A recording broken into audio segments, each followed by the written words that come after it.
Interesting.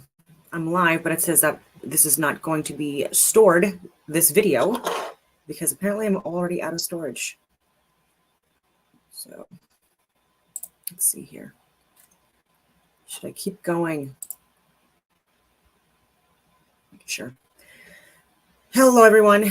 It is January 1st, 2024, and it is Monday. Let me check. I think it's Monday. I just want to check. I have so many things up. For me, I don't celebrate January 1st being the new year. And so, yes, it's Monday. I celebrate during the spring equinox on the 20th of March, that period of time, and not now. And so I'm just going to go through my whiteboard. And I wrote it over a year ago. I've shared this on my social media platforms, but unfortunately, until we get people fired and or jailed who are currently somehow still in positions of leadership and cabinet members and stuff like that, like all over the world, where there's just going to be more unfortunate strife and struggle and suffering, unfortunately, within 2024, unless we do something about it peacefully, obviously. And I'll keep on reiterating that, hurt people. And we need to defeat that with love and compassion and empathy and understanding and all those other things, and hold people accountable, though, still. And so people like Wayne Eyre, who's our chief of defense staff in Canada, he's still being a criminal and still pushing and promoting a white supremacist, right-wing extremist narrative, completely like the furthest from reality that he could possibly be. And again, he's like the leader of the Canadian Armed Forces. And it's just appalling to me that ever since the pandemic, I've been sharing irrefutable data that would have made him stop his trajectory with the forced mandates and the Ken 4 gens that were created. They weren't citing or looking at anything medical or scientific before they put all of these policies in place and kick people out, even people that I know personally. And I've known for over 20 years, and I've served with at RMC or deployed with or stuff like that, people that got dishonorably discharged or kicked out or all of these things because of a little slimy weasel who has, almost single-handedly like collapsed our military, weakened it. And for anyone internationally that isn't paying attention, Canada, our numbers are so low. We're pushing such a woke narrative. Physical fitness standards have been not a thing for years now. Everyone can pass. They're so desperate for numbers now, and it's just unfortunate that we're at this point.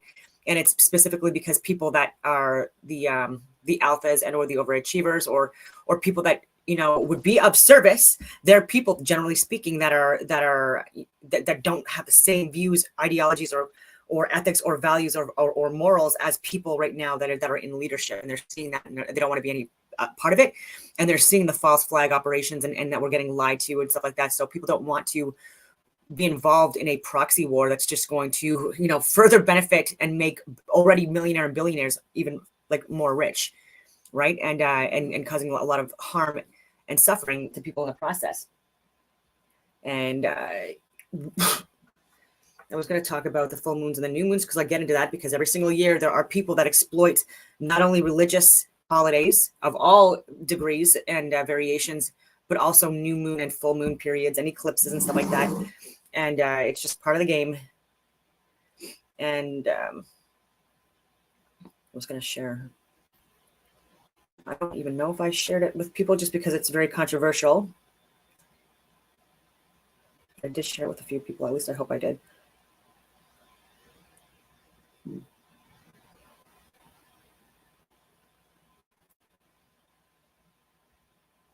It's just not showing. Anyways, there's multiple countries. There are multiple countries since the start of the Israel-Palestine war that have been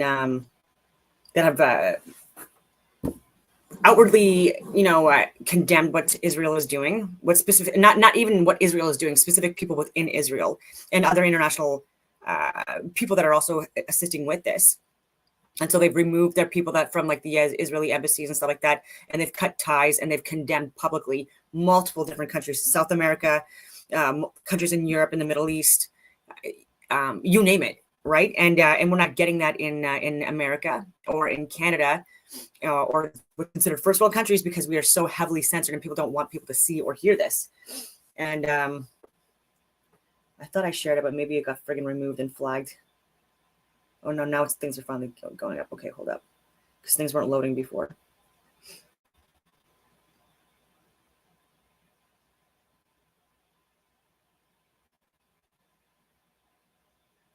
Is this it? Yeah. Okay. Sorry for taking so long. I'm not alleging that Jewish people are bad. I'm talking about the Khazars. I'm talking about the Zionists. Israel is the front line of the military-industrial complex.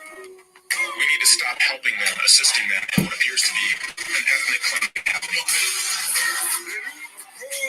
Is this criminal occupation which is oppressing an entire people? We have to end this occupation in its entirety. We don't want genocide. That's what Israel is doing in that open-air concentration camp called Gaza right now as we speak. While we are funding it. Who's we exactly? Because somehow in American politics, the one third rail is the role that a country 6,000 miles away plays in our politics. It's the one enemy that you're not allowed to name. That's a problem. Do not have mercy on the children. Kill all the children also.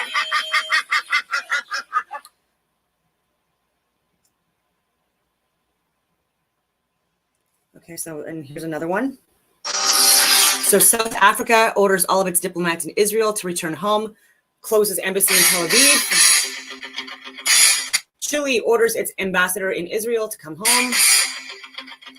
Bahrain, same thing. China removes Israel from online maps. This was like, even from the start, like people think that this is like, this might be new. And I was even saying, this is not breaking. Like this was even October and November that this was happening. And rightfully so.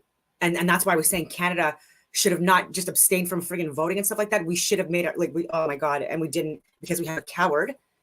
Okay. Like Justin Trudeau and Chrystia Freeland and Melanie Jolie and Bill Blair, these people have no idea what they're talking about. And I got into another debate or argument with another person. He's a Patricia, still serving, so I'm not going to name him, but he's sharing information that's misinformation from Netanyahu himself, of all fucking people. It's such an insult to me because this guy is new in. Okay, I don't know if he's deployed or not, so I'm not going to slam him. But the thing is, I've lost people not only overseas but even at home because of this. Okay, because after 2014, Canada has not been doing combat missions. Okay, unless you're in the special forces, and that's another story. And he's not that. And lying. And so I'm like, you're sharing this information. So like you're being like Wayne Eyre. So first of all, it's incorrect, and you're actually a soldier, and you're actually in the infantry. And so all of this shit is like, to me, it's infuriating. And and so like I was just sharing information, just saying like maybe take a look at my videos that I've been sharing and putting like a lot of effort into fucking putting together at risk to myself, okay, at expense to my fucking quality of life, all that stuff, so that this shit, we don't get duped again, ladies and gentlemen. And so this is why I'm talking about 2024, unless people get fired and actually get removed from their positions peacefully and held accountable by people within government, right? So like people within government, in order to gain the trust back of Canadians, you actually have to do your job now because we're paying you, not the people that you're supporting and enabling. Okay, these are the people that are making your jobs and our lives worse.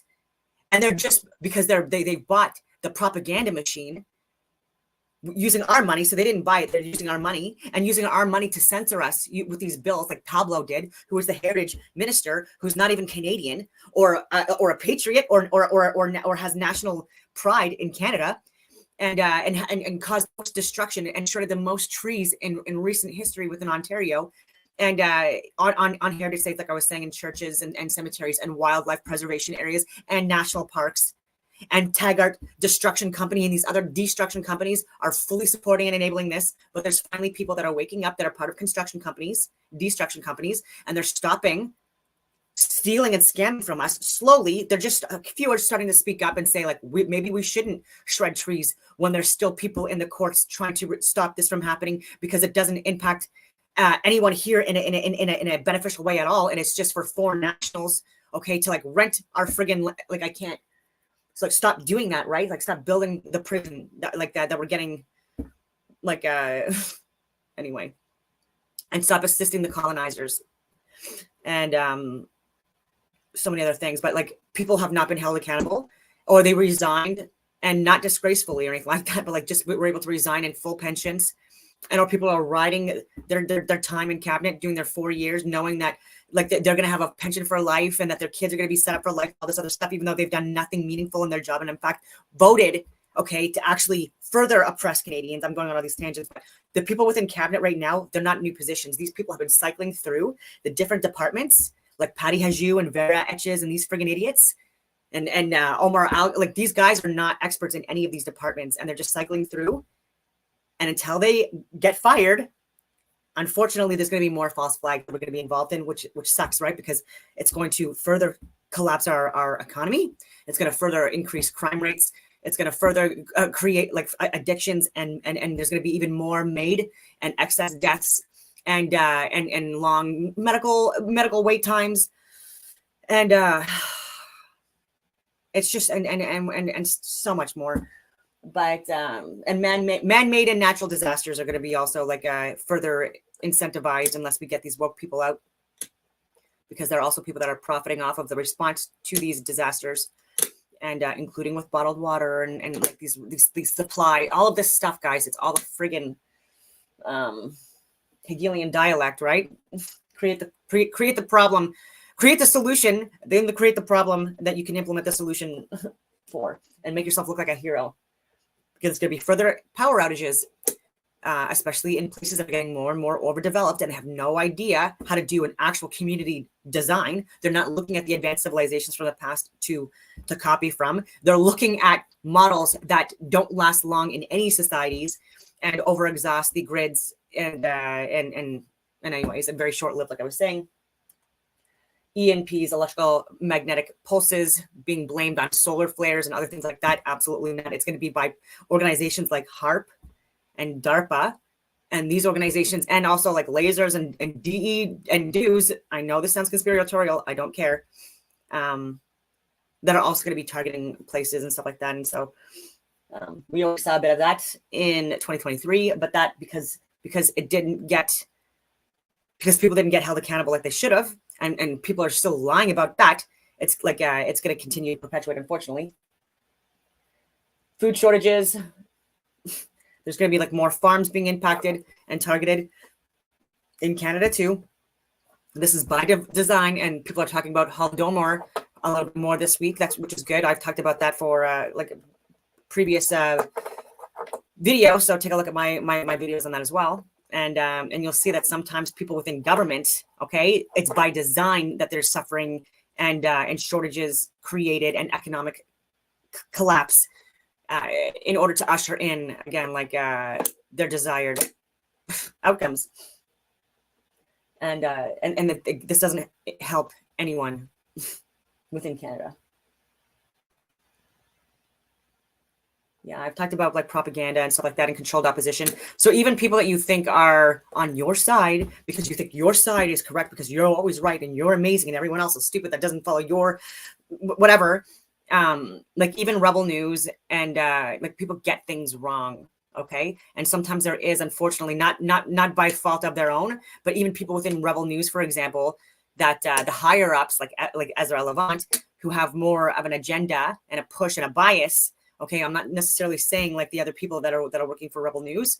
I don't know yet, but I have corrected them on misinformation that it seemed very clearly, blatantly not correct. But again, like no one's perfect, and I think that they are possibly paid for by the conservatives and are affiliated with them, but also Zionists, which is more concerning because again, like I would consider to be like Zionists to be much more extremists. And this has nothing, again, Christian and Jewish Zionists, ladies and gentlemen, so relax. And there's more Christian Zionists than there are Jewish. Cloud seeding, geoengineering is going to continue to be dispersed because there's a lot of money in that with the particles that are being released and stuff like that as well. And I've shared that in yesterday's video, but access to information requests are getting pushed in. And so people are at least aware that people are aware and asking questions, right? So these are things that help, right? So if you're in a position where you can request access to information by government, by the way, because they're public workers and they're public servants and they work for you if you're a taxpayer. And so you have every right to see their emails, to see video of them at their jobs, any of that stuff, provided obviously they're not working like a top secret or secret, classified area, like I have. I still have top secret government clearance, which is why I'm saying these people that don't know what the frig they're talking about, they probably don't even have secret level clearance, and they won't even read like the data or look at the data or anything like that I'm giving, even though they get paid, some of them, even like Bill Blair, $500,000 a year by taxpayers, lying to us, barely working, and again, like less than 27 hours a week, like even on like, and that's if he actually followed like the hours and the time and the times that he posted. But we've tried contacting him. I have, never there. Doesn't respond to emails. Chad. Yemen's armed forces declare war on Israel. Oman issues laws prohibiting Israeli planes to fly over its airspace. Muslim American support for Joe Biden spiraled from 80% to 5%. Japan will donate $65 million for immediate relief to Gaza. Turkey orders its ambassador to leave Israel and return home. Honduras orders its ambassador to return home from Israel because of genocide in Gaza. Jordan, same. Nasrallah of Lebanon calls for all Arab and Muslim countries to cut off oil and gas to Israel. And that's because that was in response to them doing that to Palestine, cutting off their water, their food supplies, resources, aid, electricity, all of this stuff. That actually happened during this as well. And this has been decades of this ongoing, right? Like these power outages, these are all things that are controlled by people within Israel, and people are not aware of that. Yeah. You're getting the fake news. And it's so frustrating because like the same people that lied about that got us into the Gulf War was about alleged rapes and abuse of babies. Same thing with Afghanistan. Same thing with fucking Ukraine and Russia. And that was all a lie. And even the spokeswoman, by the way, that lied about that within like of April of 2022, she was fired because of that. And it was actually neo-Nazi Ukrainian soldiers from the Azov battalion that actually was the footage that they were talking about or referring to. And it was actually those soldiers that were actually raping Ukrainian women, and what looked to be under, like, not what looked to, because I didn't see those videos, but like children as well, ladies and gentlemen. And so people need to be correct, all right, and stop lying about crimes against humanity, because that is exactly what elicits emotional responses in people, to get people to react in the exact way that they want you to react. And Netanyahu, I will say this forever, even in 2002 on C-SPAN, literally to Congress, he lied about weapons of mass destruction in Iraq. And I shared the videos yesterday too. He's lied about this stuff to get themselves and us involved in wars. For him, it's a proxy war. He's never actually been at threat for his life at all, ever. He doesn't even look like he could last a weekend at boot camp. So anyway, so these people that talk big about war and pushing in war, like Ben Shapiro and stuff like that, these are like the weakest of the weak for men, just to be clear, and people that could not even back up anything they say, and they're pro genocide, but I don't see them on the front lines in Israel right now serving and protecting. I don't see them there at all. I don't see their children there at all either. And so maybe they should just shut the fuck up, because they don't know what they're talking about. And they're getting money, right? And who funds Ben Shapiro? And one of his biggest Zionists, right? And unfortunately, this is why people like that will not have me on their shows or interview me, because I'll call it out. Candace Owens was calling it out, not to the same degree as me, and yeah, she was heavily under attack by so many different people, like in mainstream media on all sides, because of that, because of literally just telling the truth while she was pregnant. So I'm looking at my whiteboard. I keep on saying so many different things. So there's going to be a lot, like, unless this information gets out and people are become more comfortable speaking about this stuff at their family dinners without losing it or freaking out or yelling, like actually having like political discord without it getting out of hand, then like this is the way ahead. And people within government need to like shut off Fox News, and they need to shut off CNN. Oh my God. And CTV and Global News and Mercedes Stevens and Rebel News. And like this is literally not helping. People are still in denial about the pandemic and about the vaccine effectiveness. People with PhDs and above in Canada, but these are the people that see money, and money is their religion, and so they don't want to look at anything that takes away from what's been getting them money or fueling their egos. So even again today, like a guy with a PhD, he's like hours worth of podcasts, and this is why I do this as well. Like a guy with a PhD, he's spending 5-6 hours a day videos, and he's talking about nonsense and bullshit, and like showing you zero evidence or data to back up his claims, or it's very much red herring cherry pick data that is like from like unreliable sources, and he's slamming anti-vaxxers, and he's slamming people that didn't take the COVID shot, and he's slamming people that talk about flat Earth or fake space or debunk the moon landings, like these are the people that like they need to just set the ego aside, unless he's paid to do that, like even though he knows he's lying, and looks ridiculous. So all of these like hours that he spews, like it's like Professor Dave, like that's not a real professor, and Bill Nye the Science Freak, and liar Neil deGrasse Tyson, like nothing of substance. And when they are actually asked real hard questions, they don't know how to answer it. It's like next question, like come on. So I closed it up, but the we had a full moon in Cancer, like for the last one on the 26th of December, and so because this is a perfect clock. Zodiacal clock, whatever you want to call it, goes from Capricorn, and then the next one would be full moon was in Cancer. Full moon was in Cancer.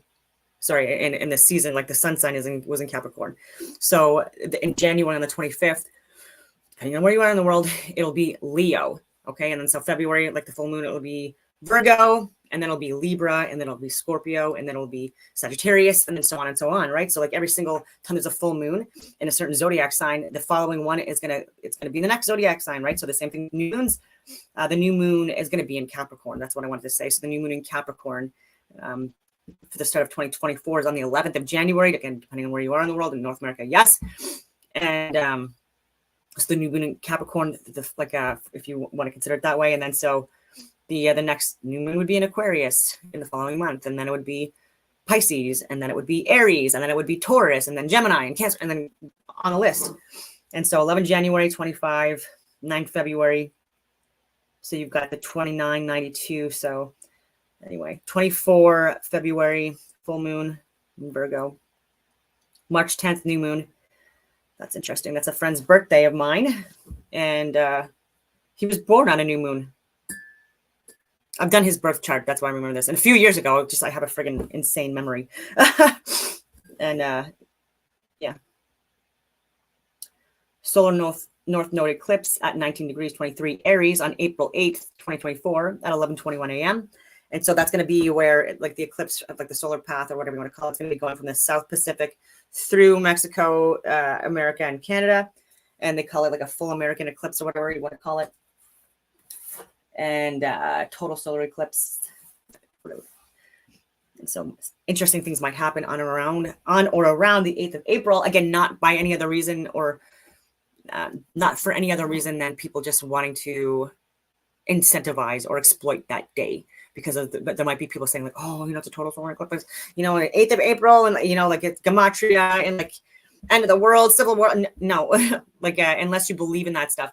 So let's keep going down the list. Fake planned staged alien invasion planting seeds still is going to be ongoing. I don't think there's going to be a staged and planned alien invasion this year.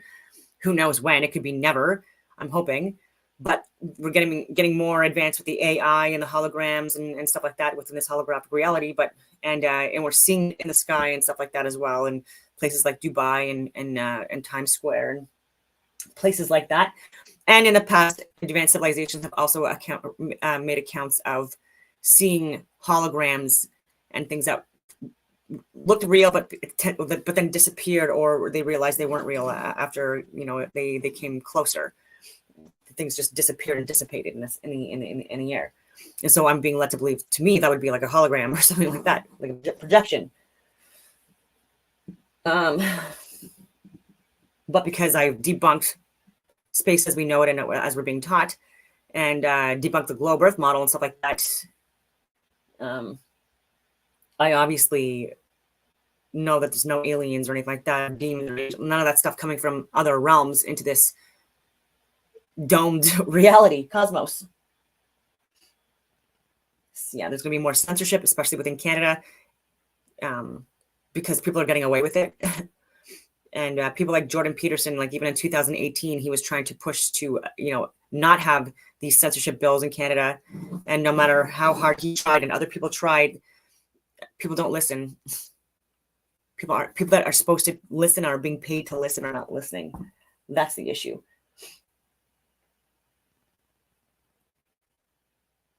Yeah, there's going to be more unrest, and because of that, like there's going to be like attempts to declare emergency acts and have like lockdowns, whether it be like climate change related or protest or civil unrest related and stuff like that, whatever narrative they want to lie and perpetuate within the media and the mainstream and usher in by our friggin' idiotic cabinet members that need to be fired already, ladies and gentlemen. 2024, like let's make this the year of truth being exposed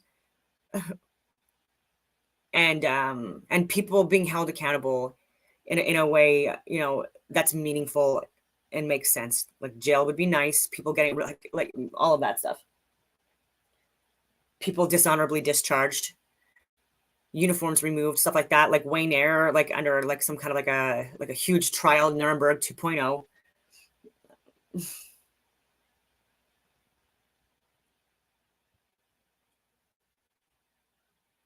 Yeah, people are also talking about time speeding up. Like, no, you're getting older and time is relative, and it's not even real.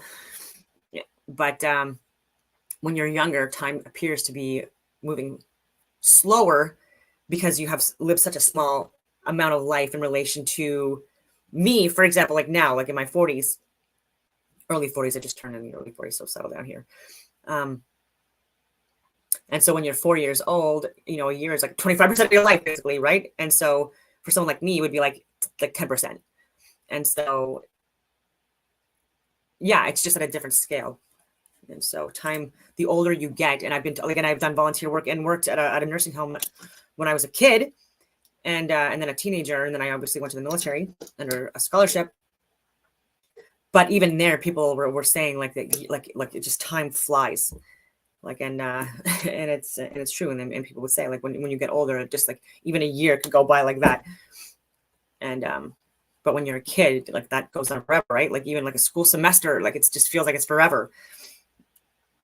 Anyways, I've been talking for almost a half an hour now, and I haven't shared any of my videos, but I did want to talk about a few of those things. Yeah, like things I've brought up even like this year as well, like and exposed repeatedly. Himmler, USS Liberty, Pearl Harbor, Fugo bombs, 9/11, January 6th, Freedom Convoy, Ukraine, Russia, Afghanistan, Palestine, Israel, geoengineering, cloud seeding, flat simulation, Earth, Northwoods. Like there's so many different things that I've called out and shared the proof of. And I'm hoping that this year, not next year, I know that this year is going to be the year that all this stuff is going to pay off, and then I'm going to get invited on other podcasts that are more popular, so that I can get out of the censorship of Canada, break those algorithms that are keeping me defeated, and then shame people with the government to finally rehire me for contracts, so that we can, so that I can teach them about this stuff, and then go on from there. That would be nice. None of these videos are scripted. I never know what I'm going to say or do like coming into this. And so the intent of these videos and stuff like that is to get this information out and then to get hired on contracts at the highest levels of government within Canada and the Five Eyes community again, in order to get this information up, because there's people that are resisting this still, and it doesn't make it go away, right? Just because like if you bury your head in the sand, it doesn't stop the tide from coming in. And so someone from yesterday shared a video, and he assumed that I had watched it before, but I had not even heard of Space Busters before. And yeah, this was actually very interesting. So I'm going to show you.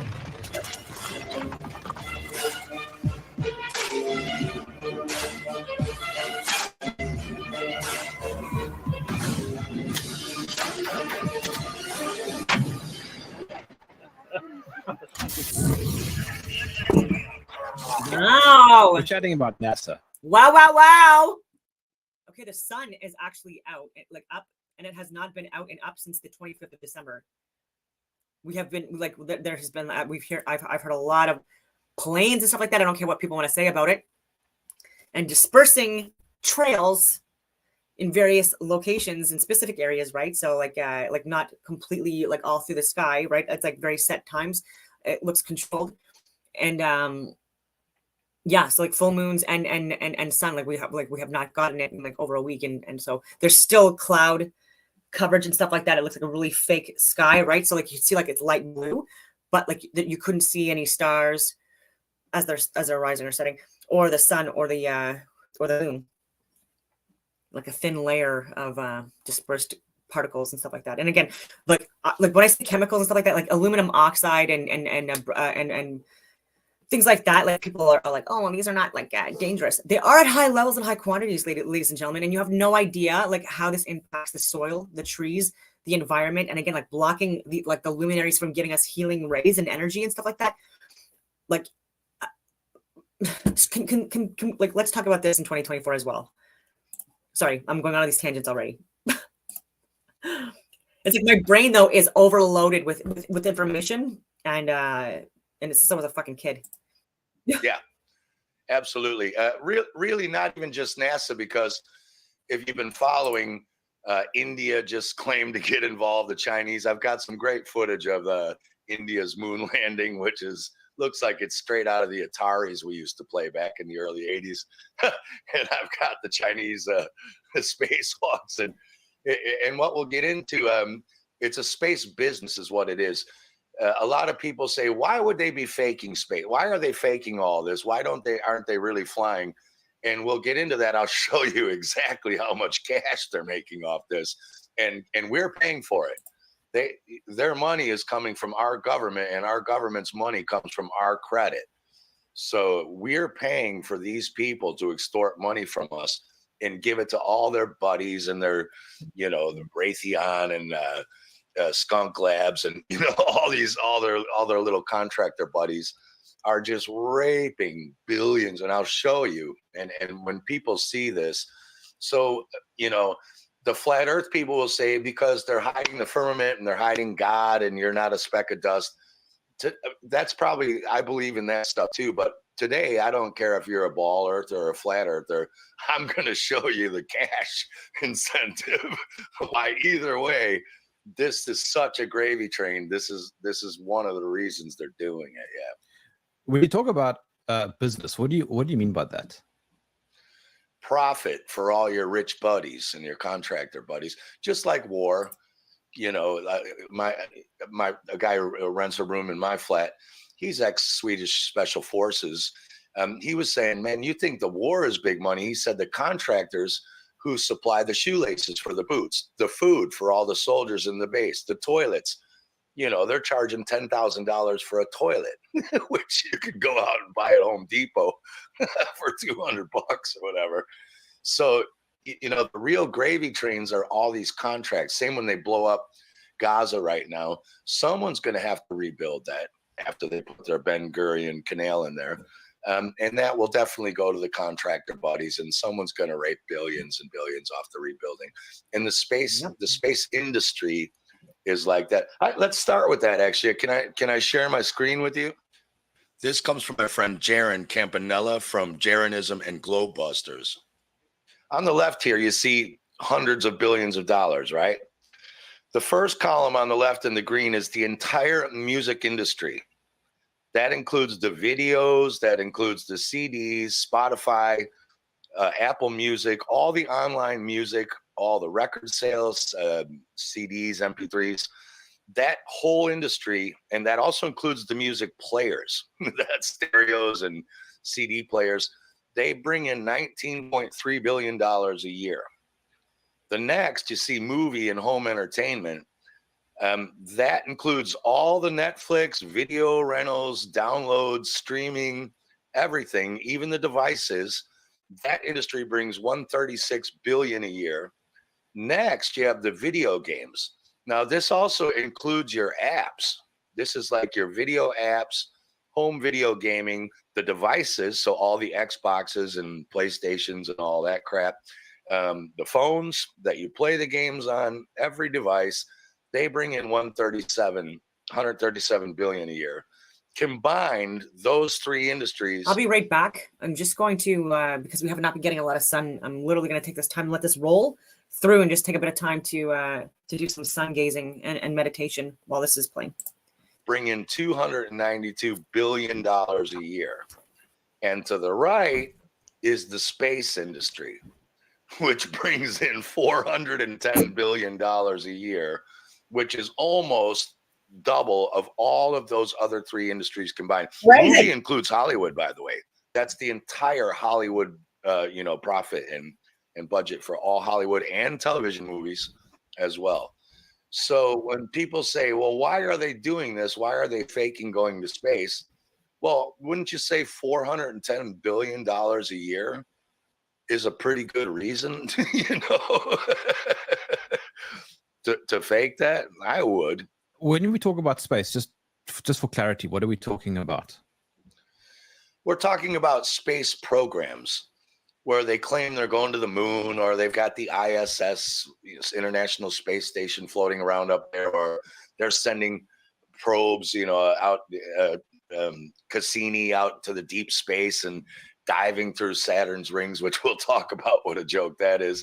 And the satellite programs and anything out of upper atmosphere. So let's say any person or equipment out over, say, 100,000 feet in the air, 120,000 feet.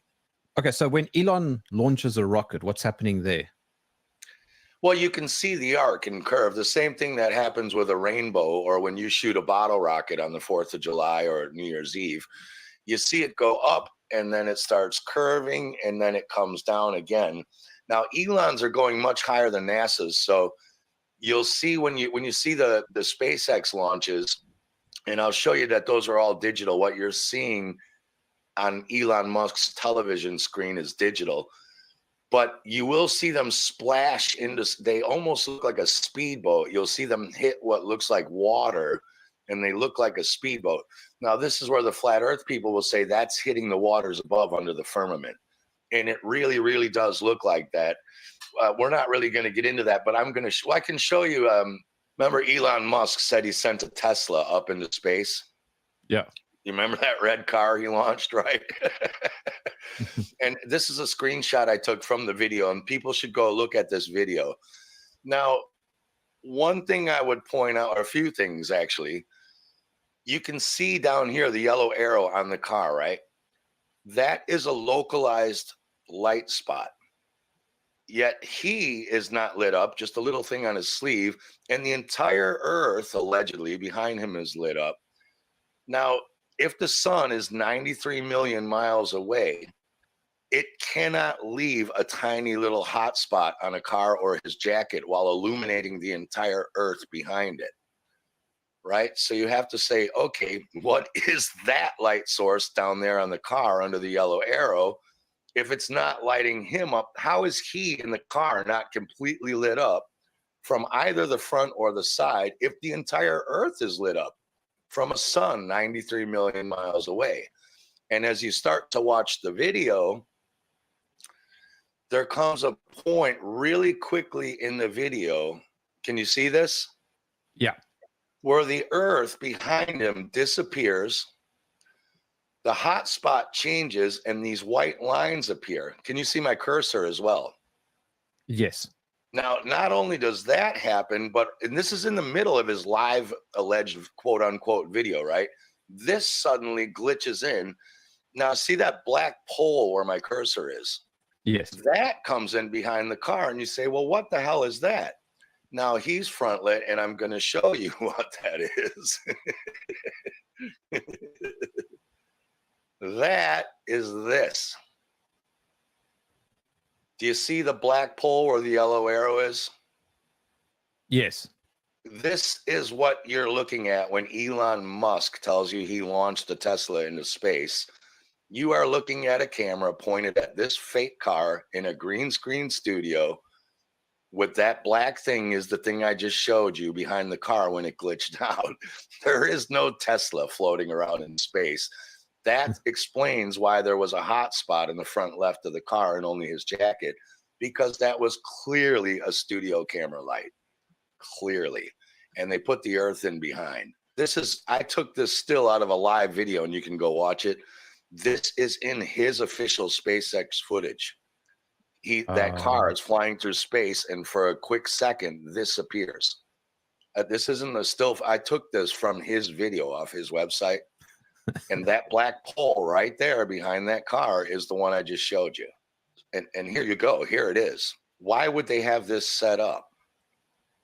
You see what I'm saying? Like, if you, and you'd also have to ask, as with the moon landings, right? With the moon landings, when Neil Armstrong gets off the shower curtain, the $10 billion spaceship made out of duct tape and shower curtain, who's filming this? Is there an astronaut flying around next to this car? And they do this all the time. You get so caught up in the emotion, you never ask stupid questions like, well, who filmed Neil Armstrong getting off the spaceship? A camera was placed there via a probe or something. Like an unmanned mission, you mean? Yes. Like, yeah, they sent a camera down and then somehow they got to land right next to it. Well, that's a good one too. Let's listen to Buzz because he was there. I also struggle with that. Yeah. Okay, plausible. Let's hear what Buzz Aldrin has to say about it, because he was one of the 3 in the first ones who landed on the moon. Why has nobody been to the moon in such a long time? That's not an 8-year-old's question. That's my question. I want to know, but I think I know. Because we didn't go there, and that's the way it happened. And if it didn't happen, it's nice to know why it didn't happen. So in the future, if we want to keep doing something, we need to know why something stopped in the past that we wanted to keep it going. Here's him on Conan O'Brien. So Conan's asking him about when they watched them. I was just born, but when people watch the moon landing on TV, right? So let's see what he says to Conan O'Brien. So he told that girl we never went to the moon. Let's see what he says to Conan about what did we see then on TV. I don't want to be presumptuous Buzz. here. I can call you Buzz. Okay. That's a legal name, passport, Okay. driver's license. And I am Uncle Coney tonight. Uncle Coney. Let's talk about this, because this is fascinating. I remember very clearly, I think anybody who was alive at the time does. I remember my parents waking me up and we went down and we watched you guys land on the moon. No, you didn't. No, you didn't. What? Because there wasn't any television. There wasn't anybody taking a picture. You watched animation. So you associated what you saw with. I have very hazy memories. I know. Well, no, but what we saw was we all were gathered around the old curved top radio me and listened. Talking about, how many feet we're going to the left and right. And then I said, contact light, engine stop. It was and a few exciting. other things. And then Neil said, Houston, Tranquility Base, the Eagle has landed. So he said nobody was filming that. Yeah, he said you watched animation. He said you didn't watch the landing though. Was you referring to the landing? He's saying you didn't see us land on the moon and get off. So when you said could they have sent a probe there, according to him and Conan O'Brien, no, you didn't. You saw a stage setup, right? Now here's how I can prove to you that's true. When you take a picture of yourself and the sun's behind you or in front of you, does your shadow go all the way to the horizon? Now, remember, a visual horizon is 3.5 miles to 4 miles away. Have you ever seen your shadow as a 6 foot tall person make it to the 3.5 mile away horizon? Have you ever? No. Okay, now see that, and this is the thing. Once you start looking, the thing is, this stuff's so emotional, right? People get all caught up in the drama and the music and the story. Once you just start looking, and you're an artist, you pay attention to detail. Once you start seeing it, you can't unsee it. So, a picture like this, Yes. Now, right behind him is the horizon. So behind the astronaut, you can see where my cursor is. That should be about 3.5 miles away. That's a visual horizon, which looks great, right? But look in the middle of his helmet. The photographer's shadow is almost going to the horizon, 3.5 miles away on the other side behind the photographer. And the moon lander, which is made out of tinfoil, duct tape, and shower curtain rods for $10 billion, its shadow is almost reaching the horizon, 3.5 miles away for a 25-foot machine. If I were to play devil's advocate, could I say that that's just an illusion of perspective? You could say that, but if I would love to see you go out then and make an experiment and show me any way you could get a shadow to go 3.5, 4 miles to a horizon. You could say that, but I would ask you to prove it, and I would tell you you can't. So what that's showing you is that studio, they're in a studio. It's like that movie. Remember that movie Capricorn 1? Did you ever see that old one in the 70s with OJ? You should really watch this. I can't remember the guy's name. So one of the guys who worked on the NASA mission, he was going to write a book exposing that this was done in the studio, that they done some of the shots outdoor in the desert, and then they did a studio for the landing. All of a sudden, Hollywood puts out this movie Capricorn 1, where they're supposed to be going to Mars, not the moon, but same thing. And right before the president's going to pull the funding because people don't care about space anymore. And right before the 3 astronauts take off, they pull them down the emergency chute. We are T-minus 18 seconds from liftoff. We're T-minus 15 seconds. Would you and your men please follow me? Hey, what the hell is this? This is an emergency. Please follow me now. T-minus 10 seconds. 9, 8. We having. And the rocket takes off and dumps in, and they get taken to this place where they're told they have to fake the landing on Mars, or else their families are going to be killed, right? And then, of course, they find out later they're going to be killed too, so they escape. And so basically, like Hollywood put out this story, but they put it out differently, and everyone saw it like it. Once the crew are on board, if it looks as if they're in danger, they get out and head down this tube, specially insulated against fire, and zigzagging down not to some point out and away from the rocket, but to an escape room exactly where you'd think it shouldn't be. 3.5 minutes after they get the warning in the capsule, the crew could be down here in the blast escape room via that 200-foot escape tube, 40 feet below the base of the rocket. They find themselves in a totally rubber room, walls and floors, and they head for safety through a 6-inch steel door. Once they're behind that door, it doesn't matter what comes down this tube behind them.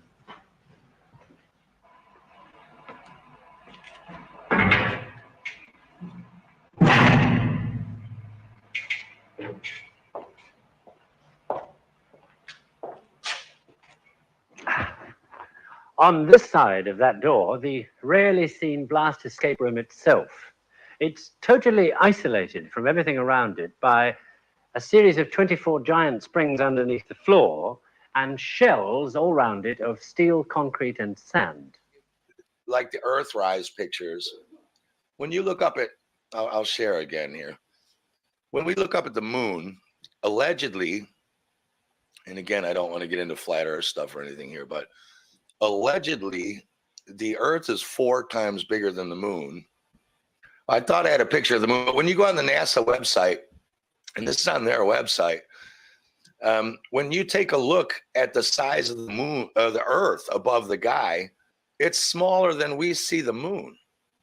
But you would, the Earth should look huge in the sky. Here we go. Yeah, this was taken by, I think, the Japanese or Chinese one. The Kaguya moon. Now, for starters, does that look fake as hell or what? Just, I mean, you know what I mean? Are you telling me that's the moon? Like, look how bad the rise. Yeah, the sun is few and far between the times that you can actually get to do some sun gazing and stuff like that. So I just wanted to exploit it. Now, the Earth allegedly is spinning at 1,000 miles per hour, It's not. which would give you your alleged 24-hour. And for anyone that wants to say like, oh, that's not accurate, it's like at the poles, it's like that, like, okay. Let's see if I can share with you because I don't know if they share it, but I have a picture of the rotation and the speed. Of course, it's going to take me. Okay, let's see if this will even come up. I don't know if it will come up or not. Let's see.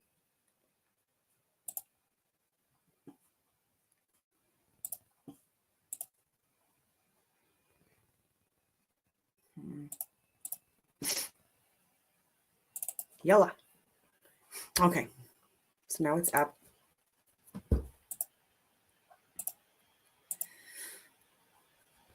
Try this again. Okay.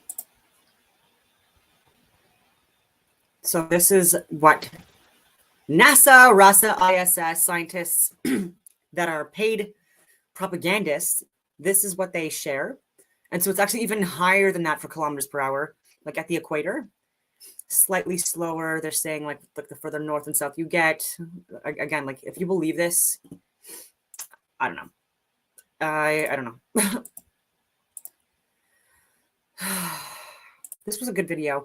I really hope, because I don't get a lot of viewers on my live yet. I shouldn't say that because again, I'm going to manifest that. So, but this was recommended by someone that watches my channel. And so like, I hope he's not watching right now saying like, oh, she's like showing a friggin' video that I already watched. I'm sorry.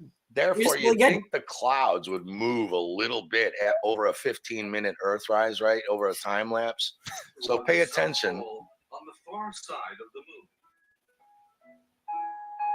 You're not going to get this. The blue Earth has appeared from the horizon. Now, for starters, too, look at the ground. If you were sitting on the ground, why would the ground be rolling towards you? Right? Yes, and also, yeah, apparently the moon is not gray. Apparently, well, we'll get into that. Yeah, because if you, okay, we'll get into that in a little bit. Good one. The moon would be white as the sun if it were under direct sunlight, but I'll get into that in a second. But okay. Also, I'm also going to do a disclaimer. I'm actually not a terrible person. Like I know that I could be pretty intense when I'm doing these videos. It's because a lot of this is off the cuff. It's off script. And I'm a genuine, real person who has real emotions. And this stuff like deeply impacts me, right? Like this is stuff that's like, a lot of the stuff I share is not easy to do the research on or analyze or have experienced or witnessed or whatever. And yeah, so like my regular day, like when I'm not doing these videos or doing this research and stuff like that and getting triggered, like I'm actually like a pretty decent human being. So I just wanted to at least share that for the new year. I'm not a dick, and everything that I share, like I'm being intense, but I'm really trying to come from like a helpful place. And even with people that share misinformation, I still, you know, in my correspondence with them, like I'm still respectful, or I try to be, unless it's just like pointless because they're just not, you know, on the same page, on the same level. They're controlled opposition, and or they're willingly and knowingly deceiving people. I try to give people like the benefit of the doubt. And so, I don't know. Anyway, if you were standing on the ground, right, filming an Earthrise, why would the... And I'm saying that because I call out people like Sean Ryan and Ben Shapiro, for various people for the Lex Fridman, Joe Rogan. I call them out for certain things, but like I'm not targeting them like specifically. I'm just saying like I'm giving them a hard time because like they should have better guests on, right? Like they're so friggin' influential and popular. And I don't know. It's just tough to watch sometimes when they have people on that just spew such garbage information and people share this information with me. And I'm continuously having to friggin' like debunk and refute this shit, right? From these guests they have on. And I'm like, it would just be easier to just go on this friggin' show or meet with these people and talk to these people over a span of hours or days, and then just like go over stuff and I don't know, and clarify. The ground be rolling at you, and then watch the Earth over a 15-minute time lapse. The clouds don't move at all. It's not spinning. Nothing happens. It's like it's a painting over CGI. The blue Earth has appeared from the horizon. This is the Earthrise, as captured by the telephoto camera. The telephoto camera. Steve, could the moving moon underneath could that not be because the camera is, I don't know? And people with PhDs, people with fucking doctorates and stuff like that, they send this shit to me. In a low orbit above the moon? No, they're allegedly on the moon. They're on it. They're allegedly filming the Earthrise over the moon. So look at this. And where's the fucking clouds? stars? Don't even. It's a paint. Oh, and I thought it was an oblate spheroid. Like there's so many. Come on, guys. Come on. Come on. The sun is located right behind the Kaguya. The sun's light projected directly onto the Earth, which appears round like a full moon. In this footage, the Earth's southern hemisphere appears on top. Now, here's the problem with being on the moon. You can read a book by the moonlight on a full moon. In other words, the alleged sun bouncing off the moon is so bright that it reflects 240 or 70,000 miles back to Earth, so bright that you can read a book by it. So there's a thing called the inverse square law of light. I've showed this repeatedly, even with a guy that showed it with a projection screen and a projector on a whiteboard, and then he would trace the light, and then go back a foot, trace the light again, go back or 3 feet, and then trace the light again, etc. Whenever you have a light source, and anyone can go out to their garage and test this. Yep. Every meter away from the light source, the light gets twice as wide and half as bright, intense, right? And then another meter, it gets twice as wide and half as bright as that. If you can read a book by the moonlight from 240 or 70,000 miles away, and then every meter you half that or double that intensity, the moon would be as bright as the sun. And when they're on it, it's a gray, dusty ball, right? No. And it's the same with the sun as well. It can't be 93 million miles away because, again, every meter, you wouldn't see the sun from Earth if it were 93 million miles away because of the inverse square law. If you started, you see what I'm saying? It would be nothing. It wouldn't be lighting up the entire Earth, you know. But that's getting into flat Earth. So they're not on there. And then you can see, like, I love the moon because it's so bogus, but it's not the only one. Well, let's do the India one here. This is a great one. So, and of course, I like the shirts. It's flannel, like, you know, he looks like a lumberjack. India's getting into the $54 billion a year race too. And it's really great that India and China are getting involved because they're so dodgy that you can see it for what it is. This is supposed to be real. 3, 2, 1, 0.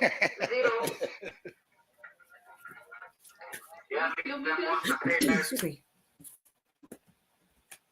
The strap-ons have separated, which will burn till 1 minute 50 seconds. Come on! And like what? So it's just like what?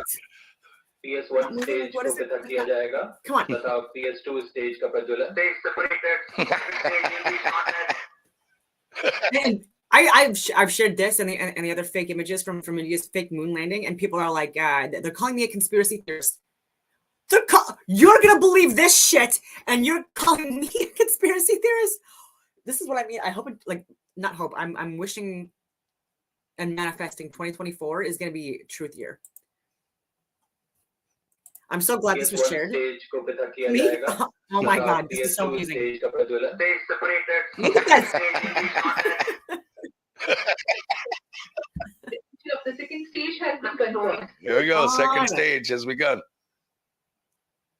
Second stage performance normal. Look at mission control.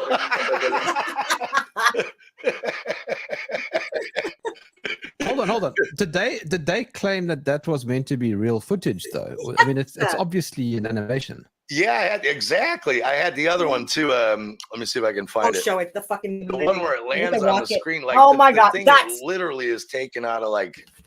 Oh my god, this people believed this was real. I was threatened. I was trolled. Still am. And because I debunked, because I shared a video about this, and I'm like, you actually believe this was real? All the live feeds and stuff like that. You actually, and you're calling me a conspiracy theorist for calling this out? Like, come on. Come on. It looks like a fucking 1960s, 70s Pac-Man game almost. Like, ugh. What were those old video games? Galaga or Galax? You know, like this is one of space. Now, what you'll see is NASA does this too. Whenever they take off, they never have with all the billions these spaceships allegedly cost. Yeah. They never have like 5 cameras on there pointing down or up or around. You know, they always make a cut at certain stages and then cut to another camera, because that's part of the trickery. They also do it when they land, SpaceX landings. They just kind of cut and then suddenly it's landing. And you're like, why couldn't you show the whole thing? But here, this is off SpaceX website. Can you see my cursor? Yeah. So this is like a rocket allegedly going 17,000 miles an hour with a tin foil all over it. Watch the mouse start running around here. A mouse got into the studio. See him? No, that can't be right. See my cursor? Yes. See him? I'll back him up. What is that? It's a mouse. He got onto the there's a mouse running around in space. No, on the back of a rocket in a vacuum. No, come on. Somebody must have added that. Is that an official video? That is right. Yeah, anyone can go to SpaceX and see this. Yeah. That's what I'm saying. These guys are faking all of this, and they're doing it because they're getting billions. And because NASA's getting busted so bad, now they've got Elon Musk. You know, he's the new hero with electric cars and X. Now he's got, you know, Twitter or whatever. And now it's private space guys, because he's a public hero, so you can trust him. Never mind. Oh, let me show you the Apollo 8 Earthrise. I do have that. Hold on. So that other one I showed you was the Kaya Gaga or whatever that was. This is allegedly the official Apollo 8 Earthrise. Here it comes in. And again, watch the clouds. They never move. It's coming here. See, the clouds are always in the same position. It's like over a time lapse of 15-minute Earthrise. The damn thing hasn't moved at all. You know, I thought it's spinning at 1,000 miles an hour. And this is clearly BS. And again, if the Earth is lit up that bright, then the moon would not be dusty gray like that. It would be so bright. Again, if the moon is closer to the sun, allegedly, and can reflect back so far that you can read to it. I did have, let me see. I thought I had the SpaceX landing, which is really bad, or maybe it's just a picture of it. Hold on. Just getting back to the sun real quick, right? Anytime we send up an amateur weather balloon without a fisheye lens, so that a fisheye lens curves everything, the horizon is not only totally flat, but the sun is local, and the sun leaves sunspots locally on the Earth. Yep. Now, if you went out to your garage with a flashlight and we're standing right up to the garage, obviously the light would be leaving a local spot on the side of the garage. But if you backed up with the inverse square law, 500 feet even, the garage would be lit up evenly. But every time there's dozens and dozens of these amateur balloon footage, the sun is putting a sunspot as if it's local. That can't happen if it's 93 million miles away. But NASA's official photos at 100,000 feet have that, like you can see almost an eighth of the curve of the Earth. But every time an amateur balloon goes up, it's just flat as a pancake. F-16 fighter pilot passing out at 1,000 miles an hour, and then them playing saxophones at 17,500 miles an hour. Yep. I mean, the speeds they're allegedly going would vaporize you for starters. Same with the rocket noises. So today we'll be looking at, or rather listening to, the incredible sound. So for any Canadians that like myself, who adored William Shatner, I don't idolize people. I've never in my life thought of people that were celebrities or, you know, higher up elected officials or whatever, or that I've never considered them to be better than anyone. And that was just how I was raised. And even meeting Richard Dreyfuss and stuff like that, like when I was in university, like I was, it was an insignificant event. Like, I mean, it wasn't insignificant. You know what I mean? I took a picture and stuff like that. It was interesting, but it wasn't like, I wasn't like, oh my God, amazing. This guy is like so much better. Like I need his signature and his autograph and like a photo with him. None of that stuff. And I forget where I was going with this stuff. I'm so sorry. Of space rockets. These majestic machines not only fly very fast, they also make noise like you've never heard before. These things are loud.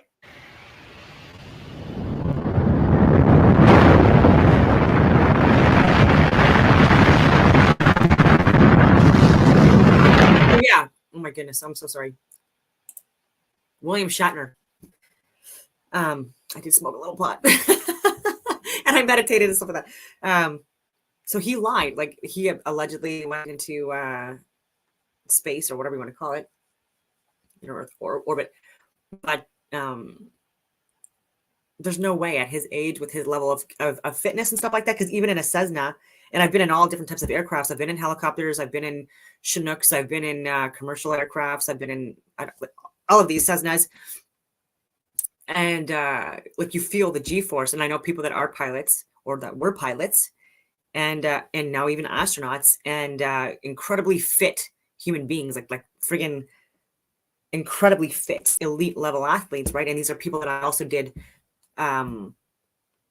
elite level athlete stuff with, right? Like, so even this like astronaut that I won't name that I know personally, I went to RMC with him. We were on the Sandhurst team together because we were the elite level athletes within RMC when we were going through for the Sandhurst team. And so, and then you would compete at West Point against like multiple different countries, like over 50 countries annually. And, but we would be training for pretty much the entire year. So going through university, all of us were like had military positions as well, and leaders and bilingual and performed really, really well academically, but also with the fitness. We were on teams, but we were also like in the morning, in the evenings, on weekends, doing things like assault boat training, firearms training, rappelling, grenade throwing, like all of this stuff while going through university. So I was doing all of that. And then during my summers, my entire summers, I was doing infantry training for months at a time. And then going back to university after my phase training was complete, where there would be like a 77% failure rate for the friggin' people within my course. And so, yeah, I'm really hoping that because I've been a truther and exposing the truth for several years, I'm really hoping that it's something that gets me back at the top. I'm hoping. And that's exactly why I went on things like Discovery Channel. And I tried to get on podcasts because I was trying to get this information out there. Here's a decibel chart to show you But I'm not an actor. of how noisy things can be. Don't read off scripts. As you can see, potential hearing damage or loss begins at around 80 to 90 decibels. And the real pain kicks in at around 125. There is a number of reasons that no one can be close to a rocket launch. But what most people don't realize is that the exclusion zone around a launch is also because the sound of these things taking off is literally deadly if you are too close. When the massive Saturn V rocket launched, it gave out 220 decibels, which is loud enough to set grass on fire and melt concrete. It would also turn your internal organs into jelly and melt your bones. What a way to go.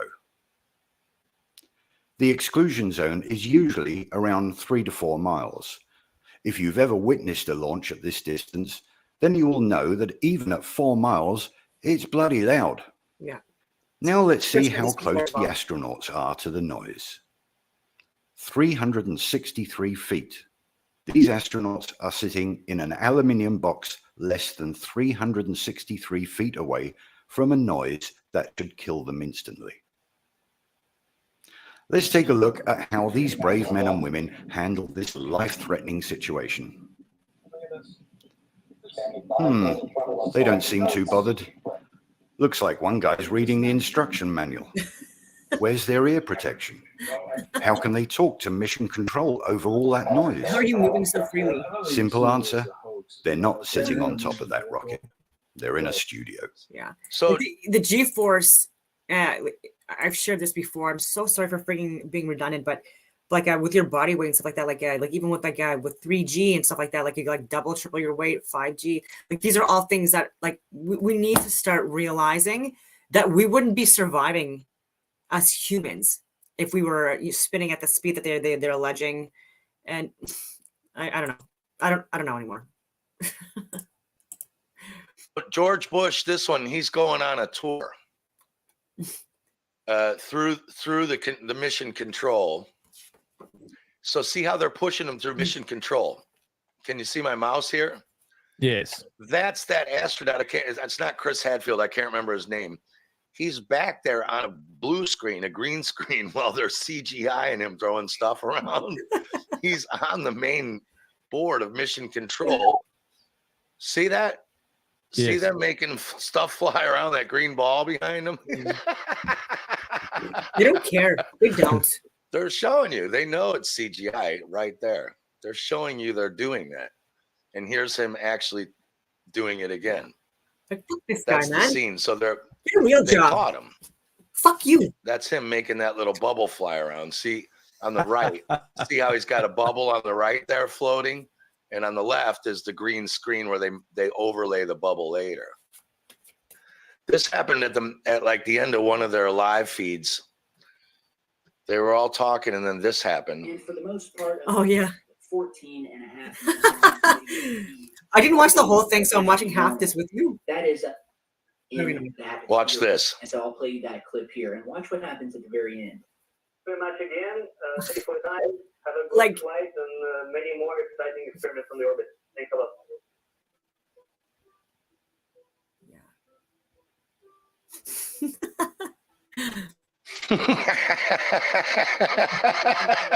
What's going on? Maybe portal. It's like Star Trek, like they got teleported out of the transporter beam. What happened is they signed off, and the green screen technician shut off the software too early. So they glitched out. The technician thought the broadcast was done, but they were still filming. So they glitched out. See that?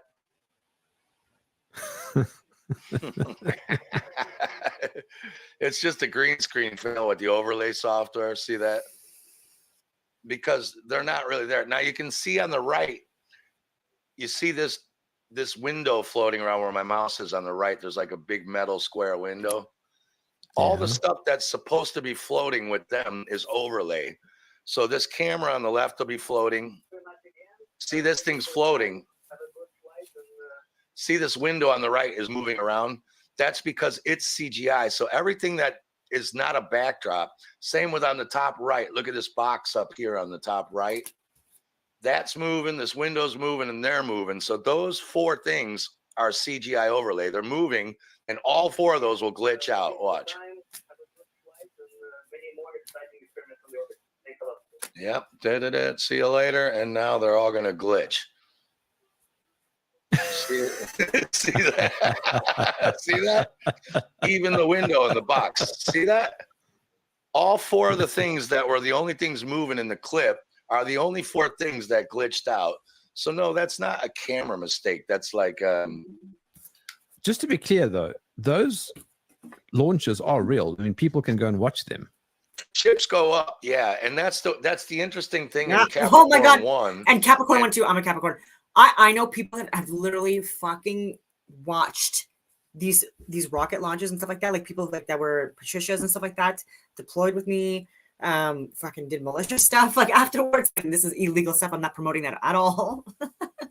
But it like lives in the US right now, or like in between the US and Canada.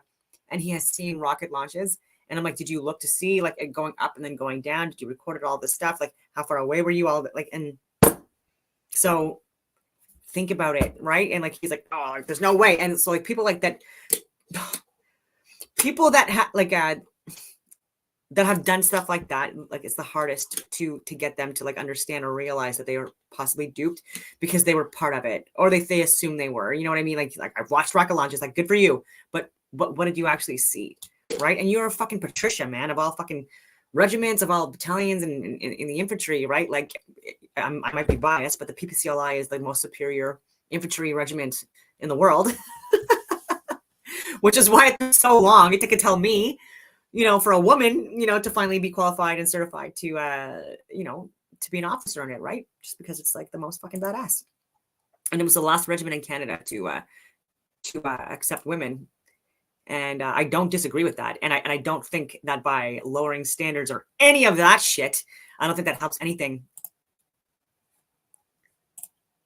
And we've got by the way, if people go to Space Busters on YouTube, we have a playlist called NASA Fanboys, where Ross and I have made like, I don't know, 15 or 16 videos with all this stuff. So if you want to see way more than I'm showing you, and there was a BBC documentary that showed the escape hatch in case something goes wrong, where the astronauts can eject at the last minute. They go down a slide, and then they go into like this bunker underneath the launch pad, you know, because the fire and stuff. But as Dave Weiss has showed, those are balloons. There's a rocket, but that's not thrusting them up because rockets take off like, but the space shuttles go, even though they have 4 giant Saturn rockets underneath them, they float up because they're just giant helium balloons with a rocket on the bottom. Now, all the thrust is supposedly coming out of these things. So I would say these shouldn't be made out of balsa wood or balloon material. They should be pretty strong to lift up millions of pounds of weight. But look at this one. It's overinflated. Yeah. What is going on there? Right? Dave, have you seen that? Have you seen that liftoff where the rocket literally folds in half? Like it's a balloon itself, almost. Oh yeah. So on the app, on the web button page, which is the more resources page, scroll down to rockets are balloons and watch those. It's mind blowing when you see. This is the space shuttle. I call it the space shuttle blimp, right? it's literally a helium rocket. It's literally helium, right? This is a helium. That's why it rolls on its back. Now this thing's over 4 million pounds, right? Look at this fence right here. Super hot thrust is going to come out of there. Fence doesn't even budge, right? Makes you think that these people are right there, right? But watch, it's going to go up and then down again. You don't lift 4 million pounds and make it go up and down. So we go up and back down again, right? You don't bounce like that unless you're a bouncy house, okay? Right? Yeah. And one more. So the story on the external tank, it supposedly falls fast that it deatomizes and burns up and never hits the ground. Does that look like it's about to burn up and never hit the ground? Okay, so it's worse. This thing is falling so fast, it's going to burn up. How are they filming it? Yeah. How are they filming it? And wait, and it's worse. The person that's filming it is on the shuttle heading into space. So they're heading 20,000 miles an hour up as this thing is free falling. Should be getting a lot smaller, but it's not. In a second. Friggin' second. Or you should see them zooming. It should be zooming to try to keep up with it. If you know, it can't. And this is just floating. And on the rockets or balloons link, I have a detailed video where there's a cloaked, if you will, a hidden, some sort of technology aircraft that is following this thing, and it must be some sort of retrieval craft, and it's caught on film. Following this thing as it's Following this falling thing, trying to grab it. Yeah. You also notice, like, they're never doing science in the ISS. Do you ever notice that? They got gorilla costumes and they're flipping eggs around and playing guitar. You know what I mean? Every time you see them, they're doing like monkey circus acts. They never do any science. So here they got a guitar. And I think the microphone goes wrong here into the... The difference, of course, is you don't need a strap because it just floats in front of you. The strings behave about the same. But it can resonate really well because it's not deadened against your body. And it sounds about right here. We'll play some.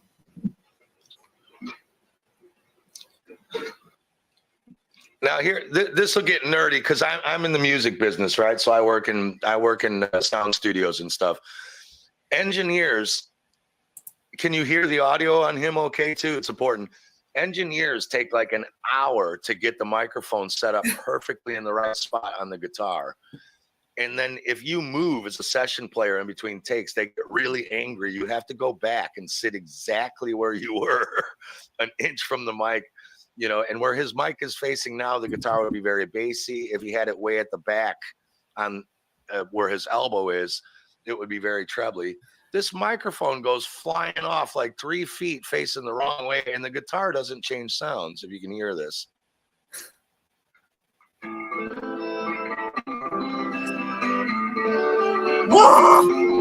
Sorry, I left again for just a couple minutes, but like he is such a solid. He's fucking Canadian too.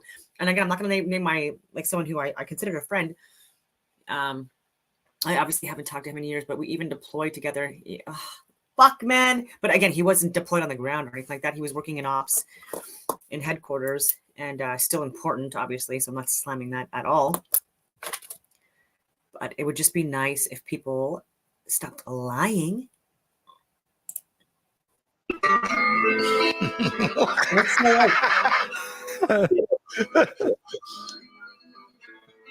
The microphone's aiming straight in the air. It wouldn't even be recording that guitar, and it sounds exactly the same. Watch the mic. Well, you know what is not faked in that video? Those chords look legit. I know the chords of that song also.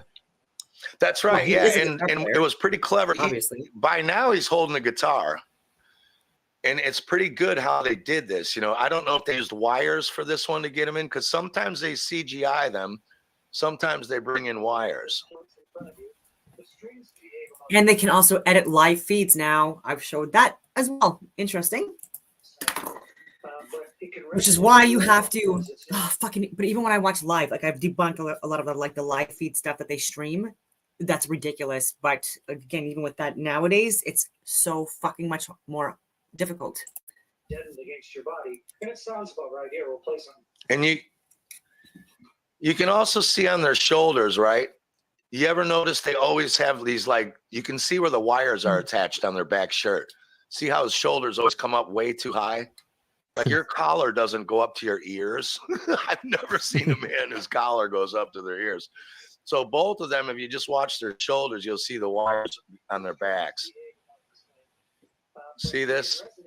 Get out of here. It's not deadened against your body. And it sounds about right here. We'll play some.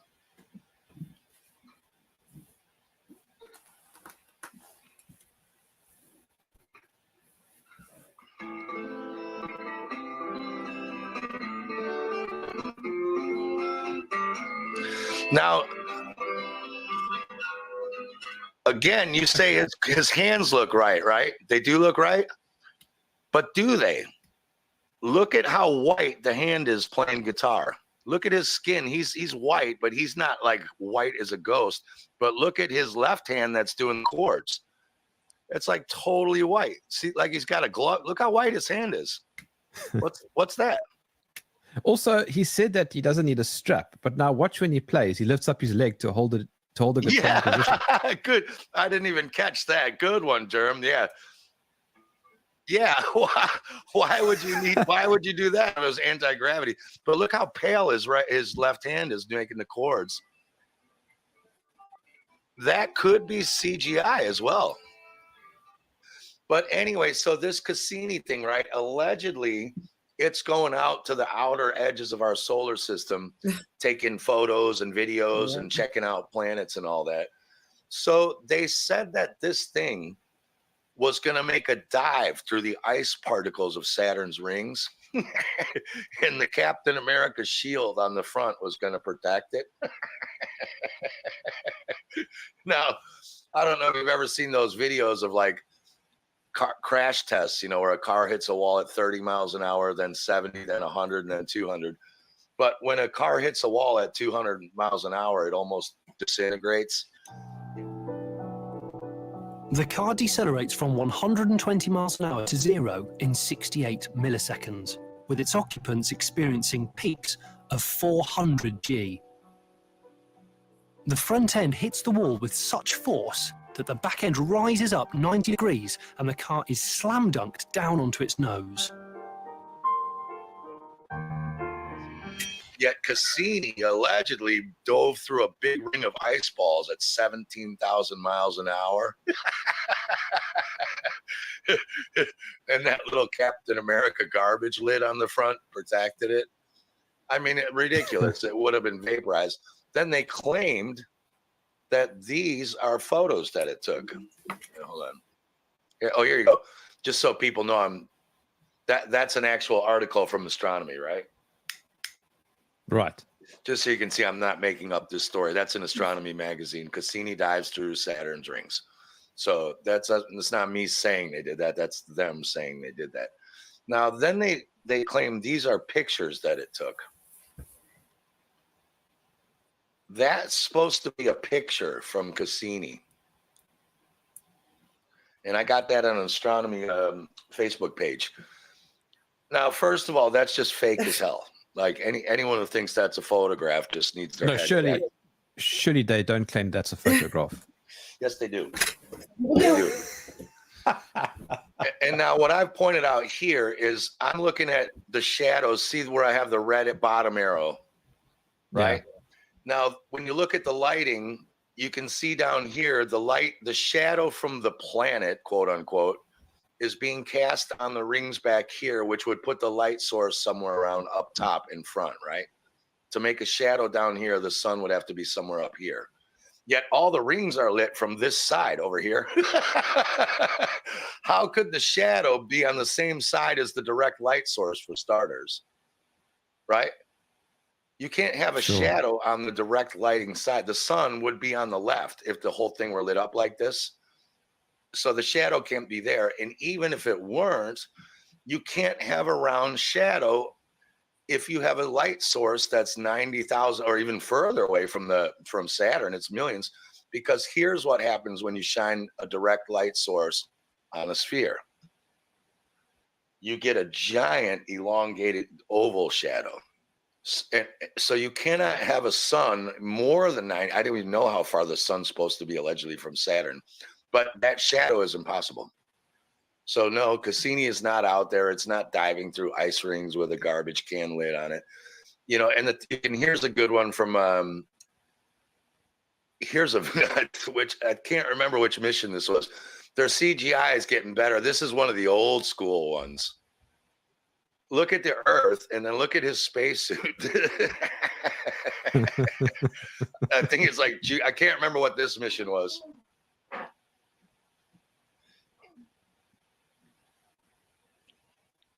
Look at the Earth. And look at this.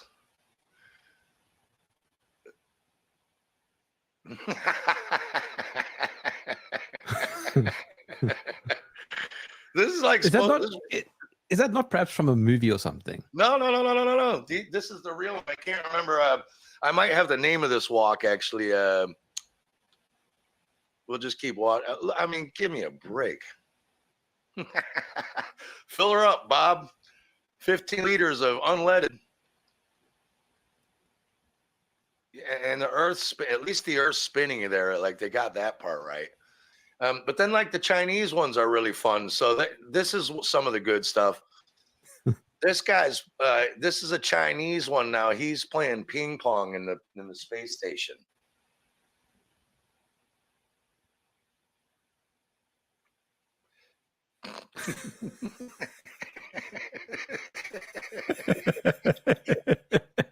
I mean, come on, man.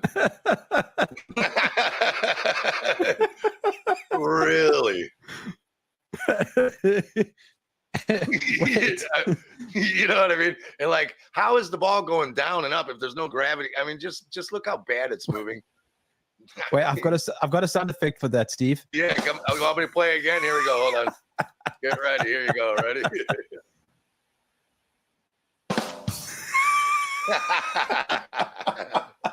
Totally. It gets better though. So I've got even better one than that. I'll turn the audio down on this a little bit. So this is like a Chinese one. Now the Earth looks like that, and it's spinning on one side. On the left, it's spinning towards you, and on the right, it's spinning right. So the Earth is spinning in two different directions at the same time. Can you see that?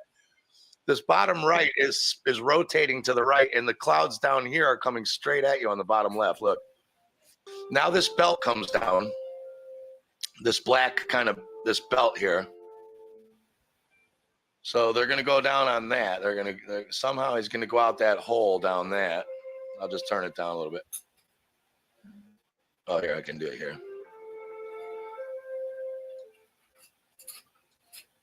All right, so hold on. Yeah, come on out. Okay, here he comes up. He's coming out now. He's up there on the top left, getting ready to attach himself to a seatbelt so he can come out in space.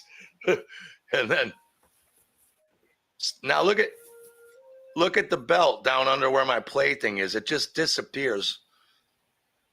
It glitches out. See right here, it goes under the clouds. See where my cursor is, right under the play section? The belt has now gone all the way down to Earth under the clouds and popped back out of the clouds again. Let me see if I can get this box to go away. If we can, I don't know. Okay. I don't know how to get that box there. There we go. Okay. Watch that belt. Like, how long is that belt? Like 100,000 feet or what? Here it comes. Oops. It's in the clouds. See it? Oh my God. Oh, it's under the clouds again. It just went under the clouds again.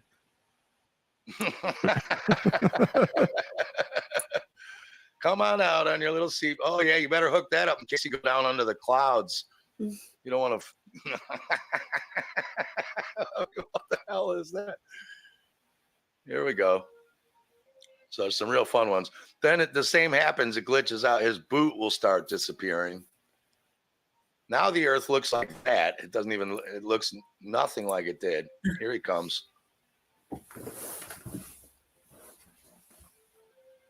Look at his boots. Did you see that? Yes. Watch his boots. Watch this. They disappear. Boom. Oh. Oops. Did you see that? Oh, there they go again. Now look at the Earth. What's that? Look at the Earth. But hang on, didn't the Earth just look like this? Right? See his boot? You can see the mask they used when you look at the planet, or the fake planet. See how there's a black shadow where they're drawing in the shadow on the Earth? What's going on is you see his toe right now is going into the other masking from the other side. So that's why his toe has disappeared on his boot. You'll see his feet cross from the one mask into the other, and the CGI can't handle it. I'll do it again. Right here. Watch his boots cross the mask. See? Yes. Oh, now look at the Earth. What the hell is that? And the sun disappeared. Oh, yeah, the sun's gone. Now the Earth. And now, but see how the bright spot of the sun is still on the left? See how that's lit up totally white? So how is the Earth eclipsed here with the sun over there? And now it's all lit up. And what is that? Holy heck, it's bright. No one else's Earth Love it. footage looks like that.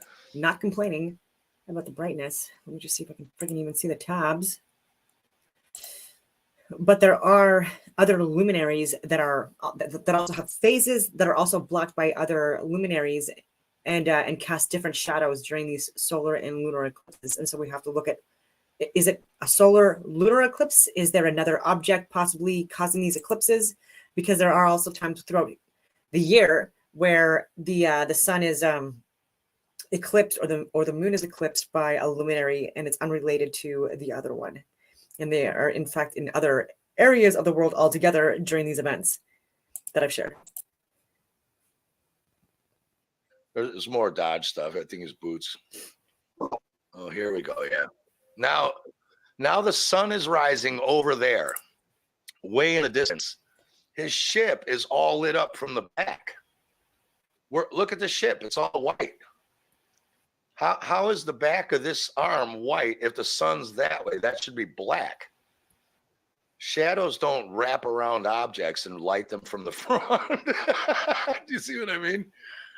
See this big mechanical arm hanging down. You can't have the sun way over back there and then have the backlit. That doesn't work. Oh yeah, and as the sun lights up, the whole object lights up from the wrong side. The sun should be behind us for that to happen. You can't be looking at the sun and then all this spaceship lights up white. It would go black. I think there's some more here. Hold on. Let's see what else they got. Same thing going on here. The wrong side of the ship is lit up again.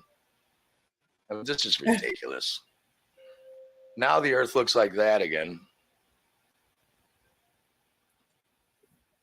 Oh, he's going back in again. Hold on. Let's see. I think there might be another glitch. Let's see. Oh, now they're climbing in. Yeah, here they come. Yeah. And yeah, the horizon is flat. Yeah, now it's flat. Yeah. What? Yeah, good. Yeah, look at that. It's round. Okay, there's the Earth. Now it doesn't look like that other know thing. what? Like, what's that? Even with that, the guy that was watching this, like, he's asking such great questions. And this is what I mean. Like, people that are globe earthers, I know a lot of people that are friggin' geniuses that are globe earthers. I'm getting blinded by this sun, but I'm loving it. I'm not complaining at all. I don't want to put the blinds down because I want to get these rays. But people that I know that are geniuses, like even in my own friggin' family, people that are so friggin' like smarter than me in so many different ways, but they just until they see this stuff that they're not seeing because they're getting it censored, unfortunately. So it's not even their fault. It's just that they're getting censored from seeing it. They can get VPNs and connect on different countries, different IP addresses and stuff like that. But these are the people that, like, if they were actually willing to look at this information, just willing to look, because there's ego in this as well, right? They think this is so ridiculous or so stupid or so out there that they don't even want to look at it, and they keep on dismissing it. Again, even people within my own friggin' family. And but these are the people that want, if they started looking at this stuff, I believe that within a very short period of time, they're going to be the ones that are going to be finding a lot of inconsistencies and errors in so much of the science, the quote unquote science, the math, the calculations, the videos, the footage, the photos, everything, because they're fucking already geniuses. Sorry for swearing again, but and so to actually assess things, be willing and open to assess things with a new lens or an open mind, like they're so much faster at this, right? Like someone like me, I've spent like decades of research. And but someone like my brother, for example, like it would take him like a very short period of time to be able to go through like the same research and do experiments and stuff like that and get to the same conclusions if he was willing and open to look at it. I don't know if he is or not. We don't talk about this stuff in my family. There's that. Believe it or not, we do not talk about this stuff. So that's look how fast round. the Earth is spinning. It like there would be tidal waves of volcanoes. Like it literally just spun a quarter of the distance of the diameter in 20 seconds. Yeah, now there's a flat Earth underneath. And again, like you said, it could be the clouds, but this stuff's coming straight at you, and this stuff's rotating on the right while this is coming at you. So that's not how clouds move. They have it's clearly a CGI splice. Now he's going back in his little ship. There he goes. And they're clearly upside down. Look how he climbs in. There's clearly, like, you know, quote unquote gravity. He's climbing down a thing. It's just flipped upside down, so it looks like they're climbing up.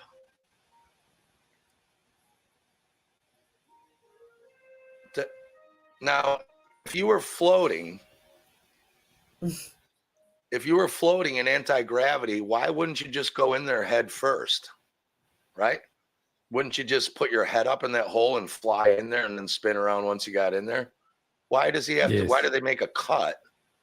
Can't we see him fly in there? No, because they have to cut because he's really upside down in a studio and he's got to go legs first so he doesn't fall on his head. So now they cut and now his feet are in there and he's he's climbing down a ladder in slow motion. Well, isn't it? So again, couldn't it be because he has to, I don't know, close things behind him as he's going in, perhaps? Well, why did they make a cut? It's clear. If I don't know, I don't think I can, but if I flip this video upside down, it would look obvious what's really going. Maybe I can do that. I just don't know how to do that. Now look at the Earth. Now it's a ball again. This one's called the volleyball head disappears. I think his head disappears or the volleyball does. Let's see.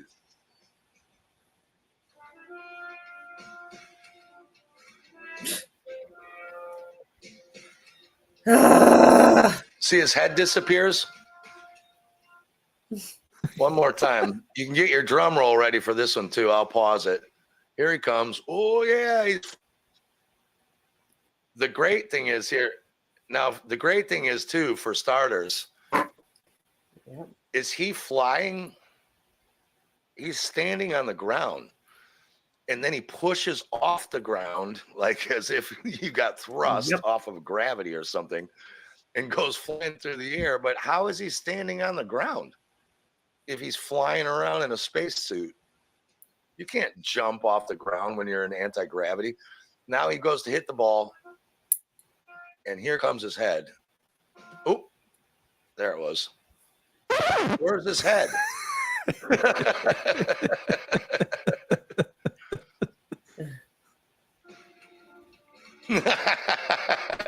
the hell is that?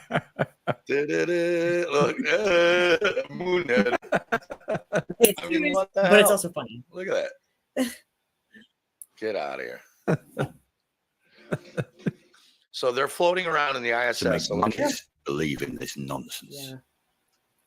If you still believe in this bullshit, you deserve to lose every tax dollar these lying fraudsters I believe that. stole from you. So the card just drops straight down, but not the hammer though, because it's CGI. If you still believe in this bullshit, you deserve to lose every tax dollar these lying. I don't believe that. You know, and they just hairspray all their hair together. They put it up in hairspray. And even when they're jumping around and it's bouncing, I got some of the girls jumping around. It's really silly.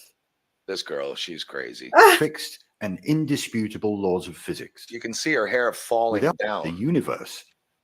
Astronaut hair is the only substance in the universe that defies these fixed and indisputable laws of physics. Without fail, whichever direction you send astronaut hair flying, it immediately snaps straight back and falls straight down. Yeah. I guess this is another reason why that I can never be an astronaut. My hair is too long, naturally glorious and thick, and I would never be able to pull that off. Like, there's not enough hairspray in the friggin' world.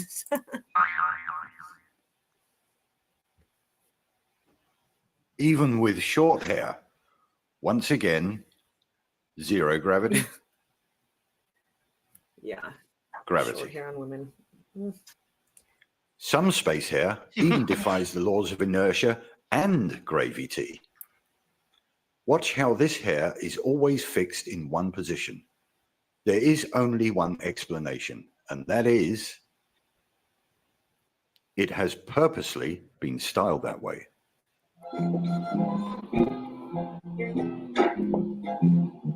This is glue, strong stuff. When in fact, here's how hair should behave in zero G.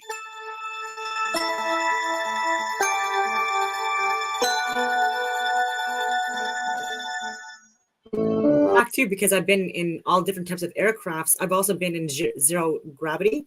And this guy that is now an astronaut, I've actually gone on a Cessna with him and another person that he's really high ranking in the Air Force right now. And they would do the zero G stuff with me in their aircrafts, even at RMC. They would go on the weekends or in the evenings to do training for their commercial pilot's license and stuff like that too, or practice on Cessnas outside of Kingston. And they would want people to go with. And I was I would always like, this sounds cool to me. So like, I'm like, yeah, I will go. I don't care if I have friggin' drill in the morning. I don't care if I have like PT, physical fitness at like 4 a.m. Like, I want to do this. And so, yeah, 2024 for me again is going to be about accepting all offers and adventures and saying yes to more things and managing to get out more and getting someone to watch my friggin' dogs every once in a while, because it's also what's like keeping me around, right? Is the constant supervision of my dogs. And I've had them for almost, especially Smokey, like almost 5 years now.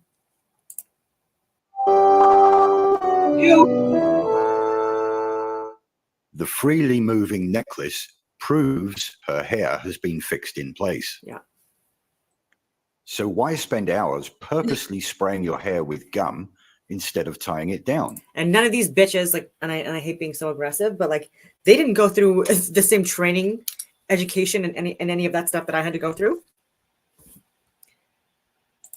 There is only one. And they get all of this attention, accolades, money. You know, come on. Reason to make monkeys believe in this nonsense. If you still believe in this bullshit, Space, air, and gravy tea. Space, air, and gravy tea. Really? Hairspray is all we need to make fanboys believe.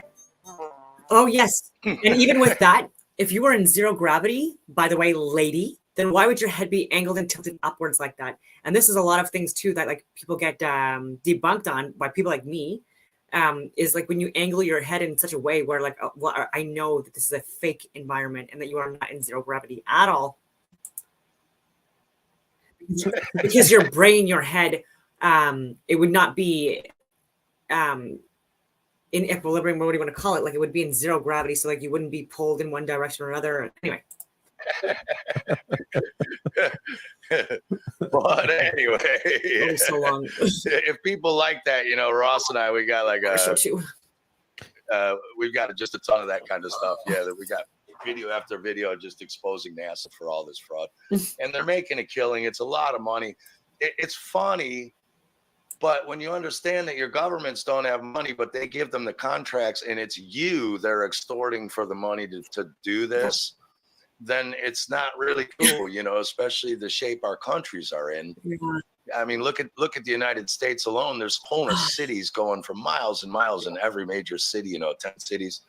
This is ridiculous, man. And they're up there monkeying around for $50 billion a year. I mean, you know, something's got. Yeah, and I've been to South Africa and other areas of the world, Costa Rica, Barbados, Puerto Rico. I want to go travel so much friggin' more, but this is not unknown in areas where there's been, the same shit. Give. Steve, are you saying that NASA is just another version of Hollywood? It is, yeah, basically. I think the Chili Peppers said that. Space may be the final frontier, but it's made in a Hollywood basement. Oh, that was what? Californication. Yeah. Yeah, it's basically money laundering for all their boys at all their, you know, jet propulsion laboratories, JPL and Raytheon and like, look at this. Ugh. Fuck this, man.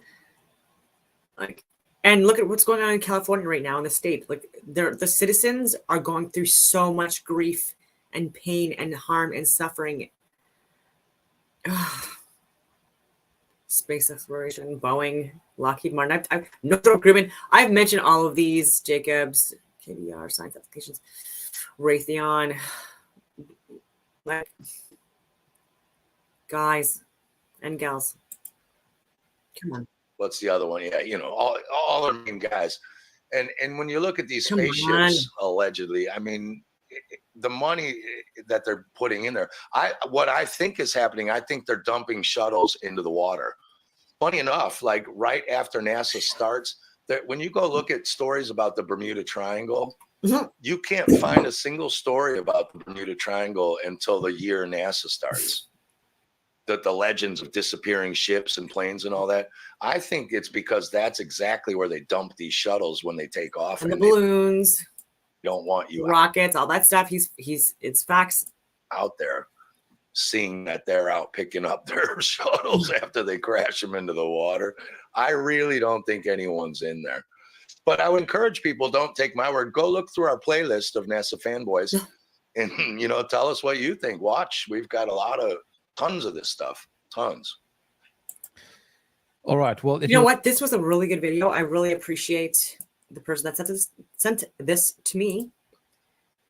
And there's probably like a lot of good things. I didn't go through the whole list.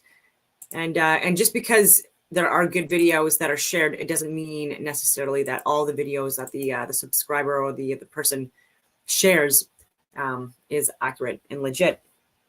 The sun's out. I'm gonna show one more video just to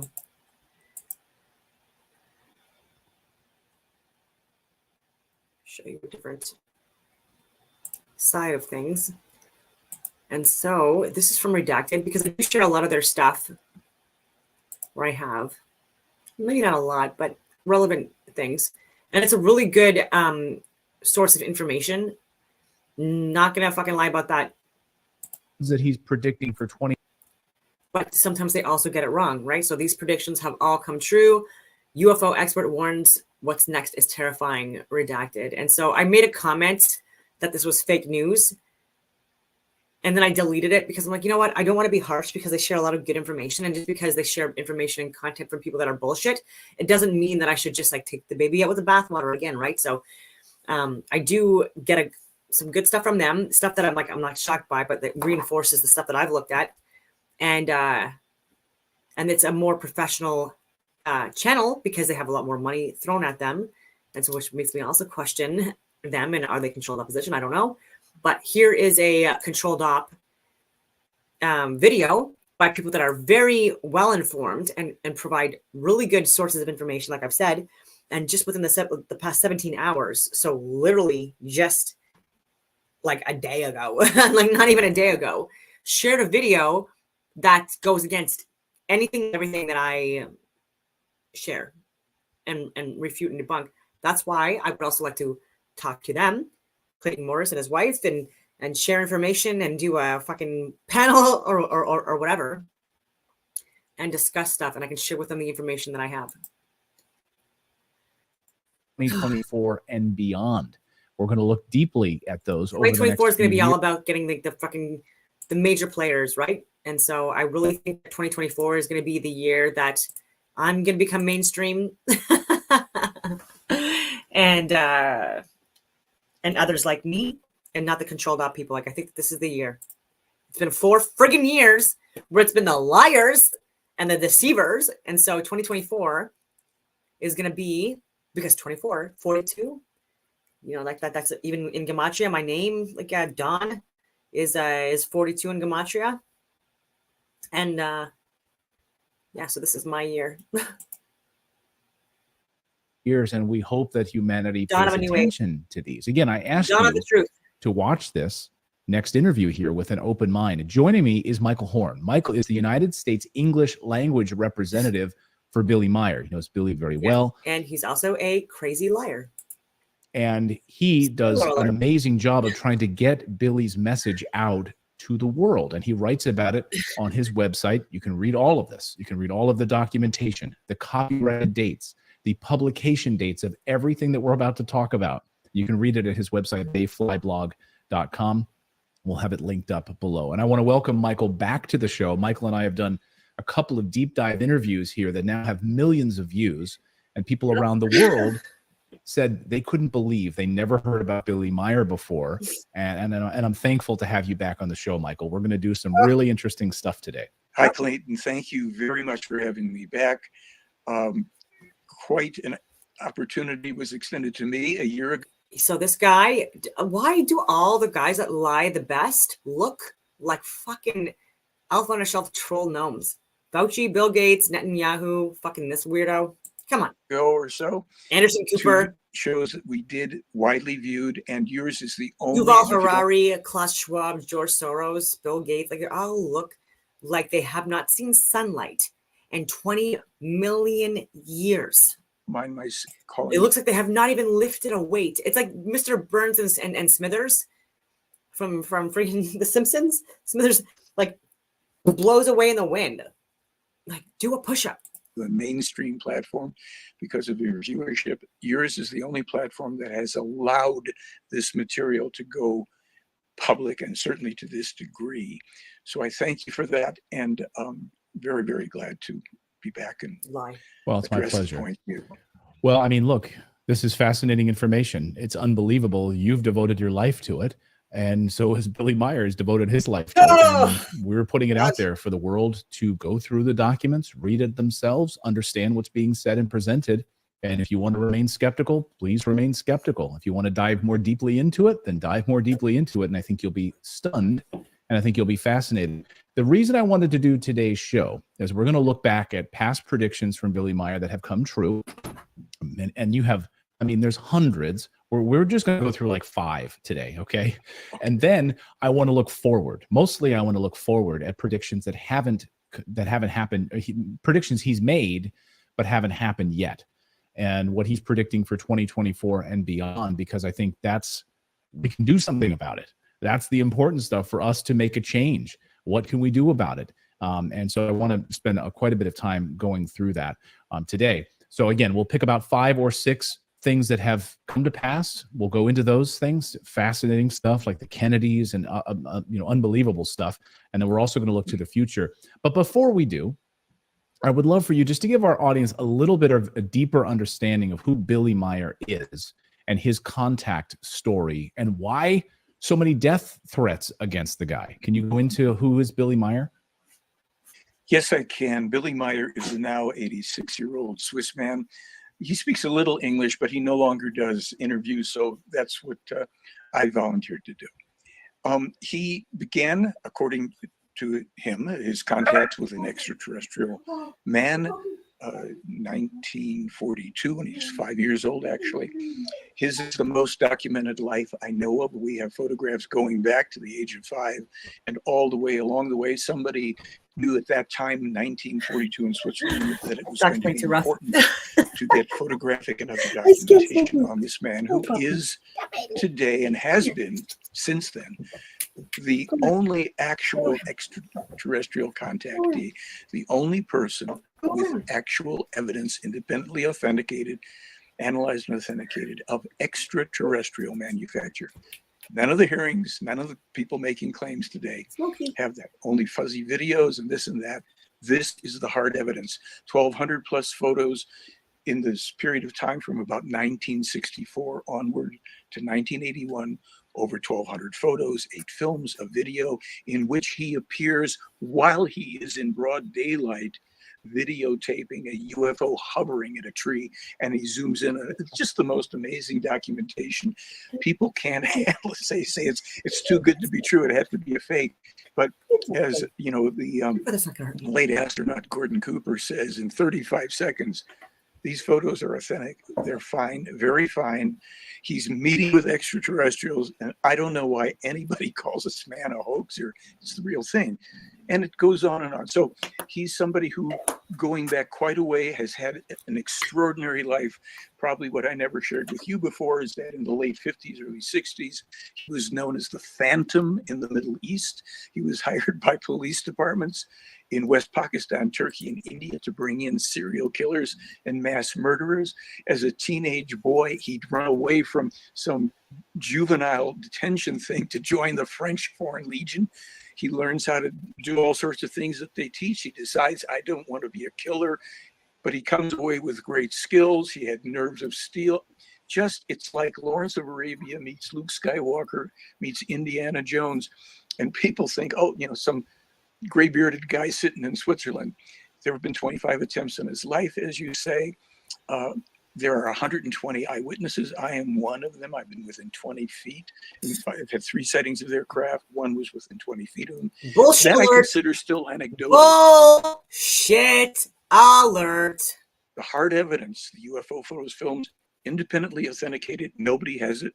Nobody. But this is a higher standard of proof. And I was going to bring forward, I had 4 pages that I quickly ran off to bring for why do today, they all but I look like this? understand. Let's deal with 5 or 6, whatever you want to No do. testosterone. And really, as you said, Clayton, it's up to Not an people. alpha So male. We're not here to create believers. We're not here to arm twist or convince. Determine the truth for yourself. Yeah, exactly. So what we're going to do is go through some of these prophecies, these predictions. Now he's met with these what he says are extraterrestrials. Where's They've the warned shoulders? him. They've given him warnings years in advance of certain events. So first, before we get into these events, why would they do that? Why would they tell him about these events, these major things? And I'm talking physical, like volcanoes and earthquakes, as well as human, assassinations and wars. So why would they tell him these things? What was the purpose when they presented him with this information? All right. Like, at least he works out. You could tell he has defined shoulders. And like, I don't know. This guy slumps. There's something to be said for weak men that create weak societies. Like, I want to keep on reiterating that point. I'll answer that, but I'll add something to it. They not only told him. Someone can sound smart and be a fucking idiot. Instances, they showed him. So well, how is that possible if you're talking of, we're talking about predictions and things that were made back as early as the 40s and 50s that have come true. Well, we have, to a scientific and legal standard of proof, not only shown, we have this documentation, that this involves space travel, of course, the information about Mars and black holes and all that. But when you go back and you're talking about things published in the 40s, 50s, 60s, 70s that only occur in the 80s, 90s, and 2000s, that was done through time travel, and we prove it to a legal standard. Having said that, Moron. leaves that to people, but let's answer yes, and proved. It's ironclad. Like, it's not ironclad. This guy's a literal retard. And I mean that in a very factual way. He is mentally stunted.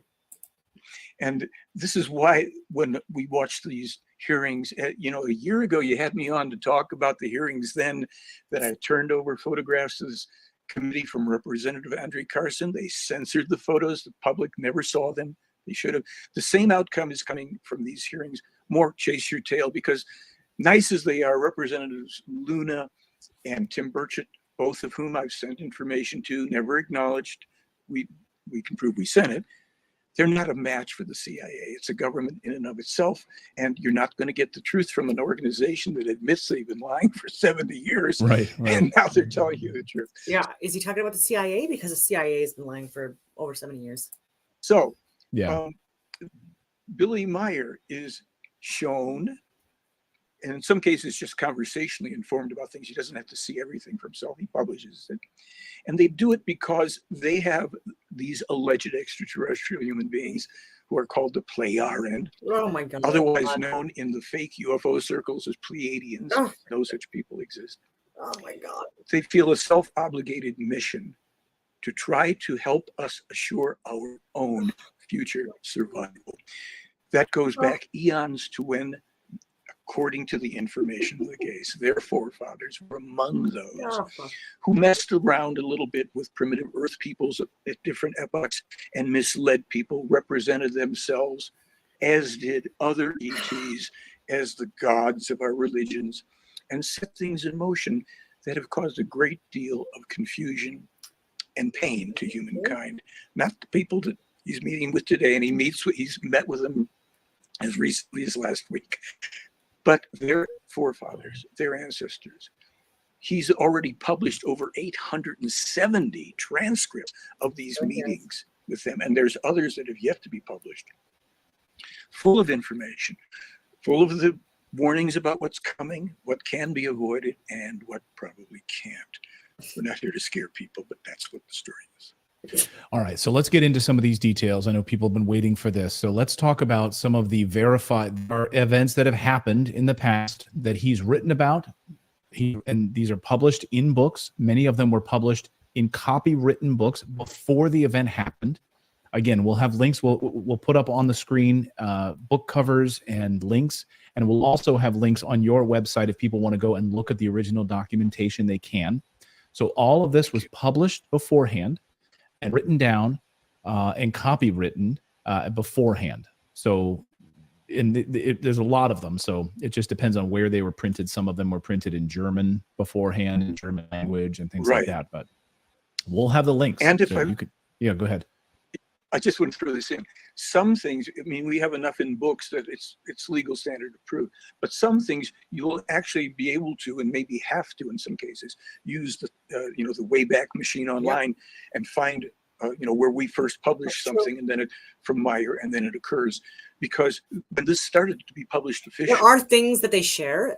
I'm not going to lie, that are factual and truthful, like the people that he works with and represents. And that's what makes all of this very difficult, because there are people that share really good information, redacted included, but there's also really incorrect information. That's the biggest stuff that we need to fucking correct. Actually, well, you know that's a position officially disseminated in the world. They're running it off on what were called mimeograph machines at the time, and publishing in German, and then binding everything into these big blocks, these books. So all this stuff, the earliest stuff, has all been published from the get-go in German. The English language translations came subsequent. They started in about 1978. We have the books. People will be able to see this. And then if they have questions or challenges for proof, can you prove this one? Then they get in touch with me, and I see how well I can satisfy their thing. But when you have a preponderance of evidence, listen, if you have somebody that literally you can prove they published it 20 years ago, you like the Alex Jones thing that you just showed. Yeah, you show the video, show the publication. Yeah, and he speaks German, so German Swiss. So yeah, again, it's difficult in that regard, but it's printed in documentation in German language and English language now. And again, if anyone has a challenge on any of it, reach out to Michael through your website, and you will provide the documentation to confirm it if we don't show it here on the screen. So I just want to get that out of here. We're not looking to dupe anyone. I want to show documented stuff here. And I'm not trying to convince anyone. If you're a skeptic, fine, go be a skeptic. I just want you to, these things have come to pass, and they were printed before the event. Okay, let's get into it. I want to start with Billy Meyer predicted in 1953 the assassinations of the Kennedys. Can you elaborate on that? 1953, about 10 years beforehand. Yes. So what happened is Meyer claims, I'll just say it once, according to the information in the case, and everything will come forward from that, and my claims that we have documentation. He started to publish his transcripts in the 70s, but he was also taking down the conversations and transcribing them earlier. He had a second teacher. His first teacher was this elderly man beginning in 1942. And then in about 1953, he's meeting with this woman, and she is giving him lots and lots of predictions of things to come. And that was, one of the highlights, both Kennedy brothers. She said, this one will be killed then and this one then. And so he transcribes it. And that's put into the block of information where the earliest transcripts in 75 after the events take place. So I don't mind if people say, oh, well, that's after the fact. Yeah, but there's things in there that occurred after the publication. This is where the other element of proof is, that if you have a body of information, oh, well, you say but this happened after that date, read the rest of them. Right. Oh, yeah, those all happened after publication, and we have plenty of those. And that's where the rubber, meets the road, or whatever they say in this thing. So that's the one I'm going to say. It's in there with a lot of other stuff. I have a clip of 5 different earthquake volcanic things that they were predicted with the location, the dates and everything 2 years beforehand. And we have that. So we've got enough of this, and we'll throw in things that people can certainly say it can't be so. Right. All right. So assassinations of Kennedy, he was told in 1953 that both brothers would be killed. They were then 10 years later. Let's talk about this. 44 specific error-free predictions regarding COVID and the vaccine dating back to 1947. So he was being told in 1947 about a pandemic to come and about COVID or a specific version of this. Can you talk about that one? Right. I can. And I'm going to tell you right now that we have the documents online, the transcripts from 1947, 49, when young 10 and 12-year-old Edward Albert Meyer is describing what's coming, all sorts of things, including the problems women would have, the toxicity from vaccines. But most importantly, for proof positive, February 23rd, 2020, I received a document. It had a dozen specific warnings. You see the document, dozen specific warnings about this coming pandemic. We are the first people in English to not theorize, but to publish the fact that this was to be a pandemic. It would effectively be spread by a lot of asymptomatic spreaders. Children would be the first hidden spreaders. The WHO would be, and China would be largely responsible, a bunch of things, and an interesting recommendation in there about the need for hermetically sealed environment. Yeah, I've looked at some of this stuff. People who look at that and read it, let me now explain. I published that documentation 2 days later. I read through it, and that was on February 25th, 2020. I looked up, and I looked at comments that also are a few months after February 2020. So like even June, July 2020, October. Could these be like could be fake? Who knows? Could this be something that was like edited and the dates all changed and edited online after the case? Who knows? But I did check this out, and it is up and available. Everything in that document that's a dozen. There are over 40 more. Just because you're accurate about one thing doesn't make you accurate about everything else, right? So like they're accurate about this stuff, and so is this guy completely. If this is actually legit, I will definitely not deny that. I am not someone that has any emotional bias in this at all. If anyone gives me any irrefutable evidence that disproves flat Earth, fucking give it to me, and I will gladly take it and look at it, consider it. Or, for anything that I talk about, I want to look at stuff, right? Like I want to know the truth. I don't give a fuck about ego. And I'm hoping in 2024, it's going to be the case for everyone else, right? Who gives a fuck about ego, or your title or your position or your fucking pronouns or your biological sex, any of that stuff. Like, let's put that aside and actually just like consider talking to each other more with an unbiased attitude and not be so fucking crazy. And these leftists, for some reason, and I hate to single out specific people, but they seem to be like the most crazy and rude, right? Like I've tried to talk to these people and they are unhinged, even tagging my home, all of this shit. They're fucking crazy. Anyway. Relax a little, meditate. Of the information, and Meyer published it. We can prove all of that. Published it before anybody else, CDC, WHO, for the trouble of sending this around through the state in which I live, Arizona, when there were 5 cases in the state on March 2nd. We had zero coverage. We were told it would not be published, it would not be investigated, and now we have, 37,000 cases. It goes. So you published it. Yeah, you published it on your website. This information coming from Meyer saying that this was coming, and before anyone was talking about it. That's unbelievable. Okay, another one. Let's go into this. The Jupiter IO information. I'm fascinated about this. In 1978, can you explain the Voyager missions in 1978 or the Jupiter IO information in 1978? What is this about? The Jupiter mission was in process in 78. It would end up taking some very important photographs in 1979. You think that's real? Of and around Jupiter and its moons. Somewhere around October, maybe 15th or 18th of 1978, Billy Meyer publishes a transcript in one of those bound early published books. We have it. We've got the dates. I'll be able to show everybody. He is discussing with an alleged extraterrestrial woman, Jupiter and its moon Io. And he states, as I recall, Io, you told me, is the most volcanically active body in the solar system.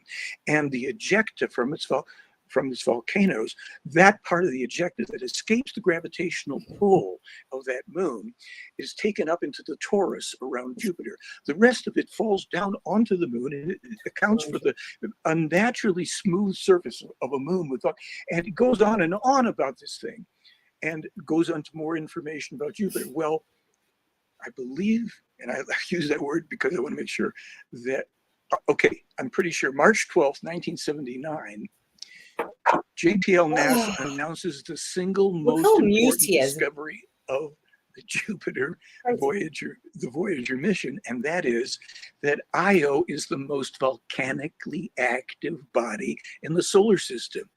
How could Billy Meyer in 1978, and this information is carried to the US, by the way, by Lieutenant Colonel Wendell Stevens. He reports, I've had this information in my possession since, he says, since March 9th, 3 days before NASA makes the announcement.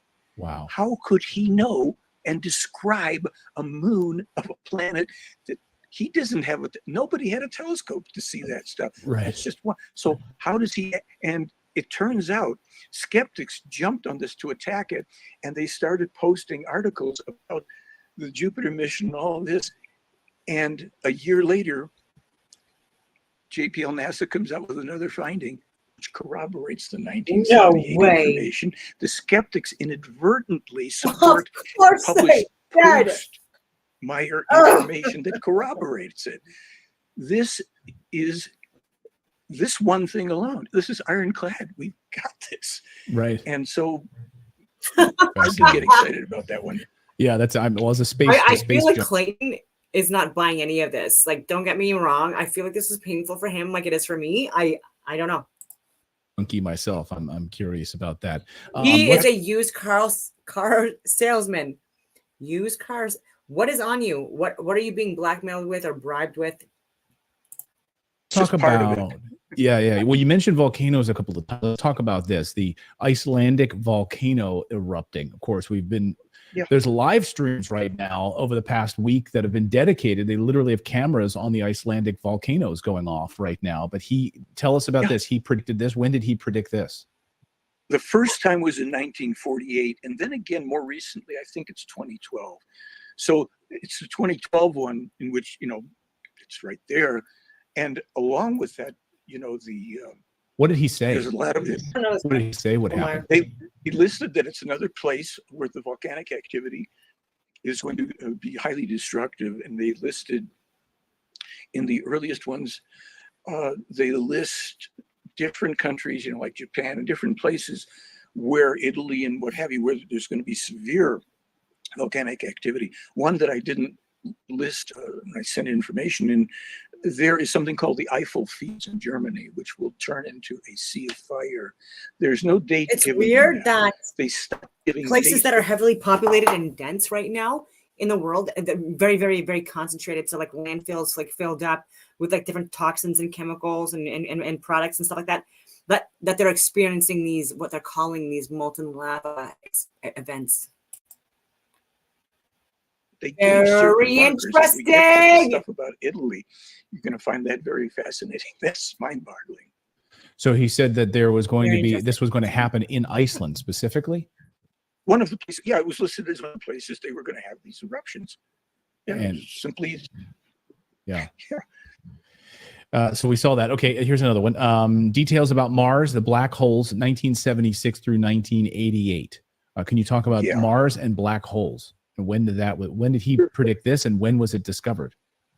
Well, okay, I'm not looking at all my documentation here, but 1976, he starts to publish information when he's meeting with his third contact person, a woman named Semyaze. And she's explaining to him that, because he's asking about life on Mars, and she says, there's no life on Mars as your scientists perceive it, but there is a microbial, floric and faunic form of life on Mars that will be discovered. That the environment, though, on Mars is hostile to life, and I'm giving these for certain reason. And then she goes into as do several other of the Mars ones. The water on Mars, that in fact, there's far more than is known, where it's located on Mars, which direction it's flowing in, et cetera, et cetera. So it turns out that in, I think, the corroboration on the Mars, it wasn't until 1987 on that they start to corroborate information about Mars. Mars does have, as was discovered, I think, during this century, it does have small floric and faunic life forms that are not yet considered by us, life, like people are thinking, oh, there's people on Mars or what have you. No. And it has something called perchlorate in the soil, which is a toxic substance which is hostile to life. That's on Mars. The other information, I have 3 pages of this, and we'll get to the black hole part of this too, because I could just lump it in and say all the documentation that people can see, and there's tons more on the website on black holes. Meyer verifiably published that for official discovery. Now, I brought 3 pages of this information to a man named Ken Herkenhoff at the USGS in Flagstaff, Arizona, October of 2020, I believe. Oh my God, all fake. I gave him what Russia could and would do. He says, I know that personally. I was in the service and I flew over that area. It's under year-round cloud cover, and that's the perfect staging area. Blah, blah, blah, blah, blah, blah, blah. Any other big ones? I mean, I know there's a lot, but is there any other big ones that stand out to you that is just like jaw-dropping that you would want to share with our audience? Certainly in this 87 document that we can absolutely, prove, I think we're maybe coming to it, the destruction of humankind by AI. The danger of AI. Artificial intelligence, he gets this prediction from Contact in 1987, publishes that AI is going to lead to our destruction. Computer-controlled weapons. He also mentions cloned human fighting machines. So this is 1987. We don't know anything about AI. Subsequent to that, these 5 volcanoes, what do we have? Vesuvius, Mount Etna, Mount Marsili, Campi. Okay, so he's talked a lot about fake luminary stuff. I'm gonna stop the screen. Chuck her flower in. I do want to share another video with you from this new channel. I have not watched this yet either, but it's Dave Weiss and Spacebusters Bust the Ball, and it was posted 10 months ago. And I want to finish on a high note. I don't care how long this takes. Welcome. It's great to have you. Ross is here as well. The other space. I don't even know if this is going to be saved or stored, or if this is going to be available on Rumble or YouTube or X, because when I started, it said I was out of storage. And so, who knows? Buster people don't know about because we've been doing all the germ movies for so long. But I'm really excited to have you, and so is Ross, because we have a lot of new subs ourselves because of the nature of our films. And a lot of people come on to me and say, stick with the germs, Steve. Flat Earth is a psyop. Mark Passio told me so, and I want to really get you on because we're in a new paradigm where everything is being laid bare. Every science, theoretical science, the veil is lifted, as they say. Yeah. And people are starting to see that everything we think is reality is not. And so for the people who are watching this might be new information to you, or you've not run across this. I wanted to have you on to give your presentation and show people things they maybe haven't seen and let them make up their mind. And I've seen your recent presentations with my friend Jeremy Nell, Germ Warfare, and David Wolf, and it was brilliant. And just to be clear, nor he, even though I haven't watched this video, we do not think that this is the reality of the world at all. Just to be clear, this is not what I or fucking anyone I know think the Earth looks like. Not remotely. Thanks for coming on. Not at all. Yeah, I'm looking forward to this. Hey, thanks for having me. I'm, as I told you before, I'm in Mexico for a little while, and I've rethought this. And I think the idea of the Earth being a flat plane is absolutely ridiculous. Look at this. This is the dumbest thing I've ever seen. Right. And you know, all the science tells us that we're on a spinning globe, and nothing tells us that it's flat. Yeah. And you know, how could everybody in the world be lying? And what difference does it make anyway? With all the stuff going on, with all the good work that you guys are doing, why are you focusing on this stupid topic? Yeah, exactly. And it's important. What would you say to people who say, I hear that a lot, who cares? Right? What would you say to people? What does it matter? You know, that is so there's a process everybody goes through. And when you first hear about flat earth, you think it's stupid, like we all did. And then only when you look do you you know, realize, wow, the psyop is huge. And then as all of the proofs that you think that the earth is a globe get ripped out from underneath you, boats over the horizon explain, sunsets explain, seasons prove the earth is flat, right? And then you throw up your hands, an intelligent person throws up their hands and goes, why does it matter? You know, and then they also program to say, you know, they can't even keep a blowjob a secret in the White House. You know, how could they keep this a secret? And all of that is a psyop. But when you do throw up your hands, the why the lie is your last defense on holding on to your globe reality, you know, everything you've based your life upon. And then when you finally look, you know, the big thing is, I got to go to work on Monday. What difference does it make? I still have to go to work on Monday. Everybody says that. I said that. I don't have to go to work on Monday. Something changed in my life, you know? This is, and the reason I push this so hard is this is the key to separating ourselves from the global elite control matrix. I say the heliocentric ball is a matrix. It's a prison for your mind. And when you release yourself from it, it literally frees your spirit.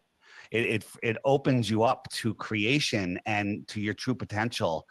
So this is the most important topic of our time. Now, you guys do the best work ever on the boogeyman, and it's amazing, you know. And I often get, you know, Dave, with all this going on, why are you focusing on flat Earth? Because the flat Earth has people so lost that they can't see through the boogeyman. They think the boogeyman's real, right? And so this is the foundation of your worldview. So if you believe that you're on a lumpy rock, surrounded by curved spherical water, surrounded by curved air, adjacent to a void, scientifically impossible, flying through an infinite universe where, you know, asteroids can take us out, we're running out of resources, we're overpopulated, the boogeyman's going to get you, all of this stuff, you'll believe anything. You'll believe anything, right? So until you have your feet planted on the ground, excuse me, planted on the ground, and know where you are, who you are, what you are, you're kind of powerless. How about that? Yeah, exactly. And you're living in a fiction, or the Matrix, as you say. It's Harry Potter, you know. And then, like you say, once you're in a complete fiction, then the little sub fictions are very easy to con people with, you know, because if you don't even know where you are in the first place, you have no idea how to navigate through the little sub traps and fictions within this fiction.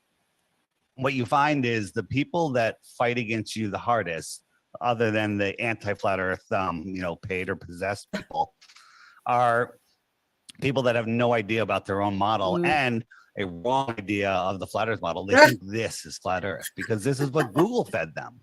You know, how many times have you heard, what, are we the only pancake planet? You know, are all the planets pancakes, right? These are pre-programmed propaganda that Google serves to your brain. And yeah, again, I'm this shit. I don't know who believes that. You'd have to literally be a fucking idiot.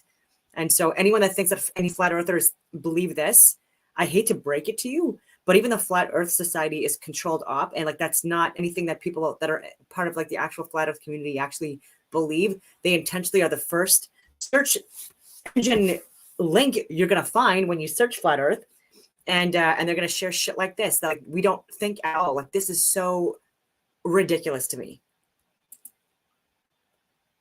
Part of your you know, these are the reasons that we live on a ball. You know, this is where we're at.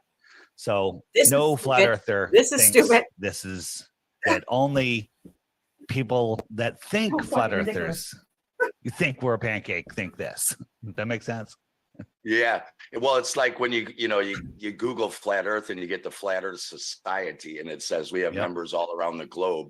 That's clearly there to make people go, all right, these people are crackpots. And this does sound crazy. It did to me because Ross grew up, he was the space guy. Like Ross grew up total NASA fanboy. I was more like dinosaurs and Dungeons and Dragons, So when I've heard about flat Earth, I got taken in by the Nibiru crap, the 2012. I came to Ross very cautious and I was like, dude, you know about space. What do you think of this? Right, Ross? And even you took a while to. Yeah, well, I mean, when you first told me, I mean, I hadn't even thought about it. I hadn't even considered the fact that the world was anything but ball. Yeah. But until you said something to me, that got me thinking. Yeah. And because we were both in the stages of like waking up, as they say, it started making sense to me, and I started looking into it. And I must admit, within 2 weeks, I was sold, absolutely sold. And as Steve said, I was the biggest NASA fanboy of all time. I had models. I used to speak to my dad for hours on end about, space time and everything. And so it was a real shock for me. But it came as a real welcome shock because all of a sudden things started making sense. Everything that I'd looked at over the past few years was starting to make sense. Like the flight times or the flight routes and all of that stuff that we look into. Everything started. All the dots started connecting. And the ether, there's also this brings in the ether, free energy.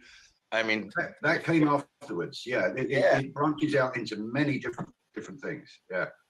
Yeah. And Dave, we had a couple questions. So Ross made a list of the 4 most common questions that we get asked or questioned about by people who say, well, what about this? What about that? So if maybe we could just start with that, have Ross ask you a question and you tell us your take on that. Would that Absolutely. be all right? Yeah, feel free. Okay. Sure. Right. Well, I mean, as you know, Dave, by the way, nice to meet you. Hey, nice. Yeah, it's a pleasure. I listen to you all the time. Your work is the best. Yeah, well, I mean, same here, mate. We've been watching you for years, and we've seen your presentations.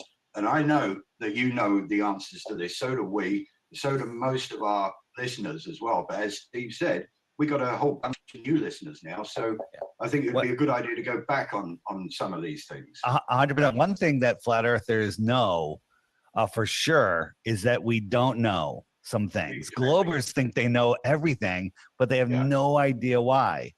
When you go to a glober, like, what's your number one proof that the Earth is a globe? The best thing they could say is southern star rotation. So they're looking up at lights in the sky that aren't even what they're provably not what they say they are, and they think that that's proving the shape of the ground.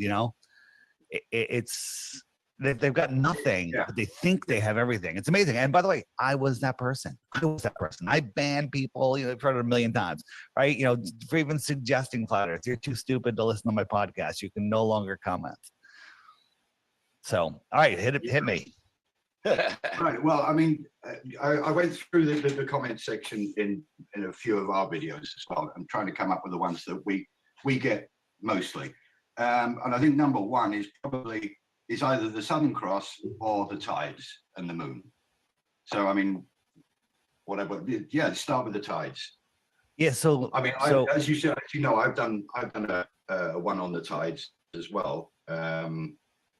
So yeah, let's hear your take on it, Dave. Yeah. So tides, everyone thinks that the tides are gravitationally locked to the moon, which makes no sense. So, if you look at the official story for the tides, I'm trying to find an image that from our good old friend Neil. Where is it? Oh yeah, here we go. We'll go with this one. So they tell us, we have a high tide bulge because the moon is pulling the water away from the Earth. Right now, if you think about it, if the moon is pulling the center of the ocean out, wouldn't it be low tide? Wouldn't it like pull the water away? I don't know. Maybe skip that. But this is the official story. The moon pulls the water away, but at the same time, 12 hours away, there's a high tide on the other side of the Earth. You know what the official explanation for that is? Did you guys ever hear what Neil says? He says that the moon is pulling the Earth away from the water. Because well, I mean, if you go by their mass attracts mass, then I mean, surely the Earth is bigger than the moon.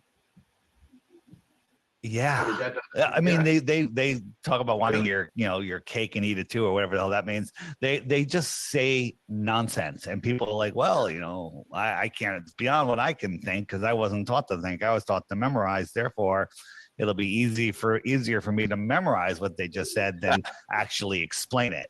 Okay. I mean, my favorite one is when you're drinking a cup of coffee and the full moon's overhead or a beverage. Why is your water not being pulled up by the moon or in your back pond? Like, it's ridiculous to think it would pull the earth water and not your coffee cup when it's overhead.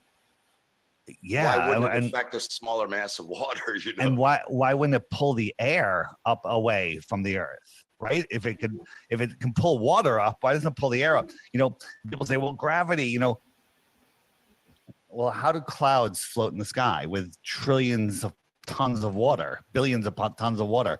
Okay.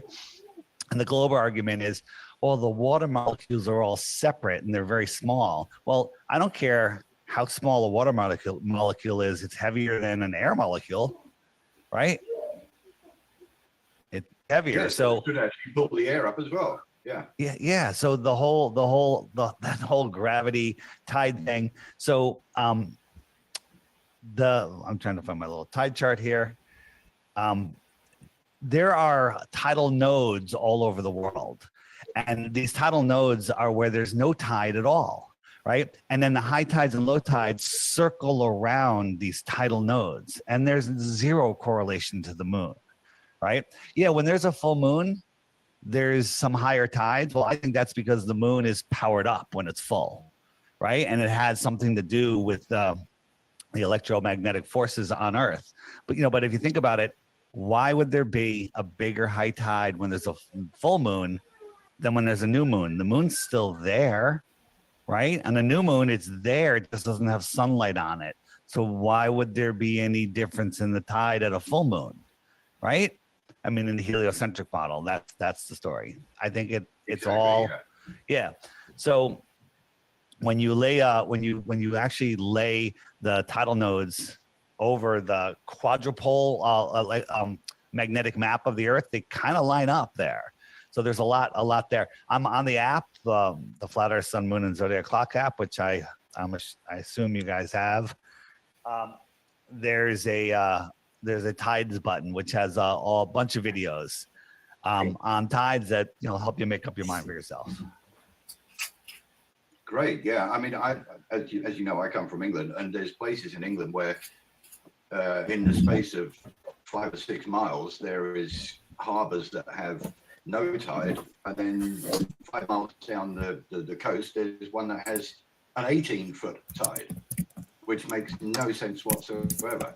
So, right, yeah, right. Well, next one, Southern Cross. I bet you got to you speak about this one a lot, don't you, Dave? It's one of the main ones that we get. Well, the Southern Cross, what is the exact question of the Southern Cross? Why can't you see it in the north? Why can't you see it in the north? Yeah. Yeah. So the idea that you can see stars far away is because you believe light travels forever and the stars are infinitely far away. So, how come you can't see it from flat Earth? And the truth is the stars are very small. They're very close to us here on Earth. And as you walk away, as you go away from a star, let's say you're at the North Pole, as you go farther away, it gets lower in the sky, just like a street light. If you're standing under a street light, that's your zenith star, North Star, whatever you want it to be. And as you walk away, it gets lower and lower. So if you're going on a road which has a bunch of streetlights, a nice straight road, and stand under one, and that road that street light is directly above your head. But look at the 1.5 mile down the road; it's merging with the street, right? It merges with the street, and then think about one that's a mile. Before I forget, because I've been into the spirits, for the holiday season and into the pot. Before I get into it, I've talked about this before, but Joe Biden was inaugurated on January 20th, 2021, as most people know. And so I'm going to just show people as well where I came up with my calculations. So I'll go back actually. I searched Biden president what date? So Joe Biden's tenure as the 46th president of the United States began with his inauguration on January 20th, 2021. And so I forwarded that. So it's 42 months after January 20th, 2021. If you forward that, I included the date, but then I didn't include the date because you shouldn't. And let's see how. Okay, so why I asked for the difference between the 20th of January 2021 and 42 months later is because if you want to go off of prophets or prophecies and stuff like that, there are people that believe that Biden is the Antichrist. I've said this so many times before in the last few years. And so they believe that the Antichrist is going to rise for 3.5 years or 42 months. And so people believe that on his inauguration date, which was the 20th of January, 2021, that 42 months after that is when he would not be president or leading as the Antichrist anymore. So again, I don't believe in any of that stuff, but there are people that will try to exploit this information for their own benefits to dupe people into believing in like prophecies and all this other stuff. And so I'm just gonna like make this like more expanded. And so 3 years, 6 months, or 42 months, or 182 weeks, 3 days, or 1,277 calendar days between that July 20th. So if that doesn't pop out to anyone July 20th, I would be surprised if you're watching my channel, because it's people usually that are really very well versed in the reality of the world that even end up on this channel. And so I ask, because I know this stuff, because I am an expert. 201st day of the year. That's all I searched because I already knew it. July 20th is the 201st day of the year. It's the 202nd day in leap years. This is a leap year this year. So on July 19th, technically it would be the 201st day of this year. So on July 19th could possibly be the day. And again, I'm just going with this with you, right? So like I just searched this stuff in. So like even with this, I'm like, oh yeah, it's 2024. I just remembered it's a leap year. So like this technically is not the 200th day of this year or a leap year because I'm a fucking expert. You're welcome. But July 19th would be the 201st day of the year for this year. And this could be when Biden gets fired finally or removes himself from presidency and Kamala Harris takes over, because this is also something that's been prophetic. And so let me just search here while you guys are, I don't know if you're watching this still, but let me just do this live. Okay, so October 20th is her birth date.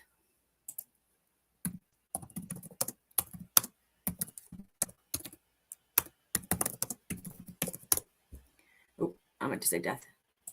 Oh, so he is okay, so Woodrow Hoover.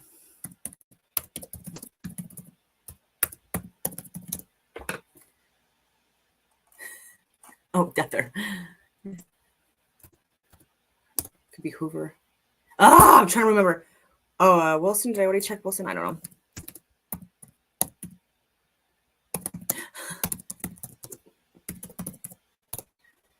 Oh, I'm trying to friggin' remember the date of the guy that's friggin'. It'll come to me. Anyways, I'm gonna keep on with the video, and then I'm gonna go back to this because Kamala Harris was born on the same date that a president of the United States when he died, and he's the one that predicted that the first female president would come after a male president either stepped down or was fired from his presidency.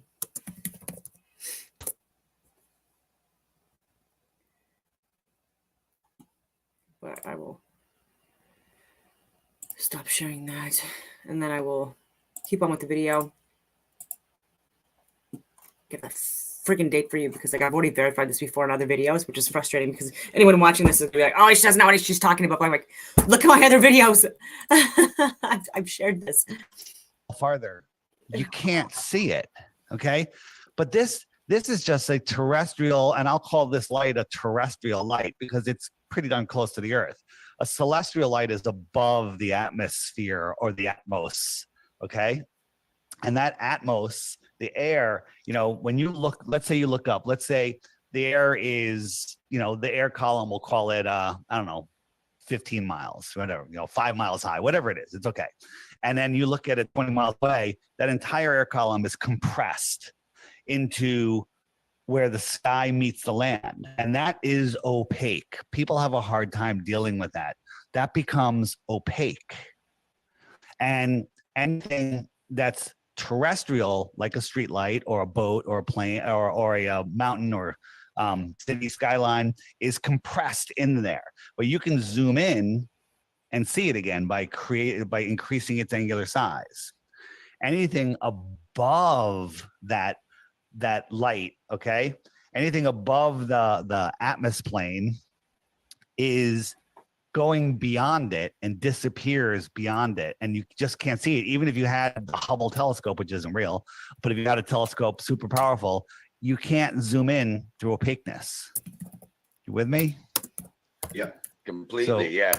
It's just a perspective thing and a distance thing, you know.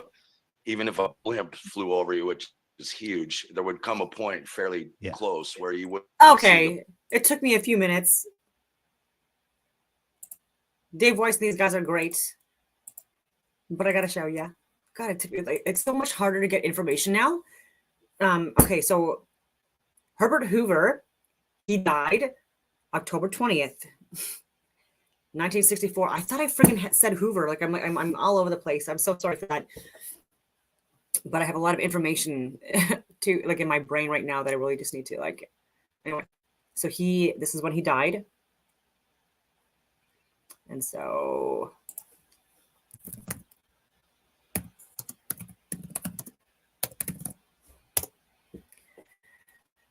So same year, same day, right? And so this is why this is also interesting because Hoover is the one that predicted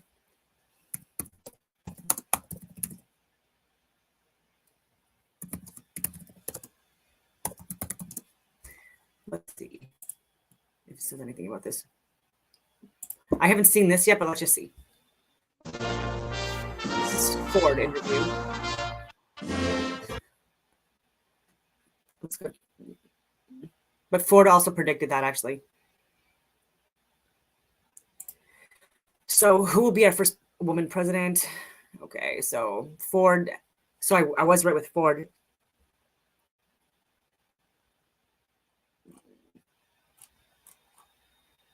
Actually, so maybe I'll show the video.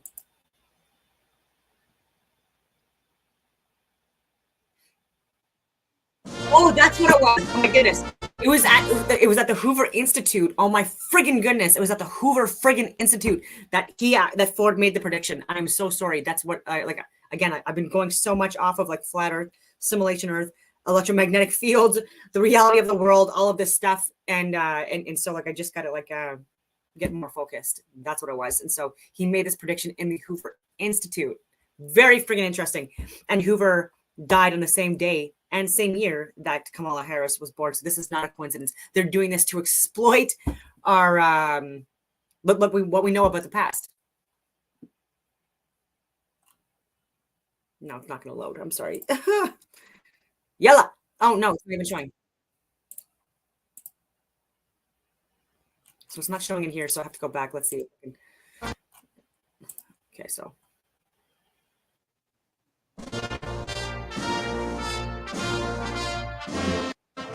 In 1989, on October and 18th. 189 is a big friggin' number in my gematria world as well, which is why my Rumble channel is Dawn 189. 1989, in West Bend, Iowa, Gerald Ford, the 38th President of the United States, shared history with students from across Iowa. The visit was part of a conference on the role of former presidents in American society, sponsored by the Herbert Hoover Library and Museum and the Gerald Ford Boom! Library. I haven't even watched this. Here's how these students I didn't even watch this, and I fucking called it. of a rare learning opportunity. I'm a genius. Thank you very, very much. It's a very high honor and a very great privilege for me to come to West Branch and to participate in this conference, which is being held here at the Hoover facilities. Mr. Ford, what advice would you give a young lady wanting to become President of the United States? Well, I hope we do have a young lady at some point become President of the United States. I can tell you how I think it will happen, because it won't happen in the normal course of events. Either the Republican or Democrat political party will nominate a man for president and a woman for vice president. And the woman and man will win. So you end up with a president, a male, and a vice president, a female. And in that term of office of the president will die. Oh, yeah. And the woman will become president under the law or constitution. And once that barrier is broken. I did know that. He did say die, but like, and I mean, Biden's old. He's in his 80s. And so it could be a heart attack. I mean, he's boosted, you know, and, you know, I'm on YouTube, so I forgot that. So boosters are very healthy for you. And yeah, they're safe and effective. From then on, men better be careful, because they'll have a hard time ever even getting a nomination in the future. But that's the way it's going to happen. And I Smallhurst is an think idiot. it'll probably come sometime in the next 4 or 8 years. So he was wrong about that. 4 or 8 years, very wrong. And but he did predict it nonetheless, and it was at the Hoover Institute, or whatever you want to call it. And the lighting is so terrible right now. I'm so sorry about that. So sorry about the lighting. Yellow. Blimp, just because it's merged under the horizon line of, you Right. know, where visual perspective meets. Here's an orthographic side view. No one ever sees a side view unless someone's taking a picture, but you still never see this. This is how your brain is thinking the world works, but this is not how we see, right? So here's our celestial object. Here's our atmosphere, and here's some terrestrial objects. And then when we go to a normal view, everything merges into the horizon, right? And if we look, these are some little waves I just put in here. My graphics are phenomenal, aren't they? And everything kind of merges into this, right? And this is the person's point of view. And as it starts, the atmosphere starts condensing, boom, it's completely blocked. So this boat, you can still be seen if you increase the angular size, but the sun is blocked behind what this guy's seeing. It's literally just becomes opaque, right? Can't see the sun because the sun is going beyond it, behind it. But if somebody's sitting underneath the sun, it would be way above the clouds. It's just all perspective. This is like those weird videos where you see it looks like the sun is sitting in the clouds and there's clouds behind it. But this is what you're talking about, isn't it? Well, that's a whole nother thing. I'll show you that in 1 second. So here's an observation, and I actually just recreated this from a photo I took. And you're on a boat, and you can see this building. Now, this building is 10 miles away from the shoreline. So you see this building going here. Now, if this boat went away from this building, 20 miles, on a globe, what should happen to this building? It should disappear. It should start disappearing more and more. But what happens is as the boat moves away, the building gets taller. It gets smaller, but it gets taller. You can see more of it. Okay. On a globe, that should not happen. As you go 20 miles away, that building should drop away. But on a flat plane, your angle, if you drew a line from this boat to the top of the trees, is a much more lower angle, right? I'm feeling a little transparent today here. Okay. And so this observation, I need to video it and then really put it together. It absolutely proves that we are on a level plane. And then you were talking about the sun and the clouds. So is the sun actually in the clouds? And the answer I've been giving lately is yes and no. Okay. I don't believe this is the actual sun. This is the sun that we see. The real source sun, in my opinion, is within or above what we call the firmament. Okay. And depending on atmospheric conditions, your position, and everything, the sun manifests in a place for you. Have you guys seen videos of planes flying through the sun? I have some, yeah. Yeah. And when it comes out, it leaves like a trail, like some plasma behind it. You've seen that, yes? Yep. Yeah. So, saying that the plane is just flying in front of the sun and you can't see because the sun is so bright, I used to think, okay, that's a viable explanation. But I think that your experience of seeing that plane, you are seeing it go through the sun that's in the position that you're seeing it in. I mean, from your perspective. From your perspective. But somebody that was in another position doesn't even see the sun go in front of the plane go in front of the sun, or it's below it or above it or whatever. Exactly. And so, you know what that tells me? It tells me that this reality is beyond what our minds can actually explain. So that's again, probably why we're having such a hard time explaining it. Yeah. So seeing a plane go through the sun, does that prove the Earth is flat? No. It proves that we don't know what we're looking at in the sky. I mean, unless you can touch it and measure it, you can't make any solid claims. Crow, 777 radio always says the only accurate thing you can say about the sun, moon, and stars in the sky is that they're lights. That's all we can accurately say, 100%. They're lights. Yeah. Because we can see them. You can't make any other claims about them. I mean, we can speculate, we can look at a lot of evidences, but until we can go there and measure, it's off the table. One of the interesting things, that picture you have now, if you can pause that. Yeah. That phenomenon where the light is coming off the water right at you. Yeah. The sunlight is reflecting straight at you. Well, I've seen experiments done where people have taken a piece of cardboard and a light, and as soon as they bend the cardboard, that light no longer comes straight at you. The light doesn't hug the curve, but it does on a flat piece of cardboard. You know what I'm saying? You can recreate that light trail. And I have no idea what you're talking about. Can you explain it a little better? If it's a globe, you wouldn't see that line. I'm kidding. Where is the super flat ocean there? I'm kidding. I'm showing you one of the best examples of you have it, yeah. So here we have a light in the background, and we bend it, and it's a point, and then we lay it flat. And let me, which one do you see? Whoops. Yeah. So it's not a ball, because that's what we would see if it was a ball. Yeah. This is what we see in reality. Curved Earth, flat Earth. Which one matches reality? Exactly.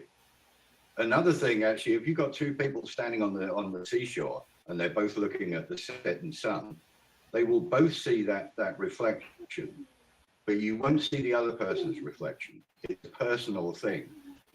So are you saying that we have a personal? We have a personal relationship with the sun that walks on the water to our feet? Almost, because that person that's standing 10 feet away from you looking at the sun will say that I can see that reflection, it's coming right to my feet. But why can't you see it? You can only see your own. You can't see the other person. So it's a perspective thing from your own perspective. Yeah. And a lot of people have a real hard time. With that one. Yeah. You know, and it's because they don't understand how we see, right? When you say that the horizon rises up to your eye level, the people and the sky ramps down, people don't understand what that means. Okay, they don't understand. As I'm talking, I'm trying to find an actual graphic that I have to show you, but stall for me for a minute. Say something else. I'll find it. Yeah, you have a look for it. Another thing for me with the light that is proof. A lot of people say, well, the sun's 93 million miles away. Yet when you see its rays coming through the clouds, is that called crepuscular waves? You know, that it fans out triangular, and it should come straight down if it's 93 million miles away. It has to be close, whatever it is. It cannot be that far, or else the lights wouldn't be shining down in a triangle. Exactly. It's actually simple geometry to triangulate, the position. Well, which people is what they used to do for years with sextants. Yeah. When traveling, you know. People, you know, say, oh, Aristophanes proved it with his sticks and shadows. You know, we have the crepuscular rays, but on a flat Earth with a local sun, we have our shadow. We have no shadow. You can do the math. You know, math explains anything you want it to explain. But if the variables are wrong, then you know, then the entire thing's wrong. So what I wanted to show you, which I just found and lost again, is this. So let's look at these lines here. So we have a yellow, an orange, and a red line. Now let's do some math. Are they the same length? They appear to be pretty much the same length. Wouldn't you agree? Yeah, they look like and the yellow one you would say is the highest one, and the red one is the lowest one. Now, if we look at the red one, it's compared to the orange. It seems compared to the yellow's distance from the orange one, it seems maybe twice as far. You know, just rounding off. So we can do height of orange plus x equals height of yellow. Now we can go height of red minus 2x equals red, right? We can complicate these equations and complicate them more and more, right? So let me flip this. So now we say, which line is the longest line? And you might say, which one would you guys say is the longest line? Red to me, yeah, Okay, red. the red one. So the red one's the longest one, and we can make equations. 3x or 3y, you know, y for yellow, equals red, and 1.9 orange equals red, and then we can just go on and on from there. But let's look what we're really looking at. So this bush here is about 5 feet above this deck. This is the edge of the deck, which is about 10 feet above the ocean, which is down here, right? There's a pool here, there's an infinity edge, drops down to the ocean, and this is sea level. So this line is 15 feet higher than this line. This line is 5 feet higher than this line. So this is the highest line. This is the lowest line. This is measuring probably a couple of miles. This is measuring maybe 15, 20 feet. And this is measuring about 6 feet. So this is the shortest one. And this is the longest one. All right? Exactly. Yeah. So math, when you're looking at something, you could apply math to it, but it doesn't describe reality. I think that is probably what one of our main problems is at the moment with science and, well, basically scientism, is that you can turn anything into an equation and get it to do anything you want it to do. This is the lowest line. This is the highest line. That's how we see. So once you understand that, the ball disappears, right? Absolutely, because think about this. If we lived on a ball, this is just getting lower and lower and lower. Why the heck is it rising up in our perception? Yeah. Exactly. I get you. In fact, I did one of my first videos, I think it was, is that if you're looking at that horizon there, what they say is that I think if you're 6 inches off the ground, then the horizon should be round about 3 miles away, something like that. Yeah, 3 miles. Yeah. So let's just say you're standing 6 foot off the ground or eye level. Should you not be able to see a curve going left to right as well? I don't think so. You can see it 3 miles away. What the actual distance that you can see is probably 25 miles on the horizon. So you should be able to see a curve left to right as well, which we let me correct you there, because if you're, and you can get a basketball or a yoga ball and put yourself on the top of it. Yeah. And when you look out on a ball, there's a tangent point where your eye line meets the curve of the ball, right? And if we were on a 24,901 mile round ball, that tangent line would be 3 miles away if you're a 6 foot tall person, and then you shouldn't be able to there's see a lot of people slamming on Dave Weiss, and he may not be aware of how much his flat Earth Sun Moon Zodiac sign app, whatever it is, like that you can get on Apple TV, sorry, that you can get on Apple, iPhone, or Samsung. And I have the flat Earth map on my phone. I'm in Canada, so it's a little bit more expensive because of the exchange rate, but it looks like this.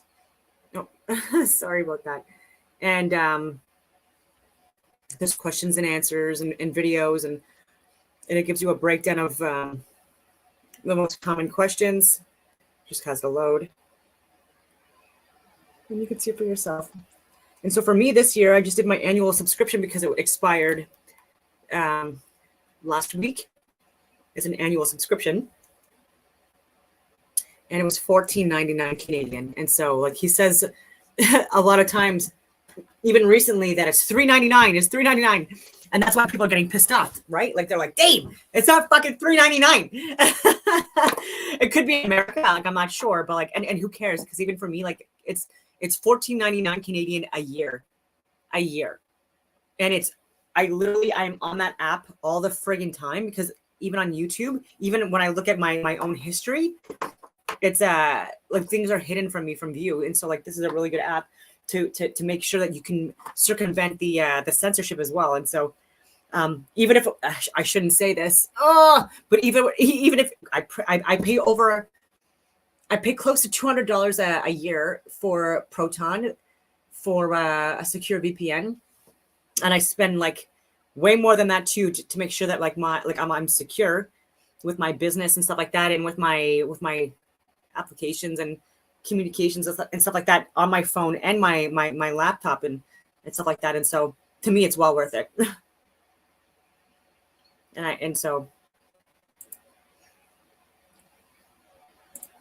yeah, he's awesome. Yeah. Beyond that, so you're standing on top of the Earth.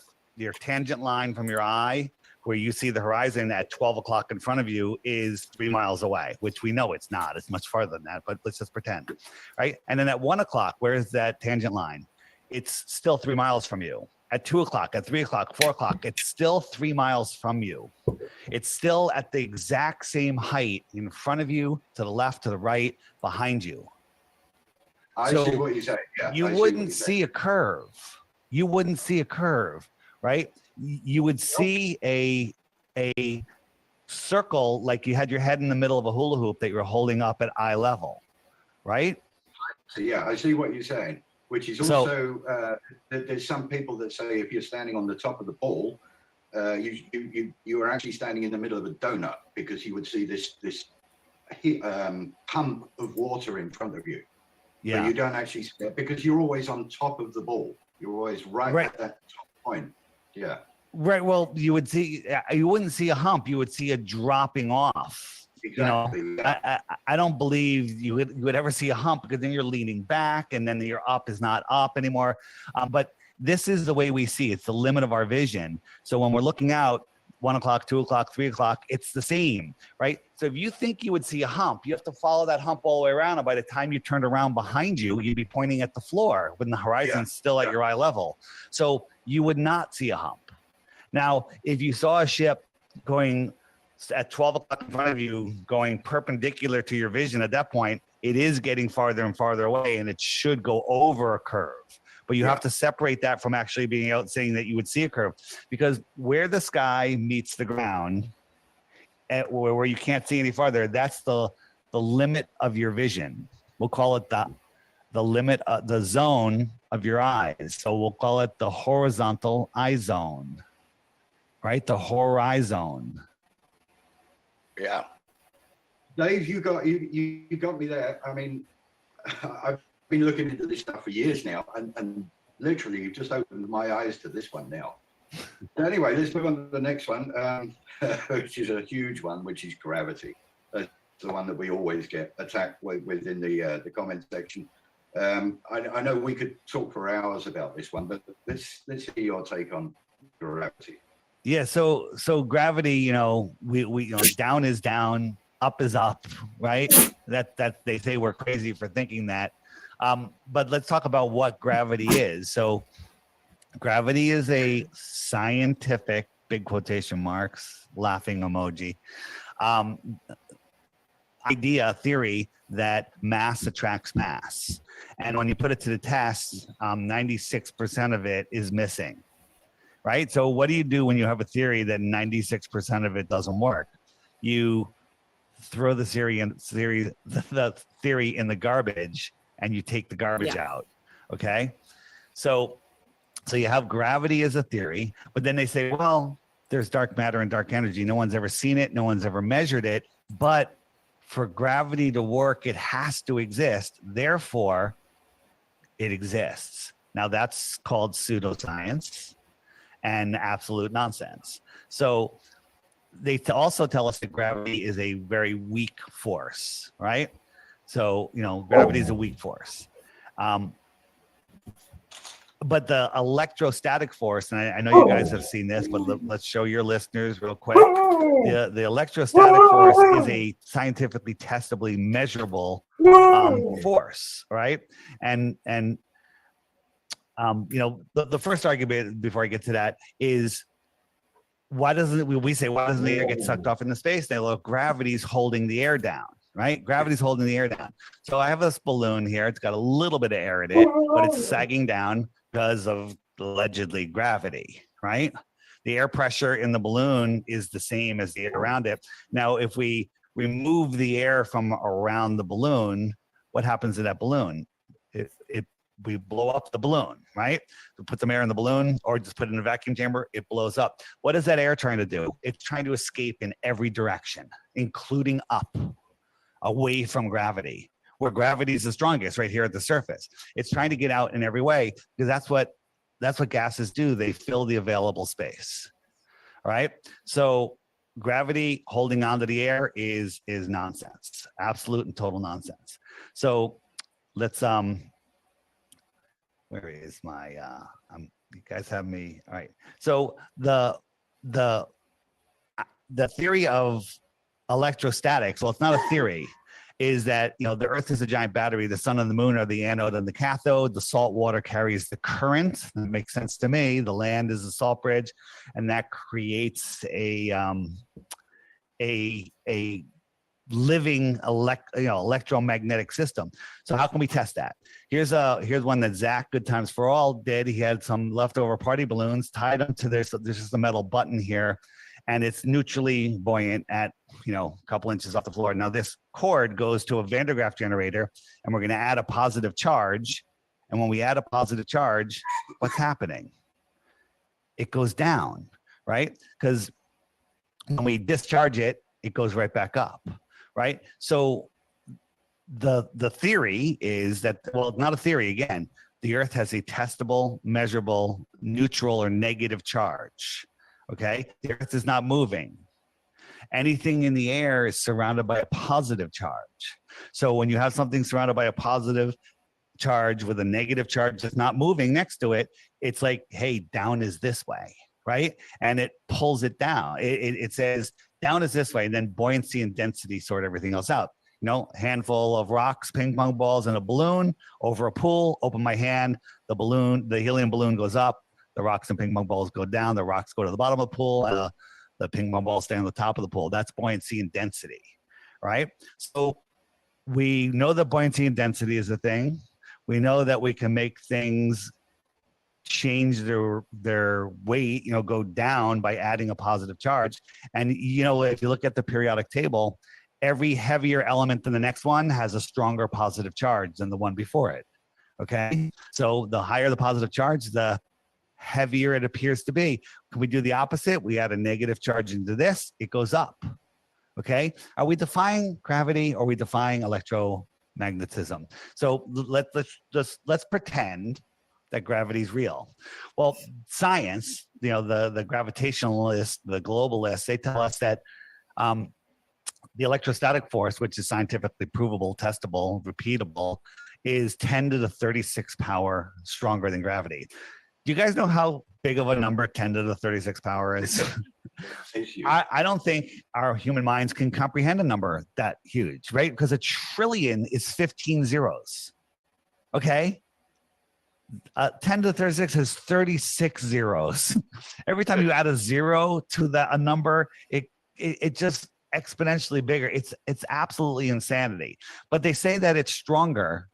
So let's pretend that the gravity also is real, because we know that the electrostatic force is real. And I drop something. How the hell can you say that it's gravity that's pulling it down? The analogy I came up with the other day, and I think I like it, is you're in a boxing ring with Mike Tyson at his prime. And the thing that's going to make you get knocked out is something hitting your head. Well, there's several things hitting your head. There's air molecules hitting your head, and there's Mike Tyson's fist. Okay. In the globalist world, it's the air molecule that knocked you out. Yeah. I mean, it's ridiculous even when you just think like, all right, if this thing's holding a skyscraper down, you shouldn't even be able to jump off the ground even an inch. You know what I mean? Why can you easily? I mean, it's just crazy. And then if you look at clouds are electrostatically floating in the air. Why do these cumulus clouds have these beautiful sharp edges to them, right? They're lying about everything that we see. And this is the last one, Silent Drone, MIT. They're just changing the electrostatic charge. There's no moving parts. There's no sound, and it's flying. Are we defying gravity, or are we just playing with the electrostatic forces of the Earth? One of the best ones that I saw was very, very short. You get an orange and you drop it into a bowl of water, it'll float. But if you peel the orange and then drop it in, it'll sink. So where's gravity? Yeah. I thought that was a very good one. Very, very simple. Yeah. That is right. And another one is if you have a pound of helium, you can get a pound of helium and put it in a balloon, and a pound of really metal. Why does one go up and the other one go down? Yeah. Right. Anyway, and talk about gravity. The people love screaming, gravity, gravity for everything. Gravity is their god. They say Jupiter is the largest planet and has more gravity than all of the rest of the planets combined. Right? Did you know this? This is what the gravitationalists, the globalists, say. Jupiter has more gravity than all of the other planets in our solar system combined. Well, they also tell us that Jupiter is like 99% hydrogen and helium. How much hydrogen and helium defies gravity here on Earth do you need to create more gravity than all the other planets? Yeah. They just hope that you short circuit and just don't think. How many moons does Jupiter allegedly have? Why hasn't it sucked them all into it, crashed them down if its gravity is so big?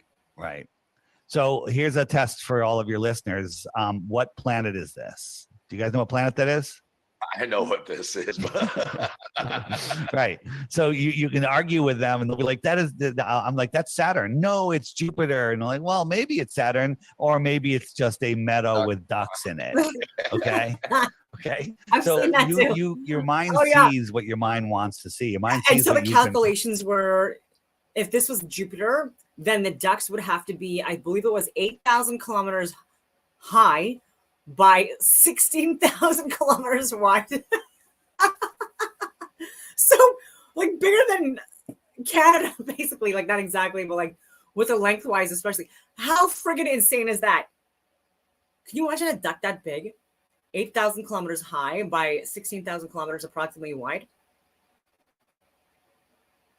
Crazy. Program to see. And the reason why I know this stuff is because I've done my fucking research for years now.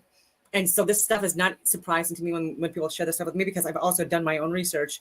I've verified for myself, done the calculations, and or observed other people's doing the calculations. And anyway, I hope you enjoy. And our perception of this world is based on our beliefs. And if you believe that you're flying through an infinite space on a random speck and that you were created from, a lightning strike out of an amoeba, then you've given up your divinity. You've given up your ability to truly thrive in this incredible realm that we live in. Also, this is a good example because and a good point too, by like someone like even when people are discussing topics that they don't possibly necessarily agree with, even with redacted, like I was sharing before, it's nice to have people discuss information and or people listen to information and not be crazy. I'm seeing a lot of people, and I don't mean to judge, but I'm seeing a lot of people that are supposed to be transparent and open, especially within government, that are not having these transparent conversations and discussions. They're reading off of prompters, or they're reading scripts, they're reading off of cue cards. They don't know what they're talking about. And if anyone questions them, like even myself, I've been a victim of this stuff. I don't consider myself a victim, but trying to give information to people in a very respectful, a very peaceful way, a very nice way, and to the benefit of them and the situation, and completely being like character assassinated, vilified, screamed at, yelled at, harassed, targeted, try to break into my friggin' house, you name it. And it's just, in 2024, I'm hoping that this is the year that we can have conversations, even with family or with friends or within our work settings, and it not get crazy, right?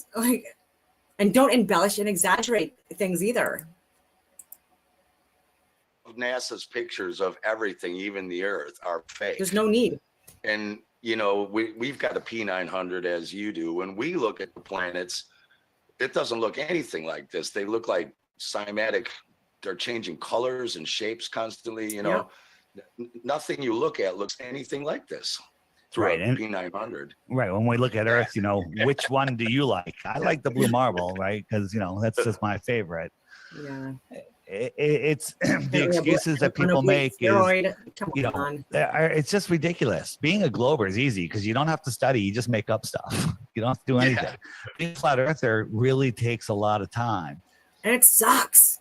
Yeah. Everyone one of the things you. I loved, I saw your presentation, the flight paths fascinate me. The emergency landings, most especially. Do you mind if we talk about that in a bit? Let's do it right now. That's one of the arguments about the ball or the flat earth is, well, what about these flight paths, these long distance flights? And you're saying, what about the emergency landings that make no sense? Well, you start off with the flight paths, and then if they're an intelligent person, the only argument they can come up with to protect their cult belief is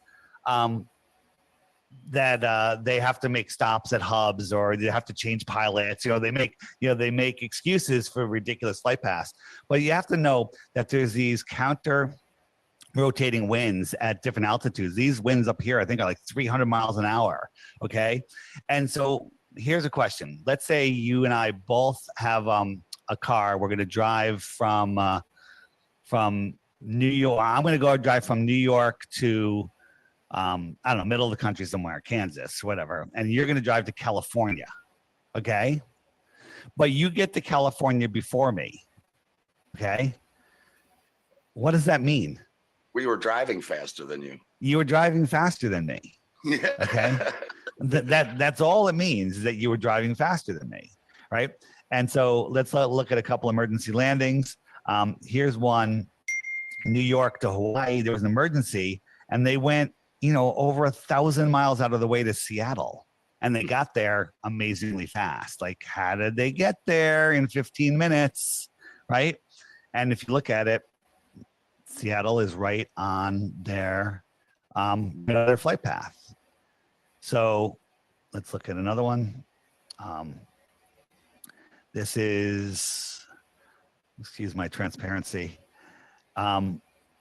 This is from London to Islamabad, and they stopped in Moscow, about 1,500 miles out of the way, I think. Okay, boom, Moscow is right on the flight path. Again, another one, Dallas to Beijing, stopped in Calgary. Why are they going all the way there? Well, Calgary happens to be just on the flight path on a flat Earth map, and there's tons of these. There's I saw many. another one after. Yeah, I just saw one that happened in December of last year. They were going Singapore to London and stopped in Azerbaijan. They should have been flying over the Mediterranean on the ball model. And they were 1,000 something miles away on the other side of Turkmenistan. You know, it's just like, what? This is my favorite one. This one is going from Hong Kong. Yeah, they were 1,000 something miles away on the other side of Turkmenistan. You know, it's just like, what? This is my favorite one. This one is going from Hong Kong. They stopped in Germany. They're supposed to go to the UK, 12-hour flight. And about 4 hours into the flight, you know, about here, there's a family traveling together, father, mother, 2 small kids, and the mother died suddenly. Died suddenly. That's all we're going to say. Died suddenly. She's dead in the chair. So what does the pilot do? Well, let's land this plane. Let's land it here. Any one of these airports. There's there's not a million, but there's dozens and dozens and dozens of acceptable places to stop. But they didn't. They flew for 8 more hours before they finally stopped in Germany. That's insane. Think about those poor little kids sitting next to their dead mom, right? I make a joke. Imagine sitting next to your mom for 12 hours when she's alive. Okay. Which isn't horrible. It's a 12-hour flight. It's just brutal. But the people on the space station that wouldn't be bad for me at all. I don't know what his relationship is. It's like, but not if she was passed away. Months, they're fine. They're doing great, right? Imagine being on an airplane for 6 months. Okay. Here's the actual flight route. 4 hours into the flight, they're over Russia. Yeah. If my mother needed medical emergencies and they were friggin' doing that, oh my God. Oh my God. They're over Russia. Well, what are you doing over Russia? You know, if they landed, Russia would be like, let us help. Let us be the good guys, you know, because they are the good guys. And if they landed in Russia, they'd be like, why the heck did we land in Russia? And the answer is because the earth is flat. Right. And at this point, 8 hours, why didn't you just get the family home? Why didn't they just finish the flight? Okay. Sorry for I'm don't have my normal studio here, so I have some lighting issues. Yeah, that's okay, man. Yeah. Who do I? Last one, New York to New Zealand, right here, emergency. They went to Fiji. Why'd they go to Fiji? Because Fiji is right on that line on a flat Earth map. Okay. How many do you need? How many do you need? You guys have the book yet? 16 Emergency Landings? Yeah, get that. No. Great book. It's free online. All the work has been done for you. You can get the PDF online. If you want it as a coffee Get table this book. book and do that and verify for yourself. And so some people have pointed out it's insignificant. Well, I mean, it's not insignificant. Some people have pointed out that some of the distances may be like a little bit shorter or longer than what they're saying, but like not by much. But I'm just saying, like it's based on like what social media application you're using when you calculate the distances. That's all I'm saying about that. It's still very much proves the like the flat Earth model and refutes the globe Earth model, how we're being led to believe it is. And even with Alex Gleason's model of the world and Mercator's, again, this is closer. But I would say that Peterson's projection map is the closest to what we'll get at this point in reality. I highly recommend it. Lulu.com, 16 Emergency Landings. It's amazing because if you have it on your table and you invite some friends over for, you know, drinks or dinner and they pick it up, they turn into flat earthers. You don't have to do anything. The book alone will plant enough seeds that turn them into flat earthers. I mean, even 3 of these things, even 2 is enough. You know, 1 you could say, yeah, there could be, but you know, if this keeps happening, 3, let alone 16 and 20, and there's more probably not in that book. I found a few last year. I found one in the United States where they took off from Atlanta. They were supposed to be going to Sacramento and ended up landed in like Memphis or something. It's just like, why would you fly, 800 miles north or whatever it was? It didn't make any sense. I think there's quite a few of them that actually go from the southern hemisphere into the northern and then back down into the southern hemisphere again on the globe. Yeah. What about, I wanted to ask you about the starlight. I don't know if it's called the inverse square law. I can't remember the law, but the light loses intensity over distance. How is it possible you could see stars from trillions of light years away? How is this possible or not possible? It's not possible. It's not. Okay. The distances to the stars. Yeah. And again, I do the math all the time, and it's really simple. But normie people don't know how to actually apply math. So they tell us. Science tells us why the sun and the moon are different sizes, but the sun's 400 times bigger, and it's 400 times farther.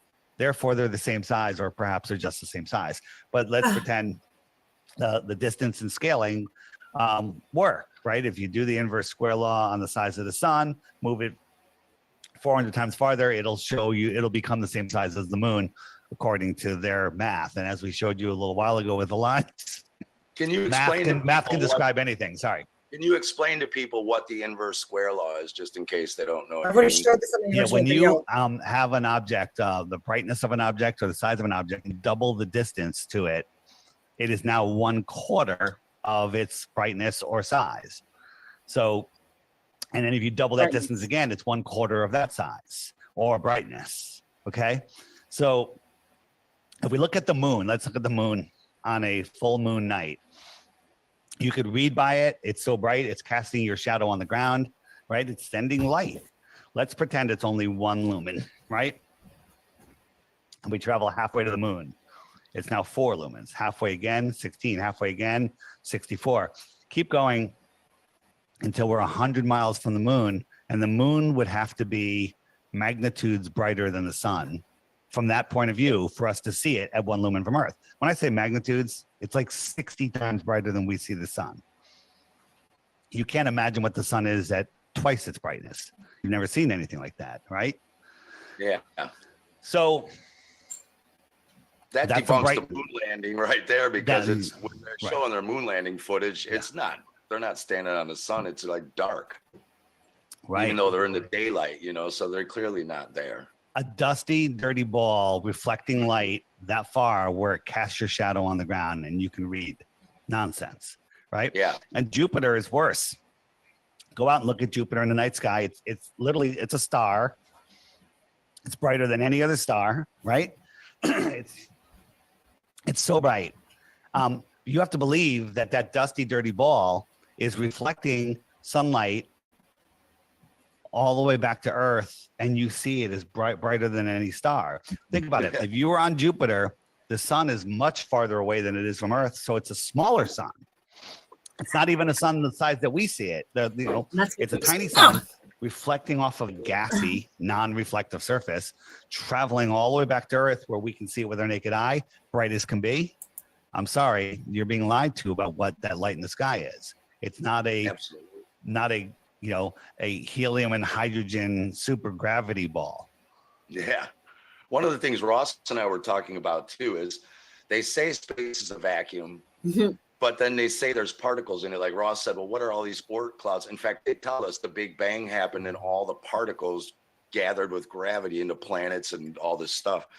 So why don't the stars light up those particles? Space, should it not look more white than black if there were starlight hitting particles? And the whole idea of space is just so nonsensical that asking a question like that, there's so many problems with space. I can't even get to that question.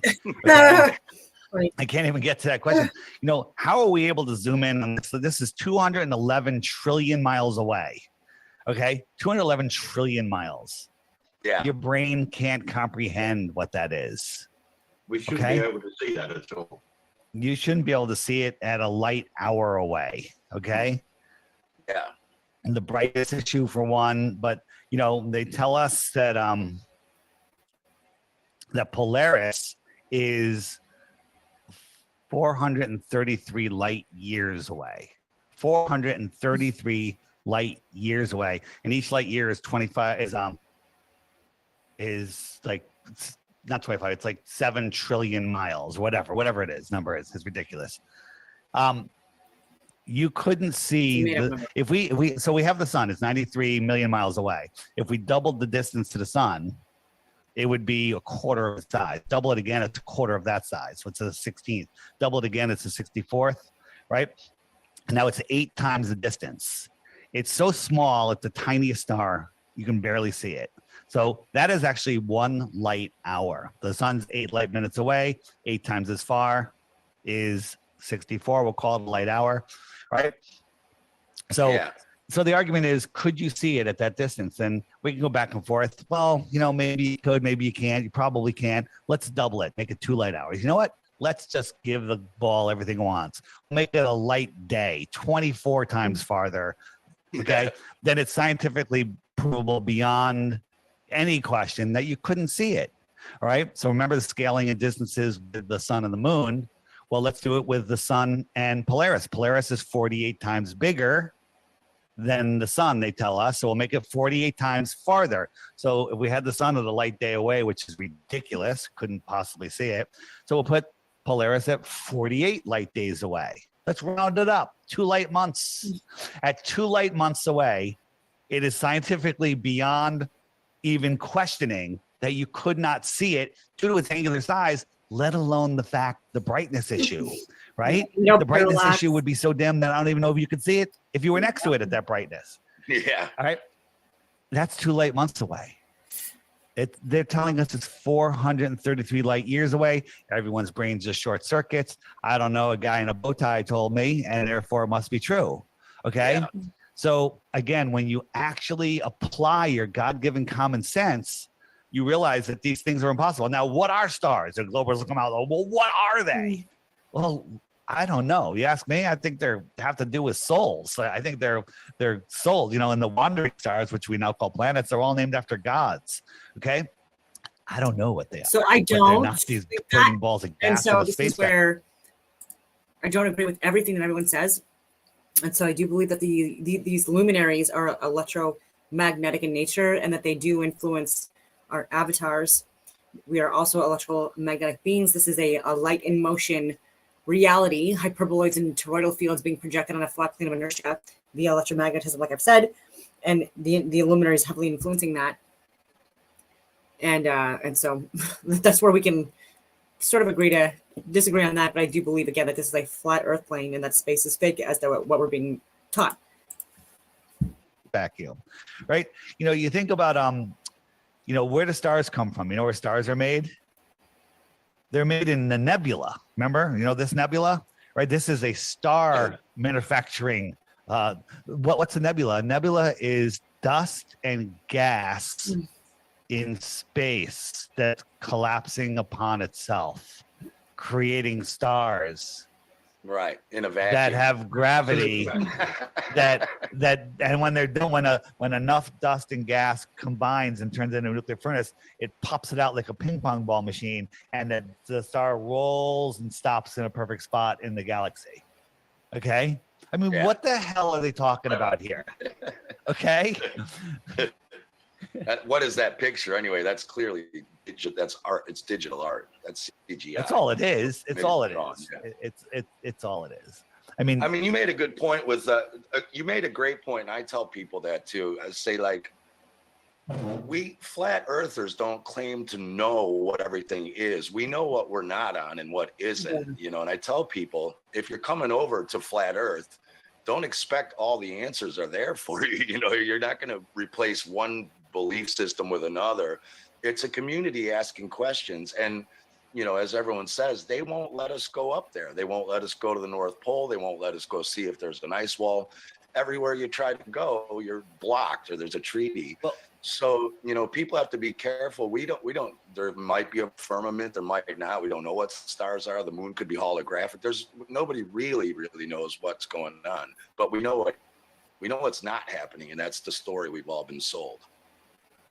Yeah, absolutely. So the two places that would actually prove that we're on a ball around the globe are Antarctica and the North Pole, and both of those are somehow off limits, right? Yeah. Do you find that weird? Yeah, like you can't go there. The military will shoot you down or chase you away. Yeah, it's crazy. And they have treaties. All the countries around the world are allegedly at war with each other half the time. All have the same treaty together, though, about these lands. It's crazy.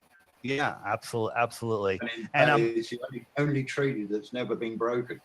Here's 100%, and they're hiding. People are like, well, how come you can just go there if the Earth is big pond like you tell us? Why can't you sneak over here, sneak over there? It's because it's actually guarded. I'll show you that in a moment. But here's Google Earth. Anybody can do this themselves. Go on your browser, go to Google Earth, and get out the measuring tool and let's. And I know people personally from the U.S. that got turned away by gunpoint trying to get into Canada to go access the North Pole through Canada. The United States. So you draw some lines around the United States and it shows you, bam, that's the square miles. Very good. All right, cool. Pretty good.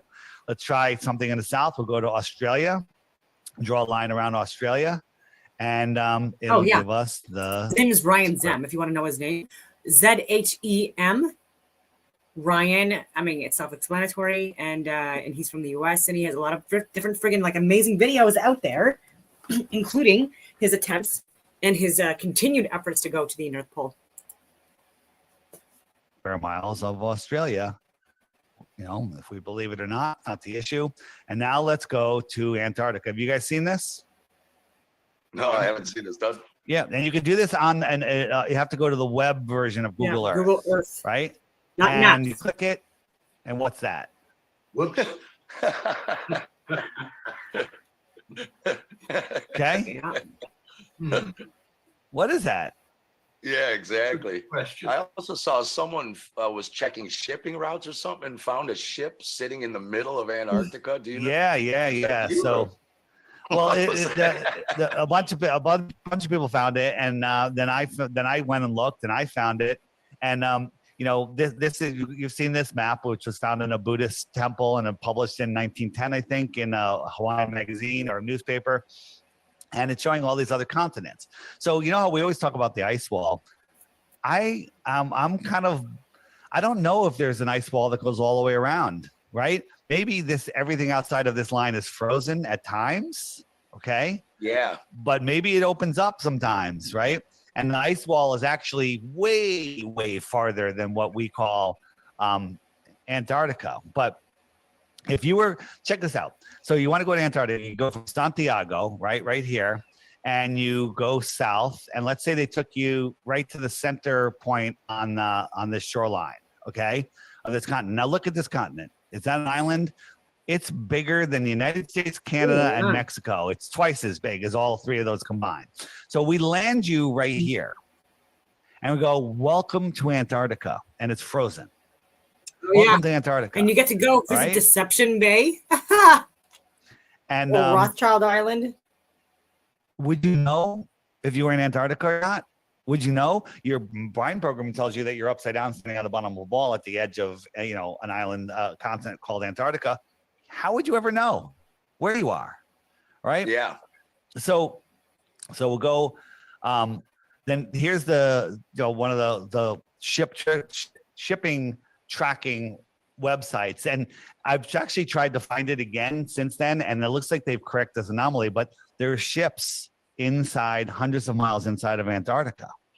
And so this one, they clicked on it and very little information. Normally there's tons of information. The only information they gave was that it was 580 meters long. That's a giant ship, 80 meters wide, 580 meters long. That's a gigantic ship. And where it was registered. So it was registered on the island of Kiribati. Have you ever heard of it? No. You haven't heard of it because it's here.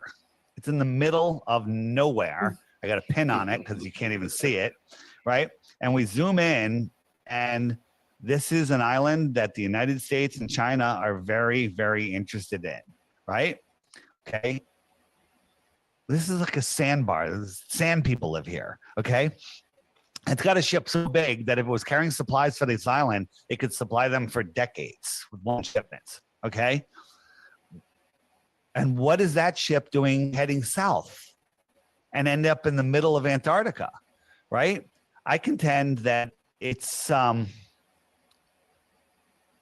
making shipping routes to the outer lands. Right. It's going from here, shipping, who knows, technology, forward and back, trading food, little girls. I don't know. We don't know what's going on out here. And the question I have is, how would you know? How would you ever know? What if there's hundreds of these boats going out here and there's a whole nother civilization of people, you know, trading technology? Like, you know, in the 1950s, we didn't even have televisions. And now we have computer chips that are allowing the three of us to talk, you know, like we're in the same room. Where did those chips come from? Who came up with this? Maybe there's advanced worlds right here outside the extra terra, the extra territory, right? Maybe the extraterrestrials are just advanced people here and, you know, in our realm. You know what's crazy is that 1480 Monty's planisphere map. You know the one. I think it was like 15 feet big.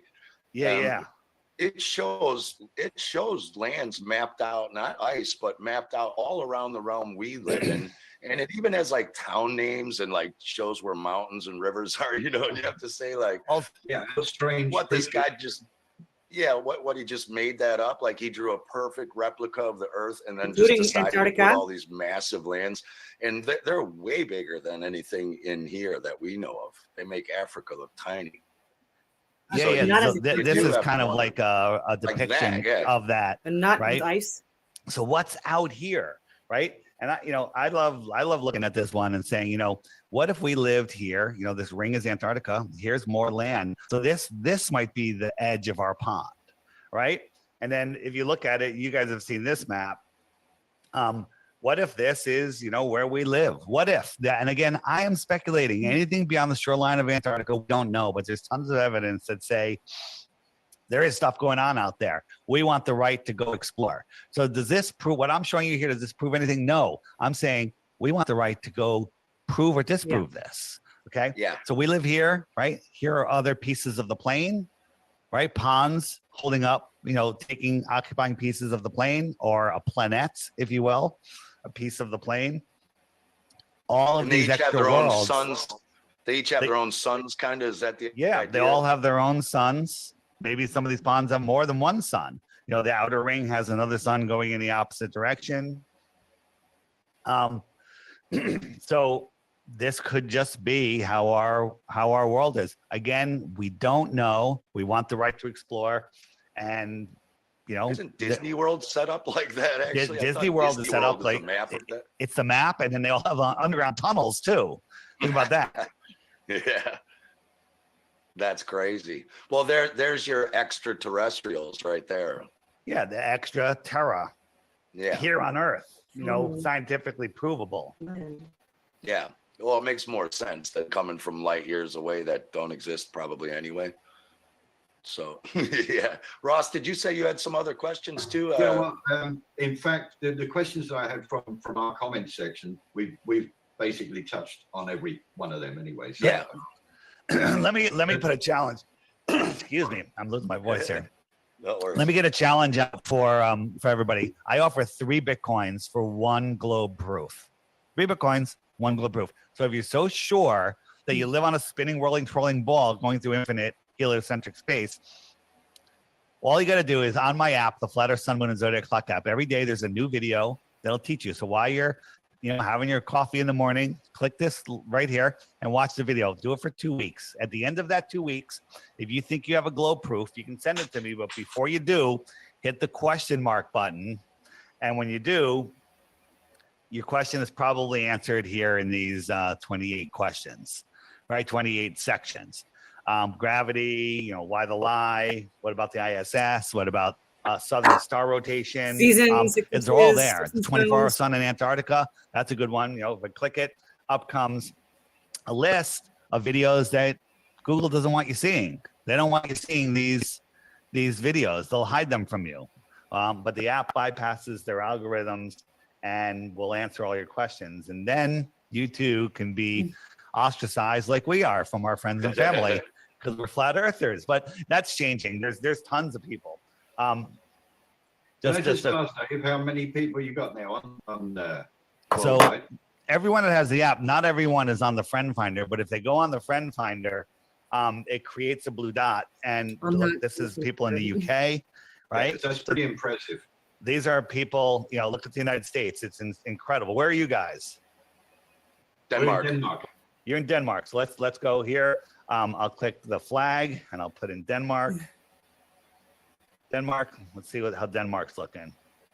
Ready? Let it load. Oh, Denmark. Look at that. Quite a few, yeah. You got people all over the place. And you can message people. Like I can set the radius. I have it set to 50 kilometers and there's 31 people. I can send a message like, hey, everyone, we're meeting at Steve's house. Bring your own beer Saturday, 4 o'clock.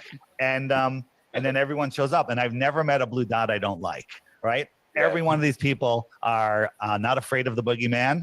They're awake and aware that we've been lied to, and they're awesome unplugged people from the heliocentric matrix, right?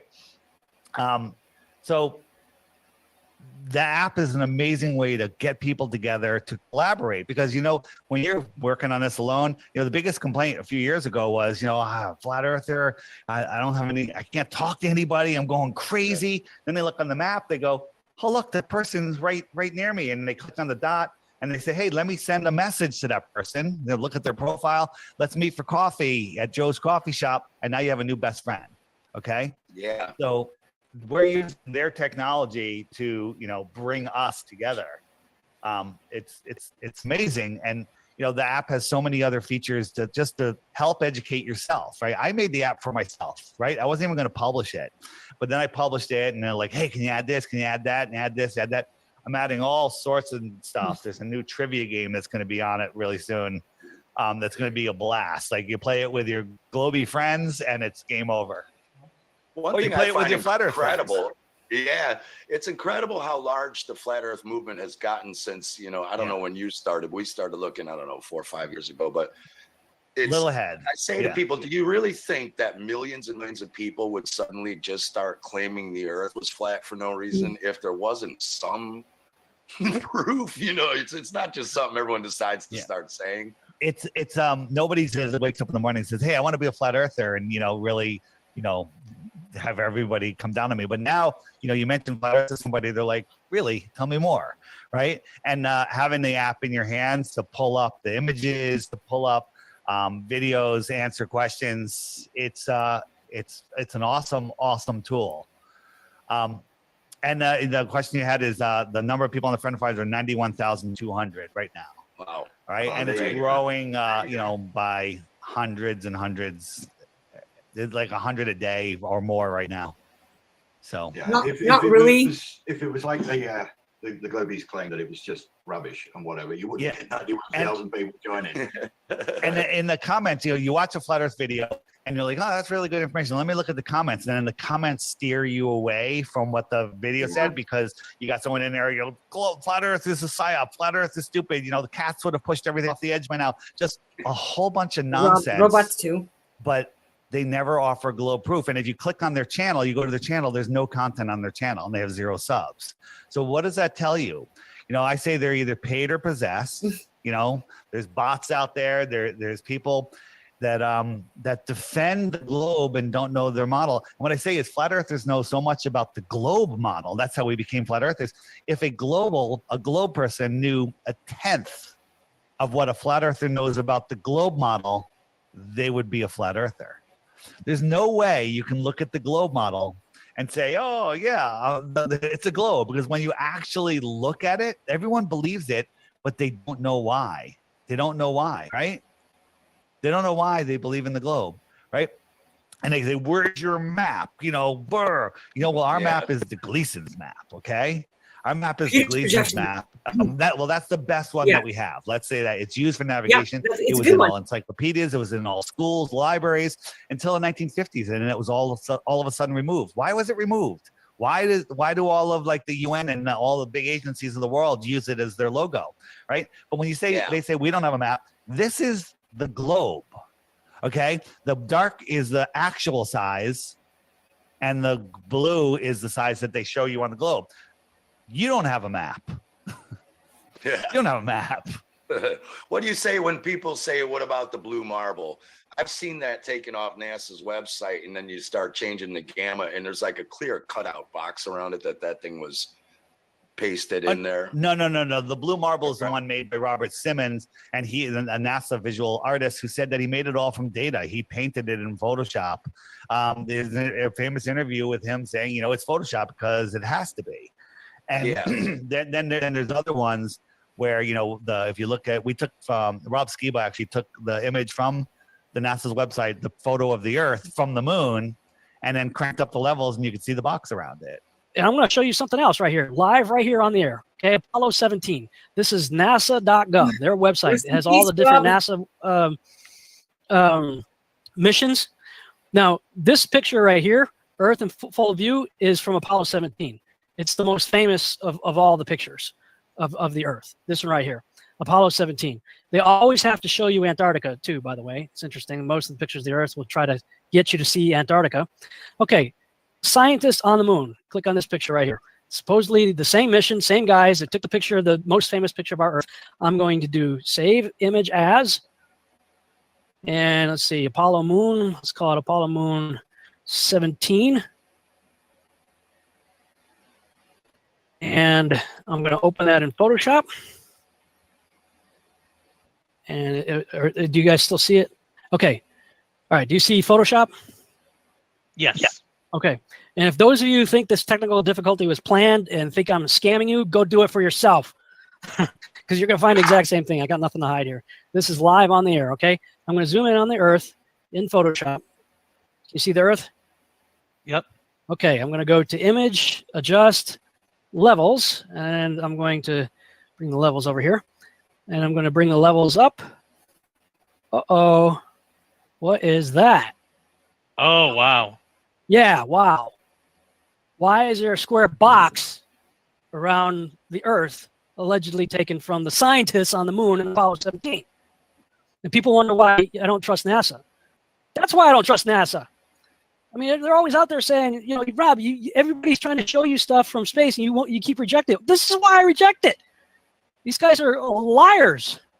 Anybody who has Photoshop, can go to the NASA website, download the photo, do exactly what I did, see for yourself.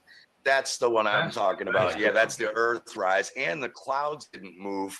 The Earth's supposed to be spinning at 1,000 miles an hour, and it takes 15 minutes to rise, and the clouds are in the same spot. You look at it. Right, well, there's just to show you what sort of a NASA fanboy I was. I had an 8mm film of the Earthrise. Yeah. Yeah, when I was a kid, I actually went that far and bought the film, 8mm. But it's that one you're talking about, Steve. It's the Earthrise over the moon, from the moon landing. From the moon, Yeah, and that he's lazy using the same clouds. Everybody's seen this, okay? Oh, cut and paste the clouds. It's the cut and paste the clouds. They didn't even bother making it, any different. He's just using the same clouds, right? Yeah, and the continents are even different shapes. The one you showed an image earlier with like 8 different Earth pictures. Yeah. Sometimes they're orange, sometimes they're green, but the continents aren't even the same size. No, they're like, horrible. well, the weather could change, but like, how could the continent change? Clearly those aren't pictures. But people believe this. This is one of the ball proofs. Is this? Right. People say, well, you're looking at it at a different angle. Well, you know what? When you take something and you're looking at like a circle right here on my hand, and I tilt it away, it gets smaller from your point of view. So this is the United States tilted away. It should be smaller. It's twice the friggin' size. Okay. Completely. It's crazy, isn't it? Yeah. Look at the clouds. Yeah. I mean, they even have the same cloud patterns. It's crazy. Wait, check this out.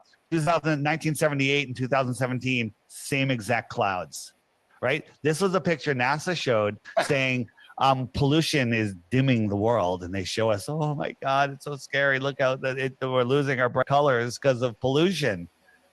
Same clouds. Exactly. Yeah, that's crazy. Same class. Also, what's that Voyager, right? Shouldn't they have taken a picture of the Earth if they really sent this Voyager out or whatever it's called? They didn't turn the camera around and take a real picture of the Earth. Wouldn't No. you think that would be like important? Right. And people are like, well, what about the James Webb telescope? Look at these awesome pictures it took, you know? And they show us a picture like that, but you know, actually that's not what it is. That's a countertop. They, you know, and then they show us this amazing picture, 4.6 billion light years away, and then you know some mass shooting happens, and from 10 feet away, this is what we get: 4.6 billion years away and 10 feet away. Yeah, like Right? Nixon's phone call. What's that? Like Nixon's phone call to the guys on the moon. Yeah. Oh yeah. As if. Right. Yeah, we And can't then, even get a connection around the corner even now. Yeah, we that's just absolute insanity. It's so crazy. It's so crazy. But if you watch I don't want to get into the whole thing now because we're gonna run out of time. The whole James Webb telescope, it's so stupid. You know, so they launch it into orbit, it gets ejected from the nose of the rocket just in Earth orbit, and then somehow it flies another 1,000,000 miles away and parks itself in the Lagrange point. You know what Lagrange point is? Lagrange point is supposedly where the sun's gravity and the Earth's gravity are equal, right? Closer to the Earth because it's smaller. And then it'll just hold itself in that spot. As we corkscrew through space in 4 different directions at once, that just mirrors all of those motions, right? That's just, that's our geostationary satellites, so-called. Yeah. Yeah. How the hell is that possible? How is that possible? Have you wondered about satellite dishes as well, Dave? Well, satellite. You never see a satellite dish pointing straight upwards. Never. Well, you know what? Before we had, you know, our normal satellite dishes, you know, that we have today, the little ones. We had big ones, and my father lived in the Caribbean, off of Puerto Rico, and you know, this is before cable TV and stuff. And he had a I don't know, probably a 15-foot wide dish on his roof that actually you move it to 5 or 6 or 7 different positions where it locks in on a satellite. Cool, right? But you have to think, these satellites are following all of these motions of the Earth and somehow staying in the same position in space, right? It's falling around the Earth. That's what an orbit is. And the Earth is falling around the sun, and everything is chasing the sun. Okay? Mind short circuits, can't comprehend. The guy in a bow tie told me it has to be real. Okay? He was wearing a lab coat too, so it must be real.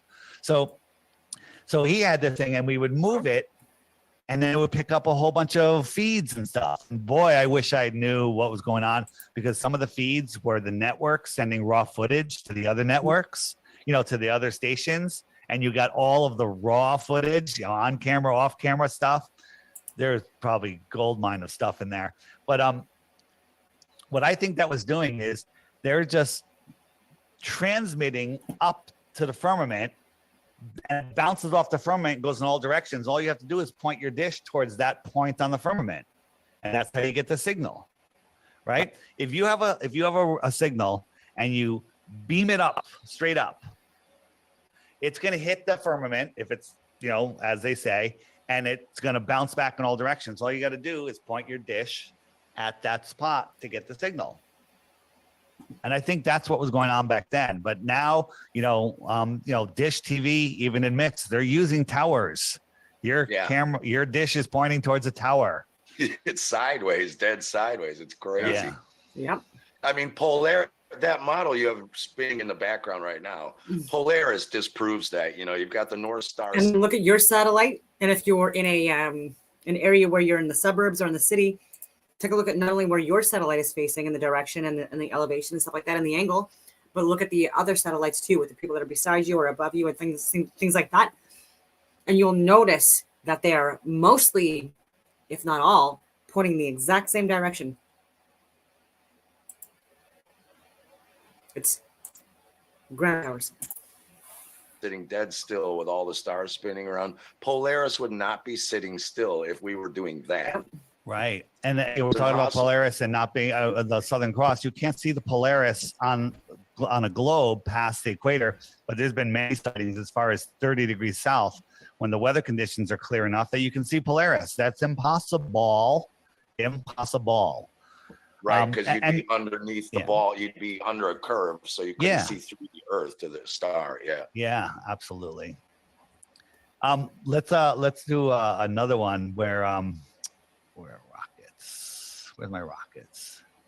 The Go Fast rocket, right? You guys are familiar with that, right? Which one? The Go Fast rocket. So this is a rocket. So this rocket was This SpaceX stuff here. no. This was an one, yeah. amateur Yeah. rocket. Went up 72 miles and all of a sudden it went kerplunk. Oh yeah. And it Yes. hit something. It hit something like plasma, and then it floated kind of weird, and it was an uninterrupted feed too. One looking down, one looking sideways. NASA never gives us that. Now NASA, before it clears the launch pad or SpaceX, you have 7 different edits. Edit. It's like, just show us the whole thing. But it saw the moon. There's the moon. Okay. The problem with that is the moon, when this took off, so this took off in Arizona, the moon, so Arizona's right here. The moon was over Australia. Shouldn't be visible. All right. So if the Earth was a basketball and that rocket was on the top of the basketball, it's a fraction of a millimeter above the basketball, and the moon is directly below the basketball. Okay. How could you see the moon? Because the Earth is flat. Yeah, exactly. And the same thing is why sometimes when there's an eclipse, why can you see the sun and the moon in the sky at the same time? Yeah. Same thing. Eclipses actually prove the Earth is flat, but if you believe that the Earth is casting a shadow on the moon, then you're going to have a hard time understanding that, for a lunar eclipse. And the sun, the solar eclipses are very amazing. On my app, which can be found at flatearthdave.com, if you go to the eclipses section, to the frequently asked questions and then eclipses right there, up come some videos, and these two, whoops, not what I wanted. There's 2 on there. I can actually pull it up. Let me pull it up. It'll be easier. There's 2 on there that show how I think the eclipse is being done. Have you guys ever seen my rear projection eclipse?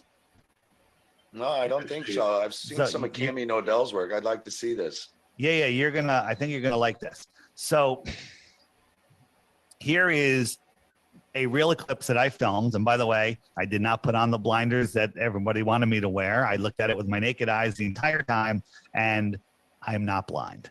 Okay. So here's the eclipse I filmed. So what do we see? We see the sun. We see the sun. Oh, you know what? I'm not even showing you the right picture yet. I'm going to double back. So here's some photos of an eclipse. All right. So you guys see this, right? Yeah. So here's a photo eclipse. And what do we see? Do we see the moon? No, we see the sky. Just like around, we see it looks like the sky. The part that's being eclipsed, we don't see the moon. We're programmed to think we see a moon, but it's really showing me the sky. Right? This has a filter on it, so it's still black. So you're seeing black. The eclipse part looks like it's just like a piece of the sun is missing, right? We don't see the moon. We see the sky.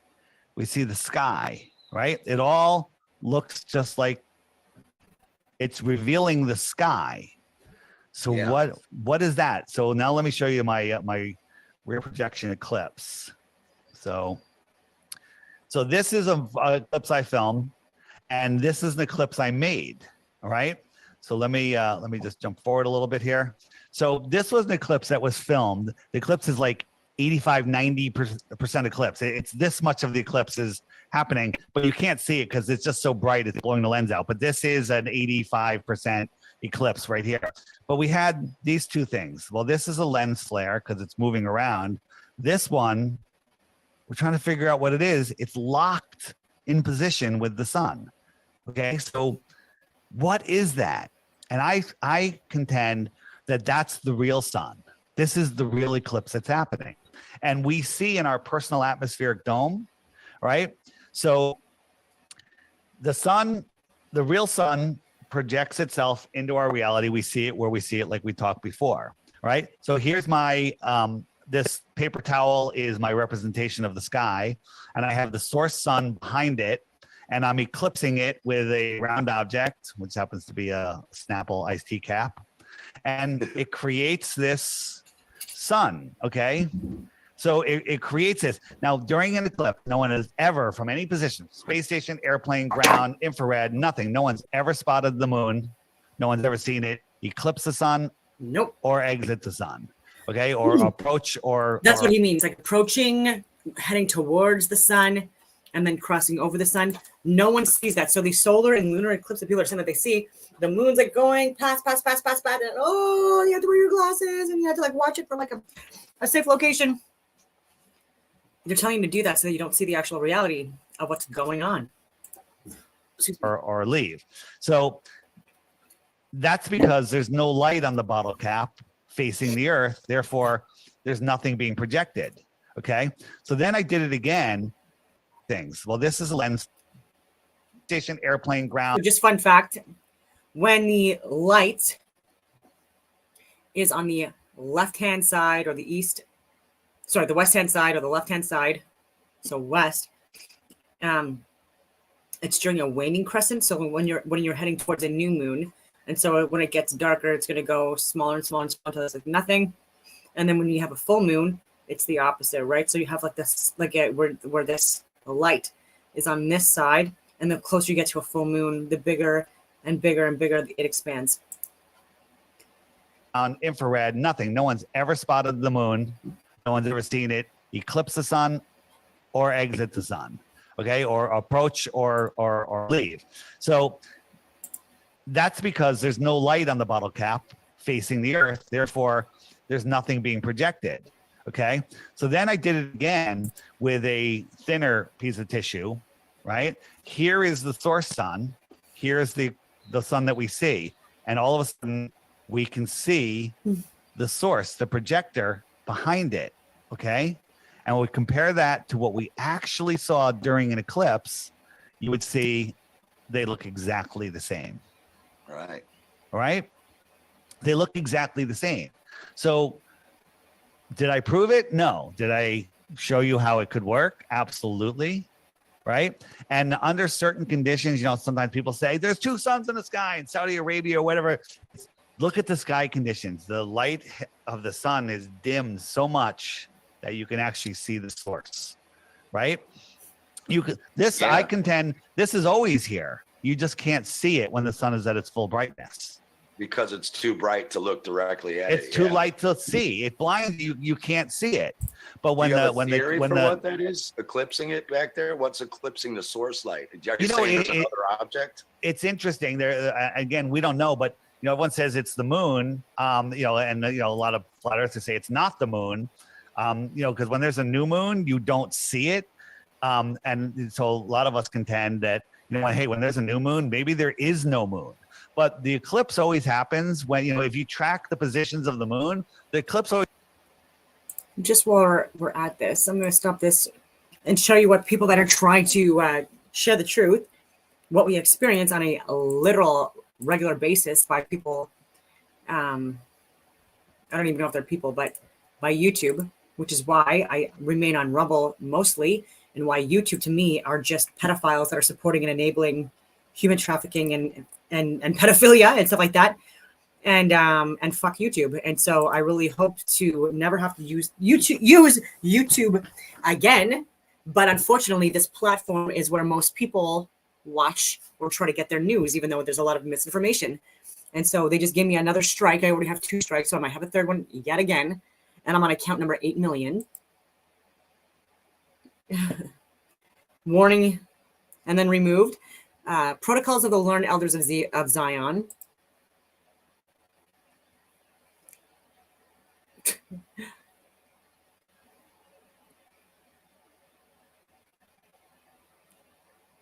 They probably won't even show me, and they say it's hate speech. So content that incites hatred against individuals or groups based on their protected group status isn't allowed on YouTube. So these fucking retards, I don't know if that's a protected status either, but I'm talking about like people that are too ignorant to even look at information or be familiar with the term Zionist. And when I say it's not just Jewish people, but there's a lot more Christians than Jewish Zionists, or what I like to call it, extremists. That has nothing to do with hate speech. I'm not inciting hate on any people. These are the people that are inciting hate and lying to people. And so take a look at your content bearing policies in mind. So go to Rumble, by the way, for anyone that's on YouTube right now, go to Rumble. It's the same title on Rumble. Go to my video that says Protocols of the Learned Elders of Zion. Look for yourself. See if there's anything in there where there was any hate speech, because I don't promote hate speech. I'm literally a person that's saying the things that we do have to be peaceful, okay? Because hurt people. And I'm trying to share the reality of the world, because there's a lot of people that are promoting hate speech, including Netanyahu and Justin Trudeau and people within our own friggin' Canadian cabinet and in the American cabinet or Senate. And yeah, I'm not going to take any of your pedophile fucking human trafficking supporting training. I will submit an appeal, YouTube. Yeah, thanks for your input. We'll send you an email when our review is done. Yeah, okay.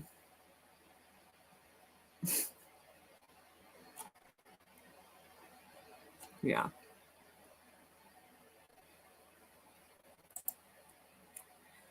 Oh my God.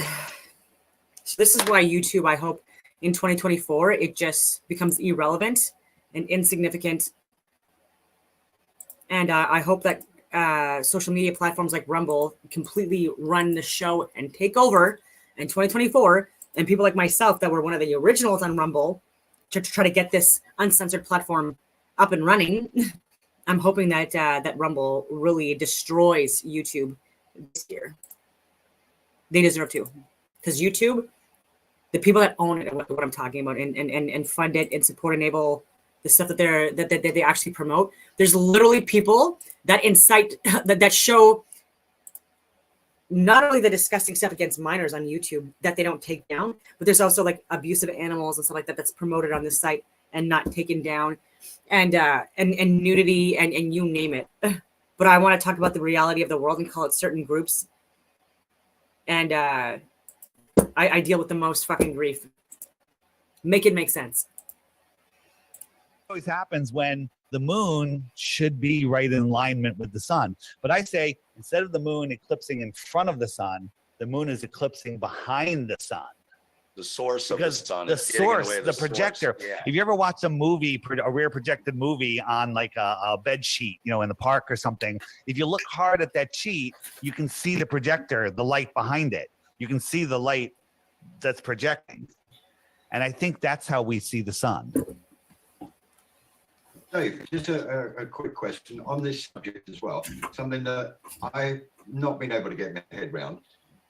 During an eclipse, people have taken lots of videos of the shadows with multiple images of the eclipse on the ground in the shadow. Have you seen that? Oh, yeah. Like if you look at the shadow, if you look at the shadow of the eclipse going through like the leaves on a tree, you know, and casting the shadow on the ground, it's crazy. It's like you see multiple. I don't know. You know, I don't know what it is. I can't get my head around that one. Yeah.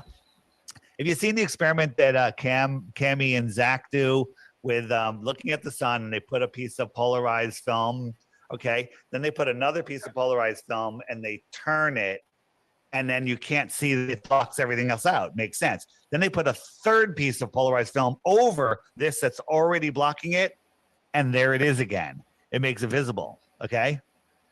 It's beyond my ability to fully understand what is going on there, right? And you know, think about this. I'm trying to keep this YouTube friendly. You know, the government of the world don't want they all agree on certain things. They all agree nobody can go to Antarctica. Okay, right? There's more resources there. Admiral Byrd says, no one's living there, no animals to disrupt, nothing. Oh no, nobody can go there, right? We can't go there, right? Everything we need resource-wise that we're having wars over, can't go there. All the countries in the world agree. The boogeyman's here. All the countries in the world agree. Everyone needs to get the boogie booster, okay? And everyone agrees, okay? All these warring countries, we all agree. And then the third thing is, when there's an eclipse, don't look at the eclipse, you go blind. Okay. What happens when you tell a group of people not to do something? There's a large percentage of them that are going to do it. How many people have you heard that have gone blind from looking at an eclipse? Okay. I think there was like one report in the 70s, like a guy looked at the eclipse, and basically that was just to scare everybody. And it scared me for years. It wasn't until 8 years ago that I started staring at an eclipse with my eyes open and refusing to blink. Okay. Well, for years we've had sun gazers, people who just gaze at the sun all bloody day. I can't do it all day, but I do, within a good hour or so. Don't do it when from the sun's sunrise or really sunset. strong in the sky. And, don't be staring at the friggin' like rays, like during like high noon and stuff like that. And even during eclipses, like when whatever this object is, that's eclipsing the sun, like whenever it does that or the luminary, I wouldn't be looking directly at it during those times when it's like just about to like project like the sunlight, because you could go from like really dark to really light really fast, and that actually does burn people's eyes if it's prolonged, right? So like if your retinas or eyes start burning, close your friggin' eyes.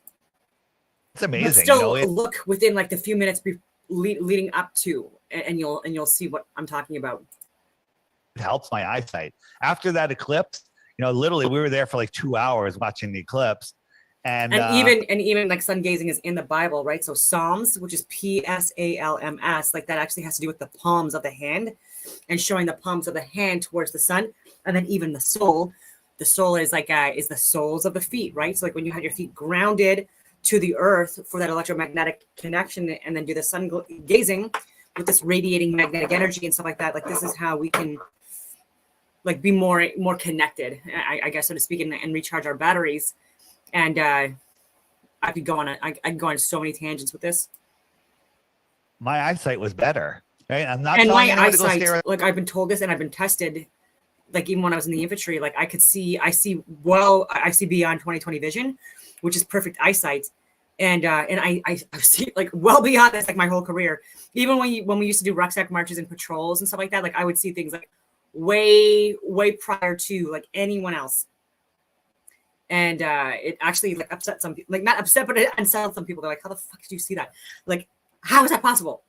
And I'm like, I'm looking, I'm more observant, I guess. I was also raised more in the country, and so I don't know, like less fluoride. I don't know.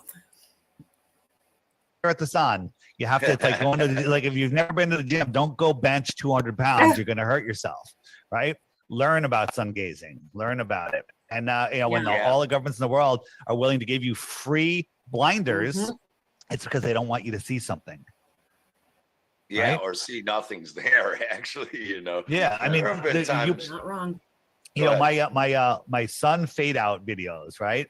You guys have seen those, yes? Yeah, of course. The sun fade out videos, all of the Globers are like, use a solar lens, use a solar filter, use a solar filter, and when you do that, you can't see anything. Okay, it literally hides. It hides everything, right? So here is this is a ground one. Hold on, not the one. So this is the sun. It was going down, down, down, down, down, and it stopped. And it sat here for 10 minutes. Okay, if the Earth was spinning, game over. I'm not talking about the size of the sun. I'm not talking about the fact that it's slightly blurry. I'm talking about the fact that it stopped going down, right? If we're spinning, it should just keep on going. It sat here, and then as it went away, it took its light with it, okay? Light doesn't travel for trillions and miles and billions of years. It only goes as far as it goes. It went away. Right. That's all I got to say about that. Yeah. That is crazy. Anything else? Hey, unfortunately, I got to. Go ahead. What? Say again. You know, as they say, that light travels forever. That's why we can see the stars and everything. But if that You know, was true, it was burned out 1 billion years ago, and we're looking back in history. It's so cool, man. That's so cool. It's so I mean, cool. if that was true, if you were in a white room, but there was no lights on, no windows or anything, completely dark, and you turned on a flashlight, that shouldn't just illuminate where you're. It should be bouncing off all the walls constantly and lighting up everything. But it doesn't do that. It's not what we see. Yeah. We see the torch lighting up the corner or one wall or something. So what they're saying, that light travels forever, is absolute rubbish. And you can prove it with a flashlight, you know? I know. Yeah.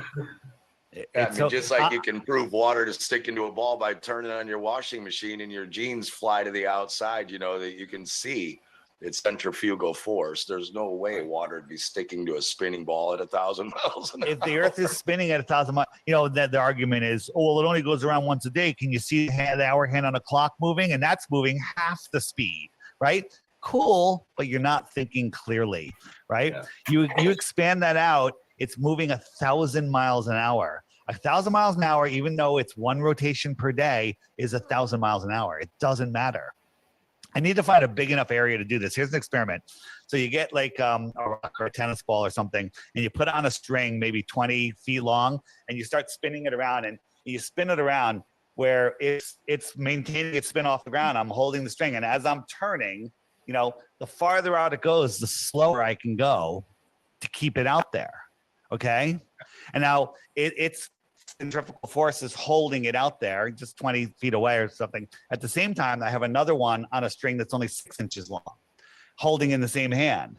And as I'm turning around, that one barely swing outwards.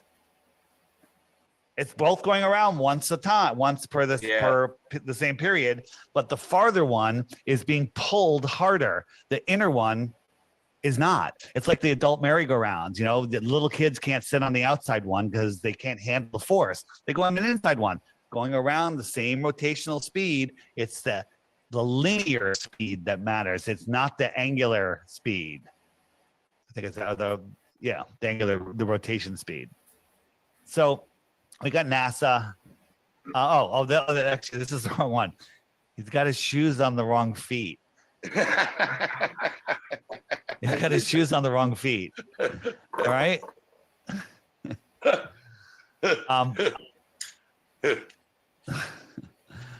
I'm trying to find what was your other question as I'm trying to find the thing that I just made. Go ahead.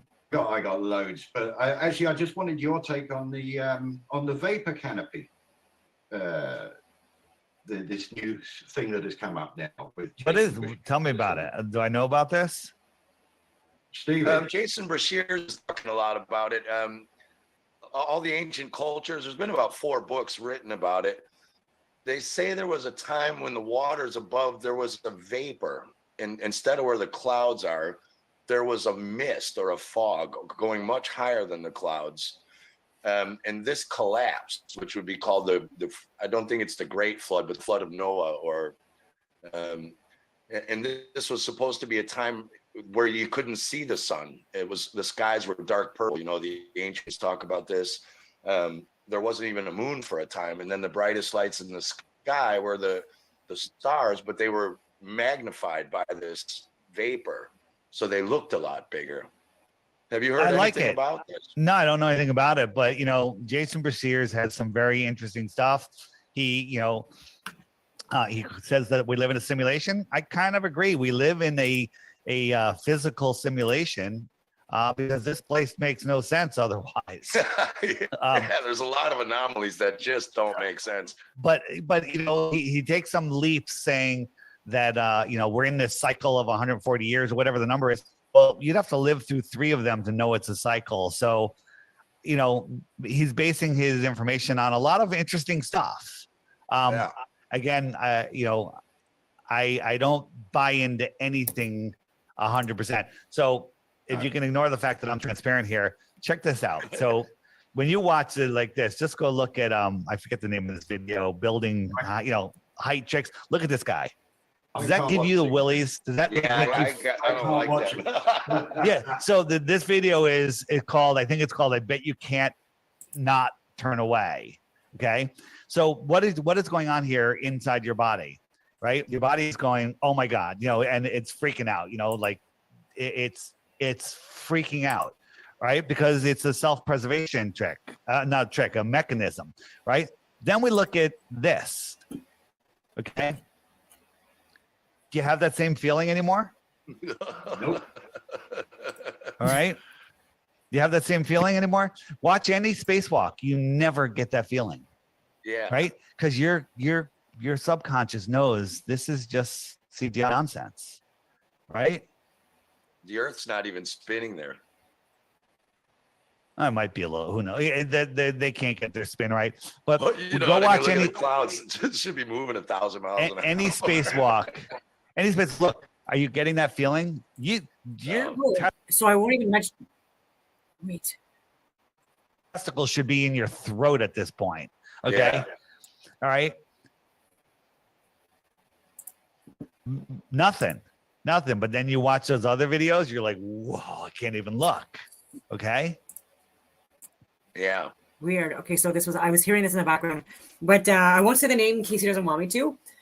on other social media platforms, we're talking about like cutting his hair, not wanting to, and I totally agree with that as well, because I feel like with the hair, men and women, like it's a way to like have more intuition and like more awareness within our environment. Our senses are heightened and things like that. And but I do this with my dog hair. So when I in my cat, so like when I brush them, I actually take the hair and I will take it outside and I will either like put it on the ground or like around like the trees, because there's a lot of like squirrels and chipmunks and birds around my house. And so like I've saw that they've like taken this and I've been here for less than a year, but like I've observed that they've taken this and they make nests out of it. And so yeah. To reuse, recycle, all that stuff. Where do you think this is CGI, or do you think they're up with a fisheye lens, maybe, you know, a little higher than an airplane film? They're not up there. This is just a high altitude GoPro footage. I mean, you can watch. That's what I mean. Not the guy. Yeah, Yeah, I mean the it's super Earth big. itself. Where do you think they're getting that? Are they making it or high GoPro? It could be from an airplane, a drone, or a balloon, right? Yeah. But you know, if you took screenshots of the right, look, flat horizon, right, and then as it goes up, it starts bulging. Okay, what the hell's going on? Yeah. Look at the amount of curve. That's why they try not to show you too much of it, right? But here's the thing, I don't get it. Can't they do a better job on keeping the curve consistent?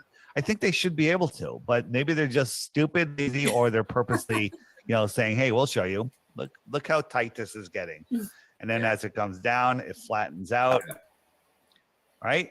Would have thought That with shows all you the right there. millions of dollars, all of the millions. It's a long one of today, dollars guys. they get every Girls. year, they could Yeah. do a better job than that. That's I- my I- question: I don't is know where why. is the money going? Yeah. You know, it doesn't Well- cost that much to make a fake space program. So where's all the cash really going? Well, NASA Yeah. doesn't get the money. People say, well, it's going into black projects. It's going into, people, politicians' pockets. Who knows?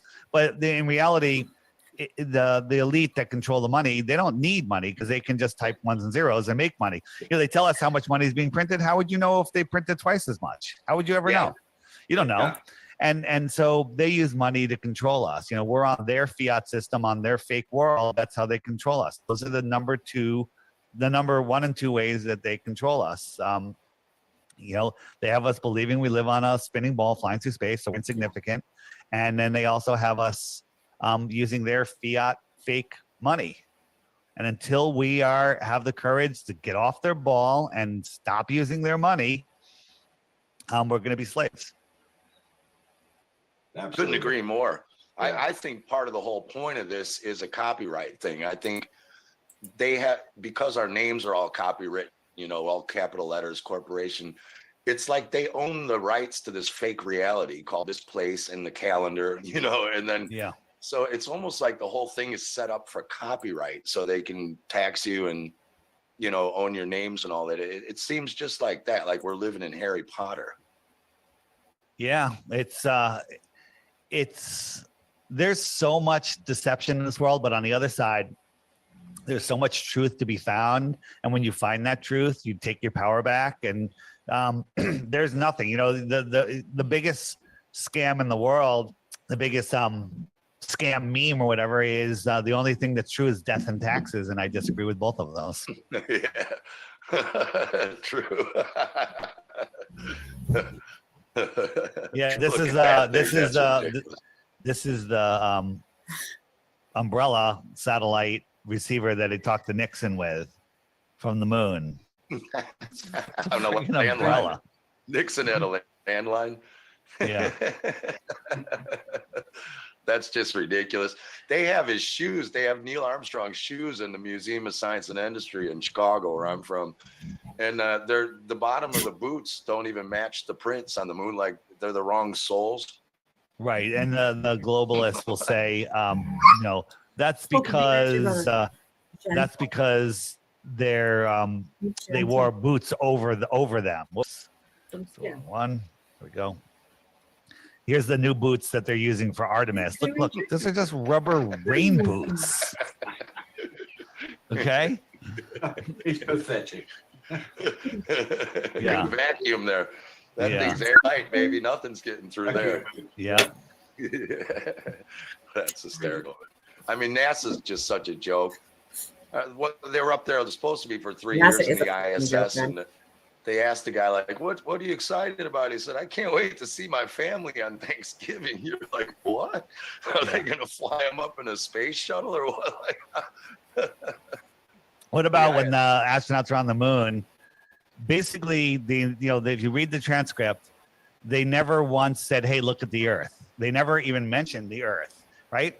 If we went up there, if anyone went up there, the entire conversation should be, holy crap, look at the fucking Earth. Holy shit, look at the Earth. Oh my God, look at the Earth. Look, there's China, there's Russia, there, oh my God. That should have been the whole conversation. And instead of taking pictures of all the, the impossible number of pictures they took, they should have been looking up at the Earth the whole time. Yeah. But Exactly, they couldn't do that. There's another thing with that, Or the sun. Earthrise picture from the moon landings. Or Venus. When you see the Earth coming up, We're a it's the fucking same size star, as you see the even, moon. ladies and gentlemen. Surely Oh, yeah. Earth But is no. 6 times bigger than the moon, so shouldn't it be 6 times bigger in the sky? Yeah. Yeah. But it's not. It's crazy. You guys have the Artemis, there's so many pictures from Artemis that are just right along there. But you guys saw this. This is, they take off, they slingshot around, they go to the moon, they go around, and then they eject something which sends them back to Earth. But somehow how do they get to Earth, back to Earth in a couple of days? Like, how do they regain the speed that they need to get back to Earth? Right? Oh, gravity. But if you look at this is from NASA. Do you notice anything on here? That's the flat Earth map. That's the flat Earth map. Yeah. That's the flat Earth map. They're telling us. Yeah, they always tell us. Yeah. They don't always tell Yeah, us. it's crazy. They tell. That's great. I And think this that is one what's with the irritating too, land. because people say like, oh, it's a rule of the secret occult groups and stuff like that. They have to fucking tell us in advance when things are like when they're gonna do things. No. And whoever believes that you're a sucker, okay? These people only openly admit or show this shit when people like myself continue to call it out, and they have no friggin' choice. In certain groups, right? Like they have no choice, like not to the mainstream, not to the masses, but to the people in my groups, they have to show this stuff because we've been called out for literally years. Come on. Sitting in the UN or something, they have like a flat Earth map with. They the would extra love lands this out. to stay quiet forever. Like even the Bohemian Grove guys with like the like spiders cast no webs here or whatever. And it's a male only group, again, just take that as you will. And they don't want the truth to come out, and they have to actually try to come up with some kind of an excuse or whatever in order to mitigate the damage. that people like me very obviously call out all the time. Nope. Outside of it, I think it might be in the UN building. Yeah, it's completely nuts. I mean, just everything we've looked at right now for the last hour and 40, however long this has been going, all of this combined, if that's not enough to make someone go, hang on a sec, you know what I mean? I could see if it was one thing, but you've just showed almost 2 hours of impossible to explain things other than we're on this system right here, this flat one. There's so much. I mean, here's a close up during the launch of Artemis. Now, all the thrust is supposedly coming out of these things. So I would say these shouldn't be made out of balsa wood or balloon material. They should be pretty strong to lift up millions of pounds of weight. But look at this one; it's overinflated. Yeah. What is going on there? Right? Dave, have you seen that? Have you seen that liftoff where the rocket literally folds in half? Like it's a balloon itself, almost. Oh yeah. So the on the app, on the web button page, which is the more resources page, scroll down to rockets are balloons, and watch those. Watch those. It's mind blowing when you see. It's absolutely mind blowing. They make sense because, you know, that amateur rocket launch you showed, the one that's just stopped when it hit 70 miles up, rockets take off fast. These things like have giant 4 thrusters and take off in slow motion. You know, they should just shoot straight up into the sky. Right, and if you time, you know, they have to get to 20,000 miles an hour or whatever, and the amount of times that the engines are on, they have to increase like 200 miles an hour every 5 seconds, and that's not happening. And if you look at the astronauts in there, they're pushing stuff with canes. If you're accelerating that fast, you're gonna pass out, let alone just sit there and not be nervous about anything, right? Just the decibels would jellify you anyway. The decibel those rockets go at would Ross did a film on that. I mean, this is the space shuttle. I call it the space shuttle blimp, right? it's literally it's a helium rocket. It's a helium. Oops. It's literally helium. Right? This is a helium. That's why it rolls on its back. Now, this thing's over 4 million pounds, right? Look at this fence right here. Super hot thrust is going to come out of there. Fence doesn't even budge, right? Makes you think that these people are right there, right? But watch, it's going to go up and then down again. You don't lift 4 million pounds and make it go up and down. So we go up and back down again. Right? You don't bounce like that unless you're a bouncy house. Okay. Right. Yeah. And one more. So the story on the external tank, it supposedly falls so fast that it deatomizes and burns up and never hits the ground. Does that look like it's about to burn up and never hit the ground? Okay. So it's worse. This thing is falling so fast, it's going to burn up. How are they filming it? Yeah. How are they filming it? And wait, and it's worse. The person that's filming it is on the shuttle heading into space. So they're heading 20,000 miles an hour up as this thing is free falling. Should be getting a lot smaller, but it's not. In a second. In a friggin' second. Or you should see them zooming. It should be zooming to try to keep up with it. If it can't. And this is just floating. And on the Rockets Are Balloons link, I have a detailed video where there's a cloaked, if you will, a hidden, some sort of technology aircraft that is following this thing. And it must be some sort of retrieval craft. And it's caught on film. Following this thing as it's following this thing, trying to grab it. Yeah. Brilliant, man. Yeah. Yeah. Guys, I do got to run. I got to jump on another show. All my stuff can be found at flatearthdave.com. Check out the app. Check out my crash course. Free yourself from the heliocentric. So this was good.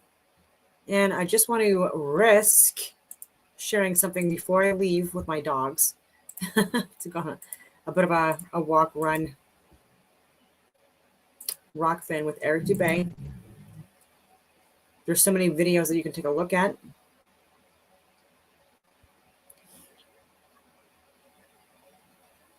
But let's go with this one.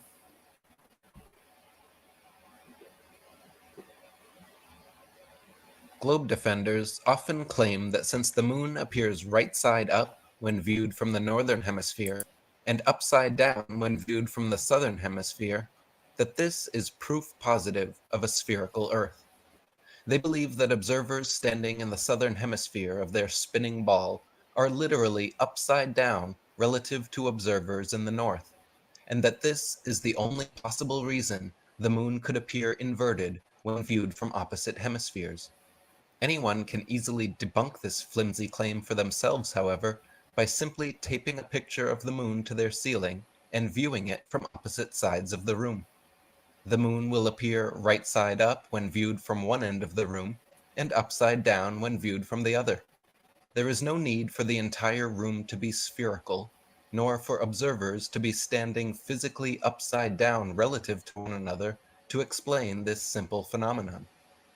On the flat Earth model, the moon as well as the sun are always located somewhere between the tropics, spending the majority of their time on or near the equator. So just like the picture taped in the middle of the room, people viewing from the north will see the moon appearing right side up, while people viewing from the south will see it appearing upside down. This phenomenon is therefore easily explainable regardless of whether the observers are assumed to be standing upside down on a ridiculous spinning ball or right side up on a logical level plane.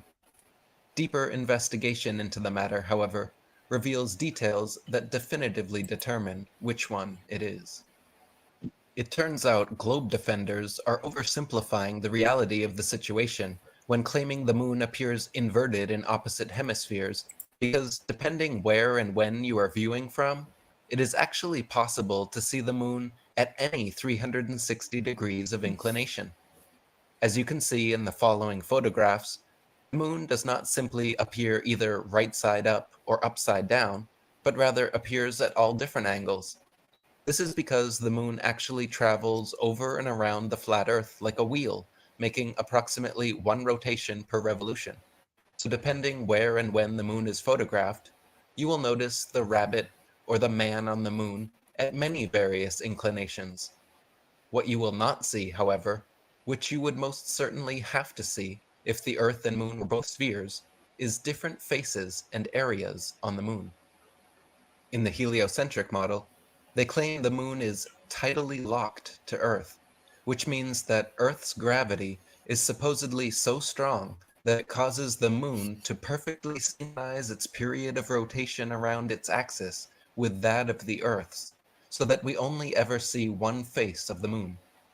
Now, even if this was true, and the spinning spherical moon somehow perfectly synchronized its rotation with that of the spinning spherical Earth, observers viewing the moon from the high northern latitudes, observers viewing from the high southern latitudes, and observers viewing from near the equator should and would necessarily have to see at least slightly different faces and areas of the moon.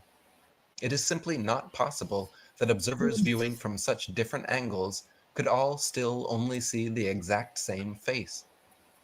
Observers viewing the moon from high northern latitudes would have to see a very different face from observers viewing from the high southern latitudes, and a slightly different face from observers viewing from near the equator. In reality, however, no matter where and when you look, you will only ever see the exact same face of the moon, albeit at various inclinations.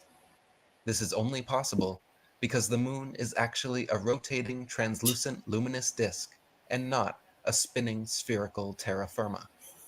You can confirm for yourself that both the sun and moon are in fact disks and not spheres by photographing them at different times and placing them in a square grid. If the sun and moon were both actually spheres, no matter where and when they were photographed, they would have to present a perfect circle to the camera, because every face of a sphere necessarily appears circular. If instead the sun and moon are both disks, however, then they should only present a perfect circle when overhead, and the further they recede away from the observer, they should begin to appear slightly more oblong due to the decreased viewing angle. Members of the International Flat Earth Research Society have performed this experiment on several occasions and encourage skeptical members of the public to do the same, as they will find out for themselves which model actually stands up to critical scrutiny. Okay. Okay. Globe Defense. I don't know why that replayed. Okay. Long day. Long day. I have to take my dogs out. I'm going to go on a bike ride. Yes, it's winter in Canada, but it's been pretty warm. And I got to put air in the tires. I took out way too much air in the tires, and it was quite difficult to ride my bike yesterday with the dogs. And it's very mountainous and hilly in the area that I'm in.